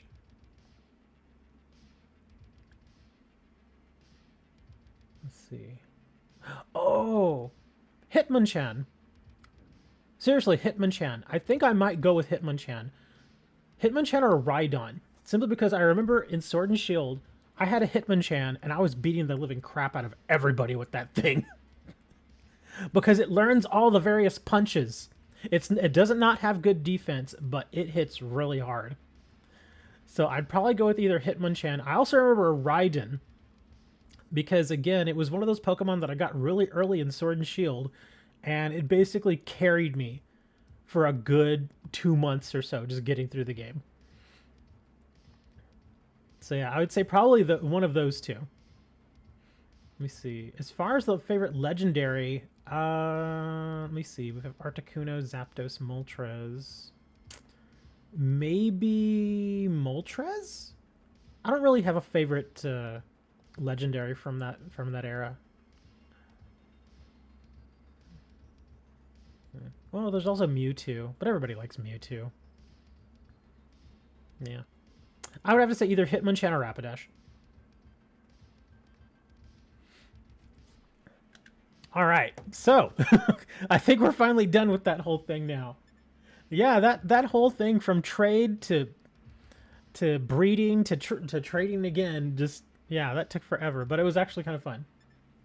What did people do to it? What?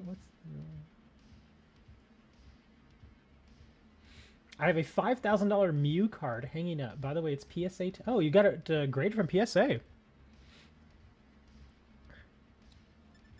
I actually have a couple of PSA cards coming. One of them, I don't know if it's going to make it to me because the seller I bought it from has good feedback, but they have been very, what's the word I want to use here? Very flaky on how they're handling my order. Because I won it in an auction on eBay, and I'm not going to lie, I got a ridiculous deal on it. No joke. The shipping itself was like $5, which is normal for a graded card. That's fine. But I only paid, no joke, $2.10 for it. For a graded card. It was, I believe, it's a PSA 8.5. What's her name? Gita. Yeah, an 8.5 PSA Gita. I only paid $2.10 for it. And yeah, so shipped and everything, I think it came out to like $7 and change. Yeah, it was not expensive. So I was jazzed to get that PSA Gita. And I was like, oh my God, that's so awesome. But then after, I paid for it and everything. Like as soon as this auction ended, I paid for it immediately. And then it took the guy like 3 days to even mark it as shipped. And I was like, that seems like a long time. But then again, I talked to some people and they were like, yeah, some people don't like that though. Uh-oh, I'm getting a low battery on my controller now. Let me grab my other controller. I'll be right back.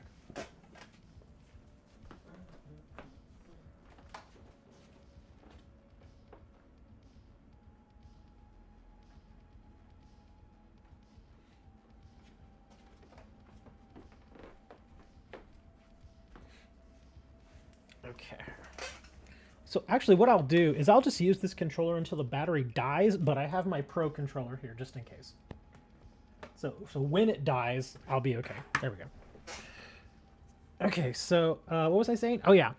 They were being a little flaky on when it would actually get shipped because it took them like 3 days to mark it as shipped.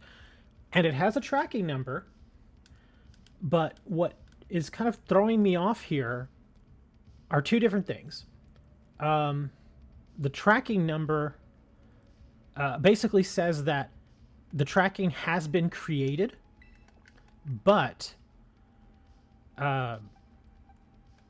the item actually hasn't been delivered to the post office yet. This was on Wednesday morning when this happened. And so like me, when I send out cards and they ask for tracking, I get them their tracking number and I drop it in the mailbox that day, unless it's a Sunday, which obviously the mail doesn't get picked up on Sundays. But if it's like a Monday and I, get the tracking number set for them and everything, it gets checked in that day. So since Wednesday, it still has not been checked in, basically meaning that the Postal Service still hasn't gotten it. So that's throwing me off a bit. Not only that, but the tracking says that the address on the shipping the address on the tracking code that they gave me has an address for Illinois. And I'm like, Why the hell is this going to Illinois? I don't live anywhere close to Illinois. You all know I'm from Texas. So I'm like, why would they put the address to Illinois? And I kind of think I know what's going on here. Is the guy who put the auction up and sold it to me for that low price of $2.10 is probably not happy with the low amount that he got. So what he's probably doing is he put the tracking on there, and he purposely is sending this card somewhere else, probably to somebody that he knows. So what will happen is they'll put the tracking on there, it will get shipped out, eventually it will make it to that destination in Illinois. And so on eBay's side, it will say that the package has been delivered, when obviously it's not been delivered to me. But then he can come back and argue, well, that's the address that the service gave me or whatever. And I'm like, of course, I'll respond with, dude, I've never lived in Illinois. I don't know what you're talking about. And then he can say, well, that's the address that eBay gave me, and now I no longer have the card. So I obviously can't send you the card. All I can do is refund you. So I'm thinking, and I've seen this done before, is people who sell or put cards on auctions and they don't get nearly the amount that they were hoping for, they will purposely send the item to another address with tracking so that on eBay's end it looks like it was delivered. They'll claim that the wrong address was put on there. And since they claim they no longer have the card, they can't send me the card, so they'll just give me a refund. So in actuality, what will happen is a package, not, the card is not, okay, the package that goes to Illinois, the card's not actually in there. The seller still has the card. That's what he's doing, is he's keeping the card. He's sending a package to Illinois with tracking. So it gets there, and he says, well, I actually don't have the card anymore. It was sent to Illinois. I apologize. Here's your refund. And he'll refund me. And what he'll do is, like a month from now, after he thinks all this is blown over, he'll relist the card, and he'll try to sell it again. I'm thinking that's what's happening. And that really bothers me. Because one, it's shady and underhanded. And he's essentially breaking a contract. And I think that's what's going to happen. So I'm a little hesitant to be too excited about it, even though I was really excited to get it at that price. So yeah, I don't really know what's going on with that. I just feel like he's going to screw me one way or the other. And again, it bugs me because he didn't have a ton of feedback. He had like 64 feedback, but it was all positive. It was all positive feedback. And usually once somebody gets to like 15, 20, 25 feedback, if it's all positive, they're usually okay. That's why I was okay with bidding with this dude, even though he was only at like, 65 or so feedback. But it still bugs me that he may try to screw me out of this card like this. And if he does do this, I'm absolutely leaving him negative feedback because I know what's happening. And sometimes these sellers can challenge that negative feedback, and I'll just say, well, you put the wrong address on there, so it's your fault that the card is now lost. Yeah, you gave me my money back, but I really want that card. And so, yeah, negative feedback. I spilled so many Doritos. If you're in Japan, why are you eating Doritos? Are you in Japan, or are you just speaking Japanese? I know they have Doritos in Japan, but I wouldn't figure it to be one of the more popular choices. With so many snacks you guys have out there, I would expect that you would probably choose something a little different if you were in Japan. Because I've seen I've seen people open up like care packages and stuff that they get from Japan that have nothing but snacks in them. And some of those snacks actually look really good. Some of them look really good, but some of them also look kind of weird. Like there was this one guy that I saw. He was actually in Korea, so not Japan, obviously. But yeah, he was in Korea, and he got a bunch of Korean snacks, and a whole bunch of them had to do with fish.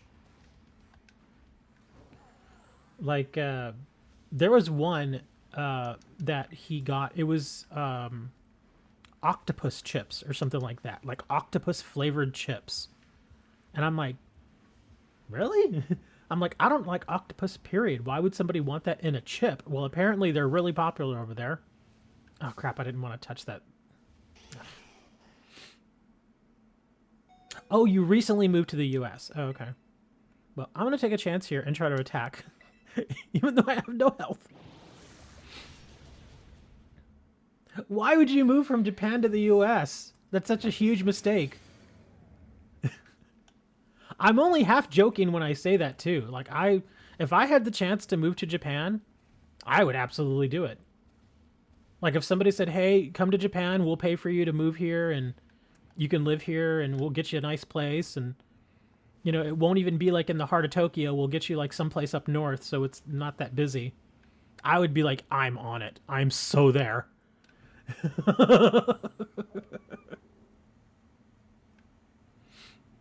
You love shrimp chips. That's another thing that they have there in Korea. They had shrimp flavored chips, although I have seen shrimp flavored chips here too. But yeah, there's a lot of really odd chip flavors out there. Or here's one from Canada, and it's made its way to the US recently. Ketchup flavored chips, which I'm like, I don't really care for ketchup that much as it is, but ketchup flavored chips? I'm like, The work culture in Japan is pretty brutal. It's gotten pretty brutal here in the US too.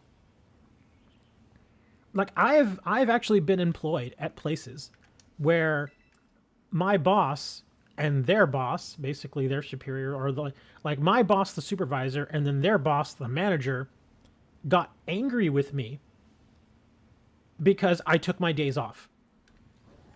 Like it was the weekend. And here, in fact, I think I mentioned this a long time ago to you guys. I worked for a company that isn't around anymore, but I had made it known to them, and I'd made it known basically to the whole office because I was actually really excited about it. One weekend, I was going to be going to Dallas for a Yu-Gi-Oh! Championship Series tournament, like the big ones. Back then, they were called Shonen Jump Championships. So, huge tournament. And I was going to be judging it. So I was really, really excited, really pumped about it. I was supposed to be getting all the product for my time and trouble and stuff. They were paying for all my expenses, putting me in a hotel room. It was great. Looking forward to it big time. And I had let my boss know about that like 3 weeks in advance. And I didn't even have to take extra days off or anything. I was going to be leaving to go to Dallas Friday evening, and I would have been off, you know, that Saturday and Sunday. Then I'd come back to work on the following Monday. So I wasn't actually taking any time off. I was taking my regular days off, which were Saturday and Sunday, because we didn't work on the weekends. So I go and I, you know, go to Dallas. I do the event. It was great. It was wonderful. I had a great time. I come back Monday, and my supervisor and the manager are both pissed. They're just angry with me. And I'm like, what? They're just mad. They're really short with me. I just didn't know what was going on for like half the day. And finally I talked to one of my coworkers, and I was like, yeah, I don't know what's up with them. Are they just mad today or something? And they're like, yeah, you didn't come in this weekend. I'm like, what do you mean come in this weekend? We don't work the weekends. And they're like, oh, and apparently nobody had told me. I sincerely did not know. We had apparently gotten a new account like that Friday, like that day I was supposed to leave. We got a new account, and they wanted to onboard the account as quickly as possible. And I was one of the people that generally helps with that sort of process. But I had already left work, and I didn't know that this was happening. Apparently the deal finally went through at like 7 p.m. that evening on Friday evening. I was already halfway to Dallas at this point. And because I was halfway to Dallas, obviously they didn't even try to contact me because they knew I wasn't going to be available.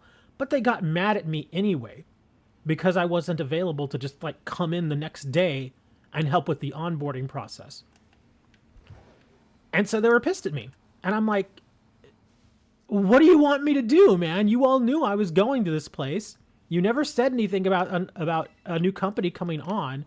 And all these weeks we had, nothing was even done in like, because usually whenever we would get new customers, they would send out emails and stuff like weeks in advance. And they just didn't do it. So like for an entire week after that, they were just pissed at me. They were just angry.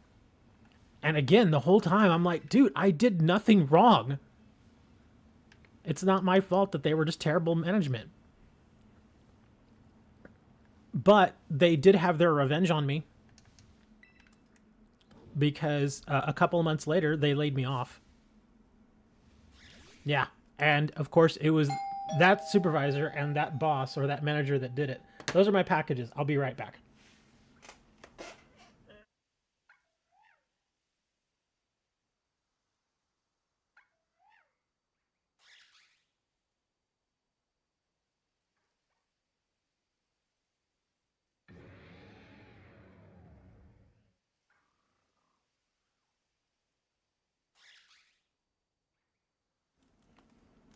Anyway, but yeah, that's what they did. They laid me off, and so I was pretty upset. And I was actually happy to find out that 2 years after I got laid off, the company went under. So I was like, I guess it was good. Not only that, but I've known other people. Oh, here's that mouse.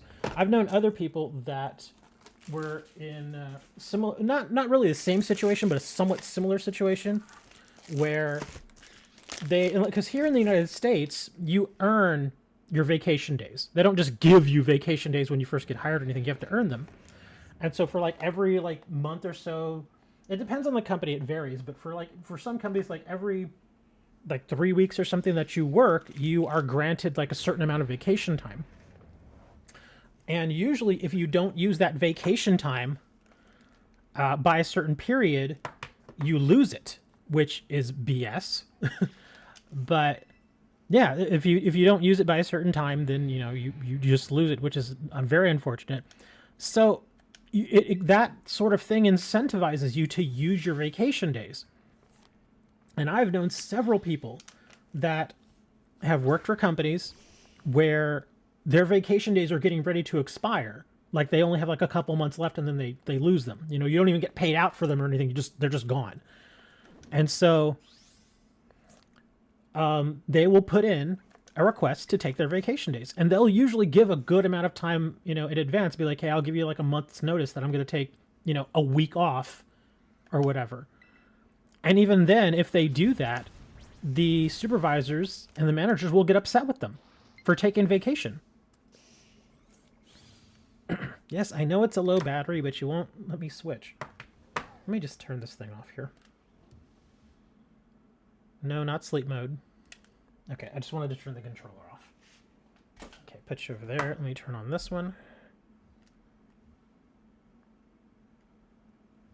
Come on. There we go. Okay, now we're good. But yeah, it happens all the time here. I'm looking for a raid. That's what I'm doing right now. But yeah, that sort of thing happens constantly here in the United States, where you will earn vacation time and you go to take it, and your supervisors will get upset with you for taking time off. When it's like, well, every other country or every other modern country around the world gives guaranteed like 2 or 3 weeks off per year, where you can literally just, go and do whatever and not have to worry about work, because that's the whole idea of vacation. That's another thing they do here in the States.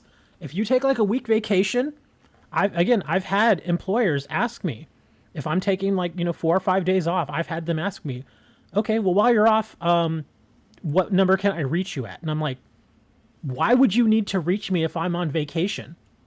They're like, well, just in case something happens and we need you to do something. I'm like, no. Because the whole idea, again, of vacation is to unplug from work.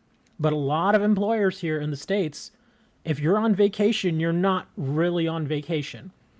Because they think that they can just call you and be like, okay, well, I need you to do this for me. Or they can email you and ask you to come back to work. And it's like, no, that's not how vacation works, man.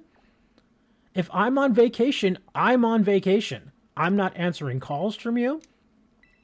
I'm not accepting emails. I'm not even checking my email until I am back officially. That happens, again, that happens all the time. Same thing In fact, here's a story that I remember. A Wendy's, and a lot of fast food places do this. A Wendy's was recently fined and almost shut down because it came to light that the owner would tell the employees that they would have to clock out at a very specific time. And the employees came back with, well, you know, we unfortunately can't close up the store until much later because, yeah, the store may close at 9, but we still have to clean up and, you know, we have to do, you know, prep work for the next day, that sort of stuff. And so you generally have to stay like an extra 30 minutes, an extra 45 minutes.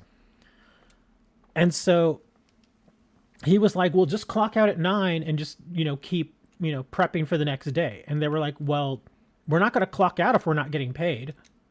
And he was like, no, just clock out because I'm not going to pay you for that extra time anyway. So basically he was asking them to work for free. And a lot of employers, unfortunately, get away with that sort of behavior. It's basically called, they just call it stolen overtime because that's what it is. It's stolen overtime. It's stolen pay. Because if you work a certain amount of hours over 40, obviously you get paid overtime. Oh crap, I didn't want to touch this guy. But what a lot of companies will do, especially franchised owned places like restaurants and that sort of stuff, like what am I thinking? Like McDonald's, Wendy's, places like that, they will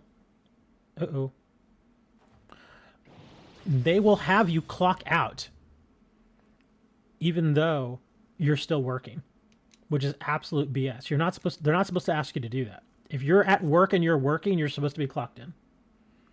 Olive Garden, you love Olive Garden? Ooh, I don't know about Olive Garden, man. I used to like Olive Garden years ago. I went back to them recently, like just a few weeks. I think I mentioned it in Discord. I went back to them a few weeks ago, and I had their, what is it, the Never-Ending Pasta Bowl?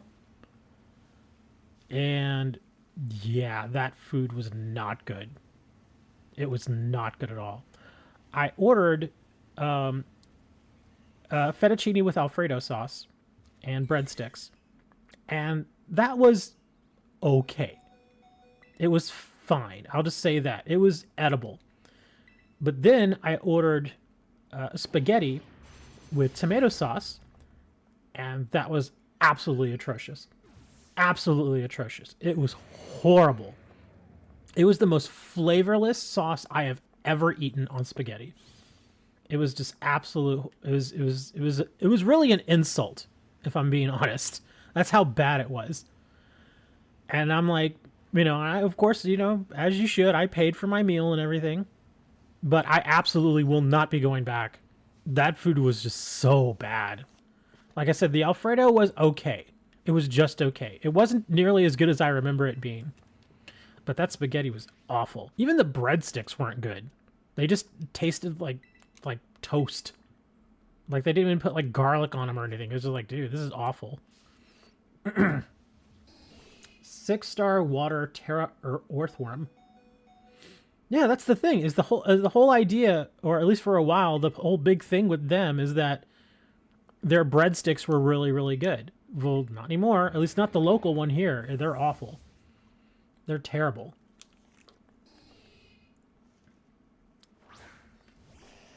All right, I'm just now seeing chat. I'm sorry, I got into talking. And as it is, I'm already approaching 5 hours on stream, so I may be getting ready to wrap this up. I mean, if y'all want to do one more 6-star, I guess we could do a 6-star, and then I want to wrap it up because it's already almost 3 o'clock. Let me see. Let's see. 6-star Psychic Avalug. A Psychic Avalug. Let's see. What does Psychic not like? Psychic doesn't like Bug. And what else does Psychic not like?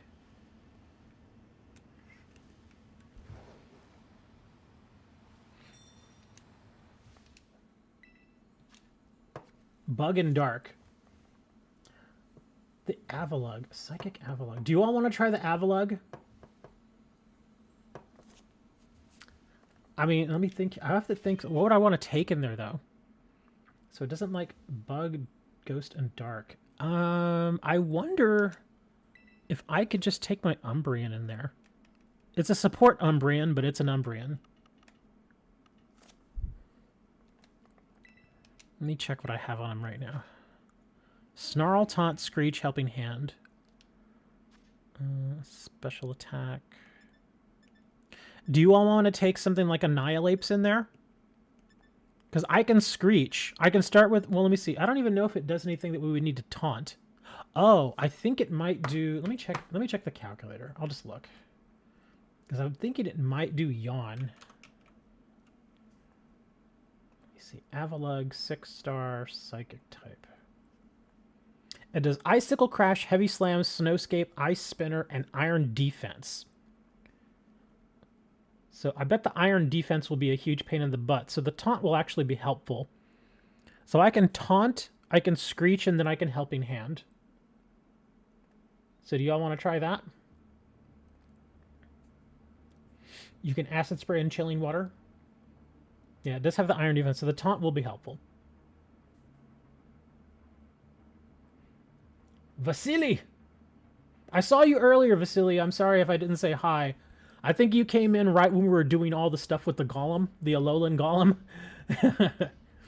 So yeah, I did see you though. Yeah. Okay, so I would say I'm good to go for that 6-star Avalug if you want to do that.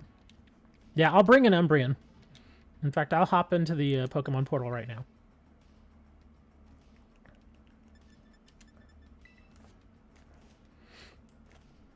How's everyone today? My voice is starting to actually go a little hoarse right now. I think I've been talking too much today. I mean, it is almost a 5-hour stream at this point, so yeah, it makes sense.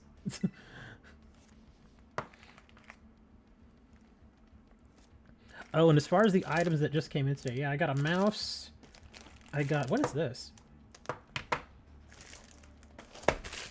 Oh, I got some giant top loaders in.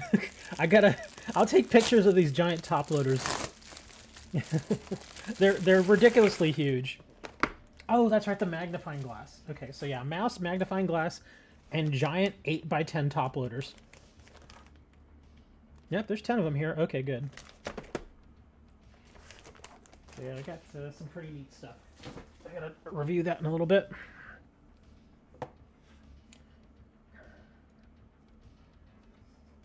You're eating pizza? I could actually go for pizza right now. I have some meat in the fridge, though. I think I'm going to heat that up and mix it with something.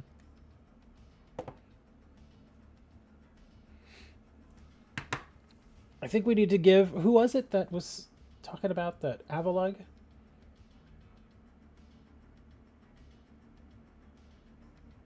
Oh, it was Dirt. Okay, I think we're just waiting for Dirt to get back to that Avalug. Whew.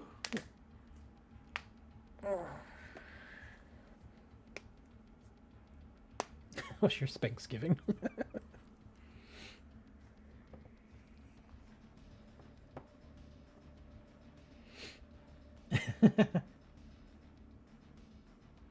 It's not spank giving, it's Spanks giving. You forgot an S. Oh, you did? I'm sorry, I didn't see it. Okay, VV4 for N3J.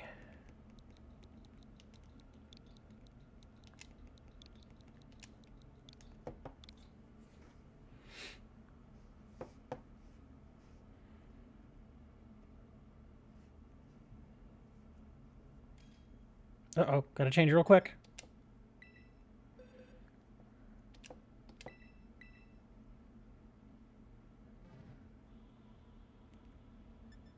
Okay, I'm all ready. Oh, we got an Arceus coming in here. Are you a cat or a dog person? Yeah, I'm a cat person. I'm both. The only thing I don't like are those really tiny little dogs. Those ones that are always like just little tyrants. Like certain small dogs I just cannot stand. Like dachshunds, the little wiener dogs, I hate those dogs. I cannot stand them. And it's not because of how they look, it's how their personalities are. Because I think the problem is a lot of those little dogs, the people who own them usually let those little dogs just get away with everything. They let them do whatever they want. They let them crap on the carpet. They let them pee everywhere. They feed them whatever they want. All that. And so they become little tyrants.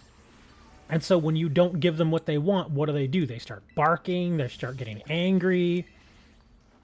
They start biting people sometimes. And so they become little jerks.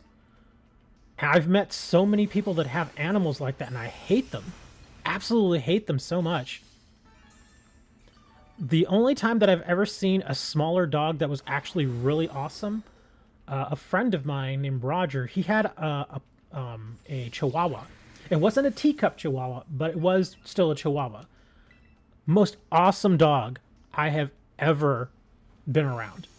It was this small little Chihuahua, and he was just so chill. Oh, I don't want to use Screech. No, not Screech, not Screech. Okay, good.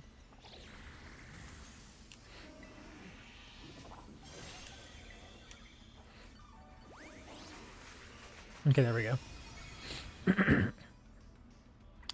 But yeah, one of the coolest little little dogs I'd ever been around. And it was kind of strange too, because I was living with my friend at the time. Oh, I just did a heel too. I was living with my friend at the time, and my friend's sister would come to his house every now and then, and she would leave her dog at the house so that she could go and do whatever for a while, like if she were going out for the day. And you guessed it, it was a dachshund. I hated that dog with a passion. Not only was it a little bee, but no joke, it destroyed like 3 pairs of my shoes. Because whenever it was not around my friend's sister, oops, not Screech. Whenever it wasn't around my friend's sister, it would get really, it would freak out. Basically, it would have separation anxiety. And so in order to deal with that, it would just start chewing on things. And it would chew on anything. And what was around people's shoes. So it went and it would grab my shoes and it would just chew on them. And so it destroyed like 3 pairs of shoes of mine. Of my friends, I think he ended up destroying like 4 or 5 of his shoes. And of course the sister was like, oh, I'll get you new ones, I'll get you new ones. And it never happened. I was just out a whole bunch of shoes. I hated that. And then I didn't like being around that little dog at all, because when I was around it, again, it was just a mean dog. It was a horrible little piece of junk dog. I hated it. I even told my friend, I'm like, I hate that dog with a passion, dude. I don't want that thing around. He's like, well, what am I supposed to do, man? If my sister has to go out of town and somebody has to take care of the dog, I'm like, dude, she can put it up in a boarding house. I said, how you know, how much are we going to have to end up paying out of pocket because of your sister's dog? Because these shoes that it destroyed, it was not cheap shoes. At the time, I wasn't like a big shoe freak. I've never been like a real sneakerhead. But I did have some very nice dress shoes at the time. I was in my early 20s, and I had some very nice dress shoes. One of them I remember specifically was a pair of Tommy Hilfiger shoes. I'm pretty sure I paid like $160 for. Dog destroyed them. $160 pair of shoes, just because the dog got lonely. Another one was a pair of Nikes. I think I probably paid like $80 or $90 for them. They weren't that expensive. But again, you know, basically another $100 just right down the tube because the dog got lonely. I'm like, that's why I was getting really angry with it, because it was costing me a lot of money. Because I used all those shoes. Remember that pair of Tommy Hilfiger shoes? I would wear them out, like when we go to like clubs and stuff. I liked wearing them. They were comfortable. They were attractive. They were really nice. And the Nikes, I used them for playing basketball. We played basketball all the time. And again, destroyed those shoes. At one point, I was down to like a pair of sandals and like a regular pair of like work shoes because it had been eating up all of our shoes. I just hated it. But that little Chihuahua, coolest dog I ever met. It would just chill out with us. It would literally, because sometimes we would just sit on the porch and hang out, because my friend's house had this really nice big porch. And so we would just hang out there sometimes, sit on the steps or sit on the chairs or anything. And the dog would just cross the street, because our friend Roger lived just right across the street. Dog would cross the street because it would see us. It would just come right over and just sit on the steps with us and just chill. Nicest dog, man.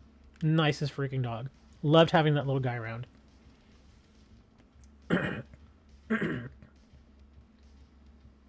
You went to a stream and they told you to leave because you're Japanese? Well, that's rude. Well, I will say this. If you went to that stream and they told you to leave because you were Japanese, I can guarantee you, you probably never want to go back to that stream anyway. Because if that's how they treat people, don't even bother with them. Yeah, that's a bunch of BS. Oh, you're already throwing me into another one. Hold on. A 6-star water earthworm. I don't even know what to bring to this. And I think this is going to be my last one because I'm really, my voice is actually really starting to hurt me now. Like my throat is getting kind of raw. You miss your dog? I bet your dog was awesome. TWL. I wouldn't mind having a dog. But again, I live in an apartment, so I can't really keep a dog. If I were to ever get a dog, I would want to have a house with a yard. Because I feel like, with any dog really, I feel like having a yard is a big deal. Because you always want to be able to let the dog out and just kind of let him run around for a little while. You can just kind of go out and do his own thing. Oh, no partner was found. I guess I couldn't get into that one, sorry. But, yeah. The last time I had a dog, when was the last time I had a dog? It's been a long time. I think the last dog I had... Oh, it was my brother's dog. It was when I was a teenager. My brother had a... I think I've mentioned this dog before, too. It was a Pekingese. It was a little Pekingese dog, and he named it Gunner. I think I mentioned that movie that we made when we were teenagers called Dog Butt. Gunner, the Pekingese dog, was the dog in that movie Dog Butt. Yeah, that was the last dog we have. And unfortunately, that dog actually died a kind of sad death because we had him when we lived in an apartment. But then my mom got married and we were invited to come and live in this really nice house with my new stepdad and whatnot. So we all moved over there and the dog went with us. And we had lived there a few months and then I left. Well, I didn't leave. I got kicked out. Don't ask. I got kicked out. And then I still kept in contact with my mom and my sister and all that. And I found out through my mom that the dog had actually gotten out and just went running outside because it was usually kept in the washroom, which was a pretty good sized room in that house. But my stepdad didn't like having the dog like in the main part of the house, so it stayed in the washroom for the most part. And so one day, on a particularly warm day here in Texas, they opened the door. Man, I really don't know who to bring. Who are we bringing? A grass type. Okay. So the dog gets out. And it was a very, very warm day, and it just runs outside because it hadn't been outside in a while, because unfortunately my sister would neglect it sometimes. And so would my brother. And so it gets out, and it's like, yay, I'm outside! And it goes and starts running all over the place. And again, this is a Pekingese dog. If you're not familiar with a Pekingese dog, they can get pretty hairy. Like, their hair can get quite long. And at this point, the dog's hair was quite long. It hadn't been groomed in a while. And it's a very hot day. It was like 100 degrees outside. And so it goes running around outside, just going crazy because it has all this pent-up energy. Well, it did that for a little bit, and as expected, the dog overheated. And unfortunately, it died of a heat stroke. Because he escaped and ran outside, and yeah. So that's why I'm saying his death was kind of sad. Yeah, he died of a heat stroke. Unfortunate. And that was the end of that dog. And that was the last dog that I wouldn't even really say it was my dog. It's just that I was a teenager, and since we all lived together, the dog was there. I was like, well, I guess it's my dog by proxy. And that was it. I haven't had a dog since. In all the years since then, I've not had another dog. I have had cats, because the majority of my adult life I've lived in apartments. And dogs, some dogs can do okay in apartments.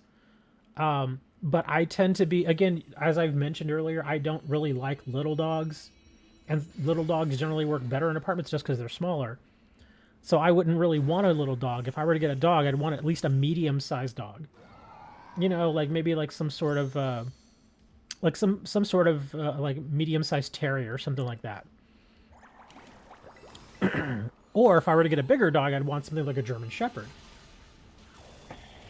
And obviously that's not going to really work in an apartment. I would want to have a house so that the dog again can have the yard and everything. But since I've been mostly apartments, it's been pretty much all cats since then.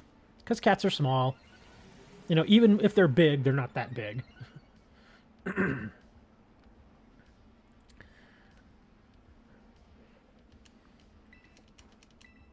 I have enjoyed the cats, though. Oh, speaking of cats, one of our local strays, the one that I've shared pictures of in Discord. I keep mentioning Discord. I am going to link our Discord in case you guys want to join. If some of you are here and you haven't joined our Discord, I will link that in the chat right now. That's a link to our Discord. A lot of us are there. We often share pictures and stuff of various things. We talk about all kinds of stuff there. Not just Pokemon. We talk about other stuff, video games, sports, you know, recent events, that kind of stuff. And, of course, we share pictures. But one of the local strays here that I have lovingly named Fly, he scared the crap out of me the other day because usually he just comes around every now and then and he's just around, and you know all the various neighbors feed him, so he's doing well. Real healthy, real good cat, real friendly. I open my door and I go outside and I look up, and like, you know, kind of right across the sidewalk from me is another building, another building with 4 more apartments. And there's like these little ledges that we have that cover our windows. It's like a tiny little roof. And so I go and I'm going outside. It's like 8 in the morning and I'm taking my garbage out. And I go and I look, and on the second floor, on one of these little mini roofs on the window, he's just lying up there. And I'm like, and he's like 25 feet up in the air. And he's just lying on the roof, just chilling. And I'm like, dude, what are you doing, man? And he's just looking at me like, just being a cat, man. It's like, dude, what? He just gets up on the roof of the apartments all the time. He is very much a stray. He's an outdoor cat. He knows how to climb trees and all that stuff. So yeah, he was out there on the roof, just hanging out, just chilling. It was kind of a chilly morning too, so he was kind of fluffed up a little bit. But yeah, he was just out there. But he's fine. I saw him later that day. He had gotten down and he was just hanging around, and yeah.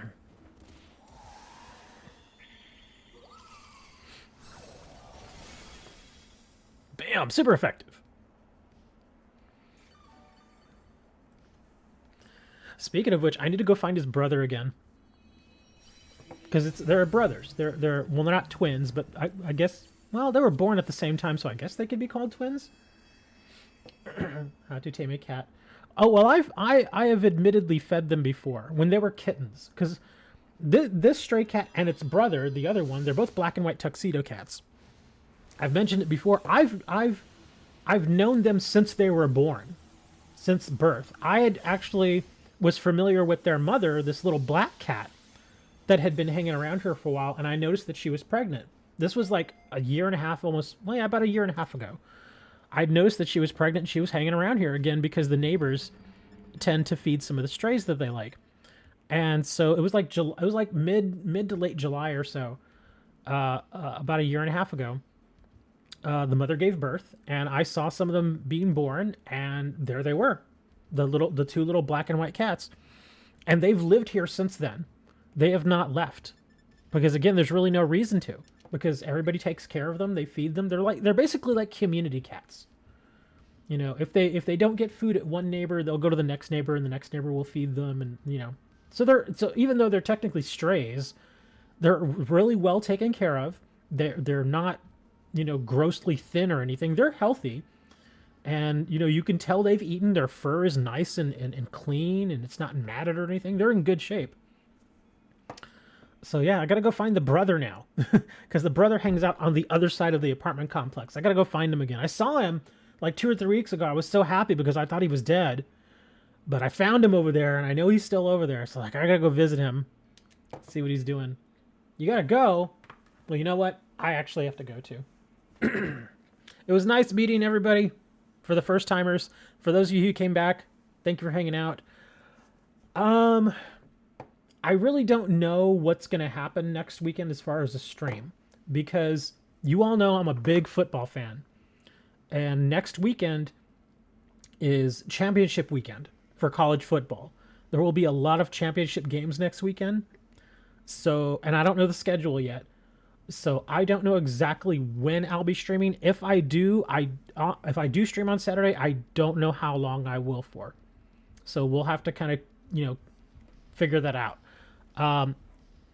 I do still want to do the stream, but like I said, I also still really want to watch those football games. So we'll see what happens there. Speaking of which, oh my god, I gotta look real quick. I gotta look. Who won? Please, please tell me Michigan won. Yes! Yes! Michigan won! Thank you! Michigan beat Ohio State again. 30-24. That was a close game. Wow, that was a close game. Okay.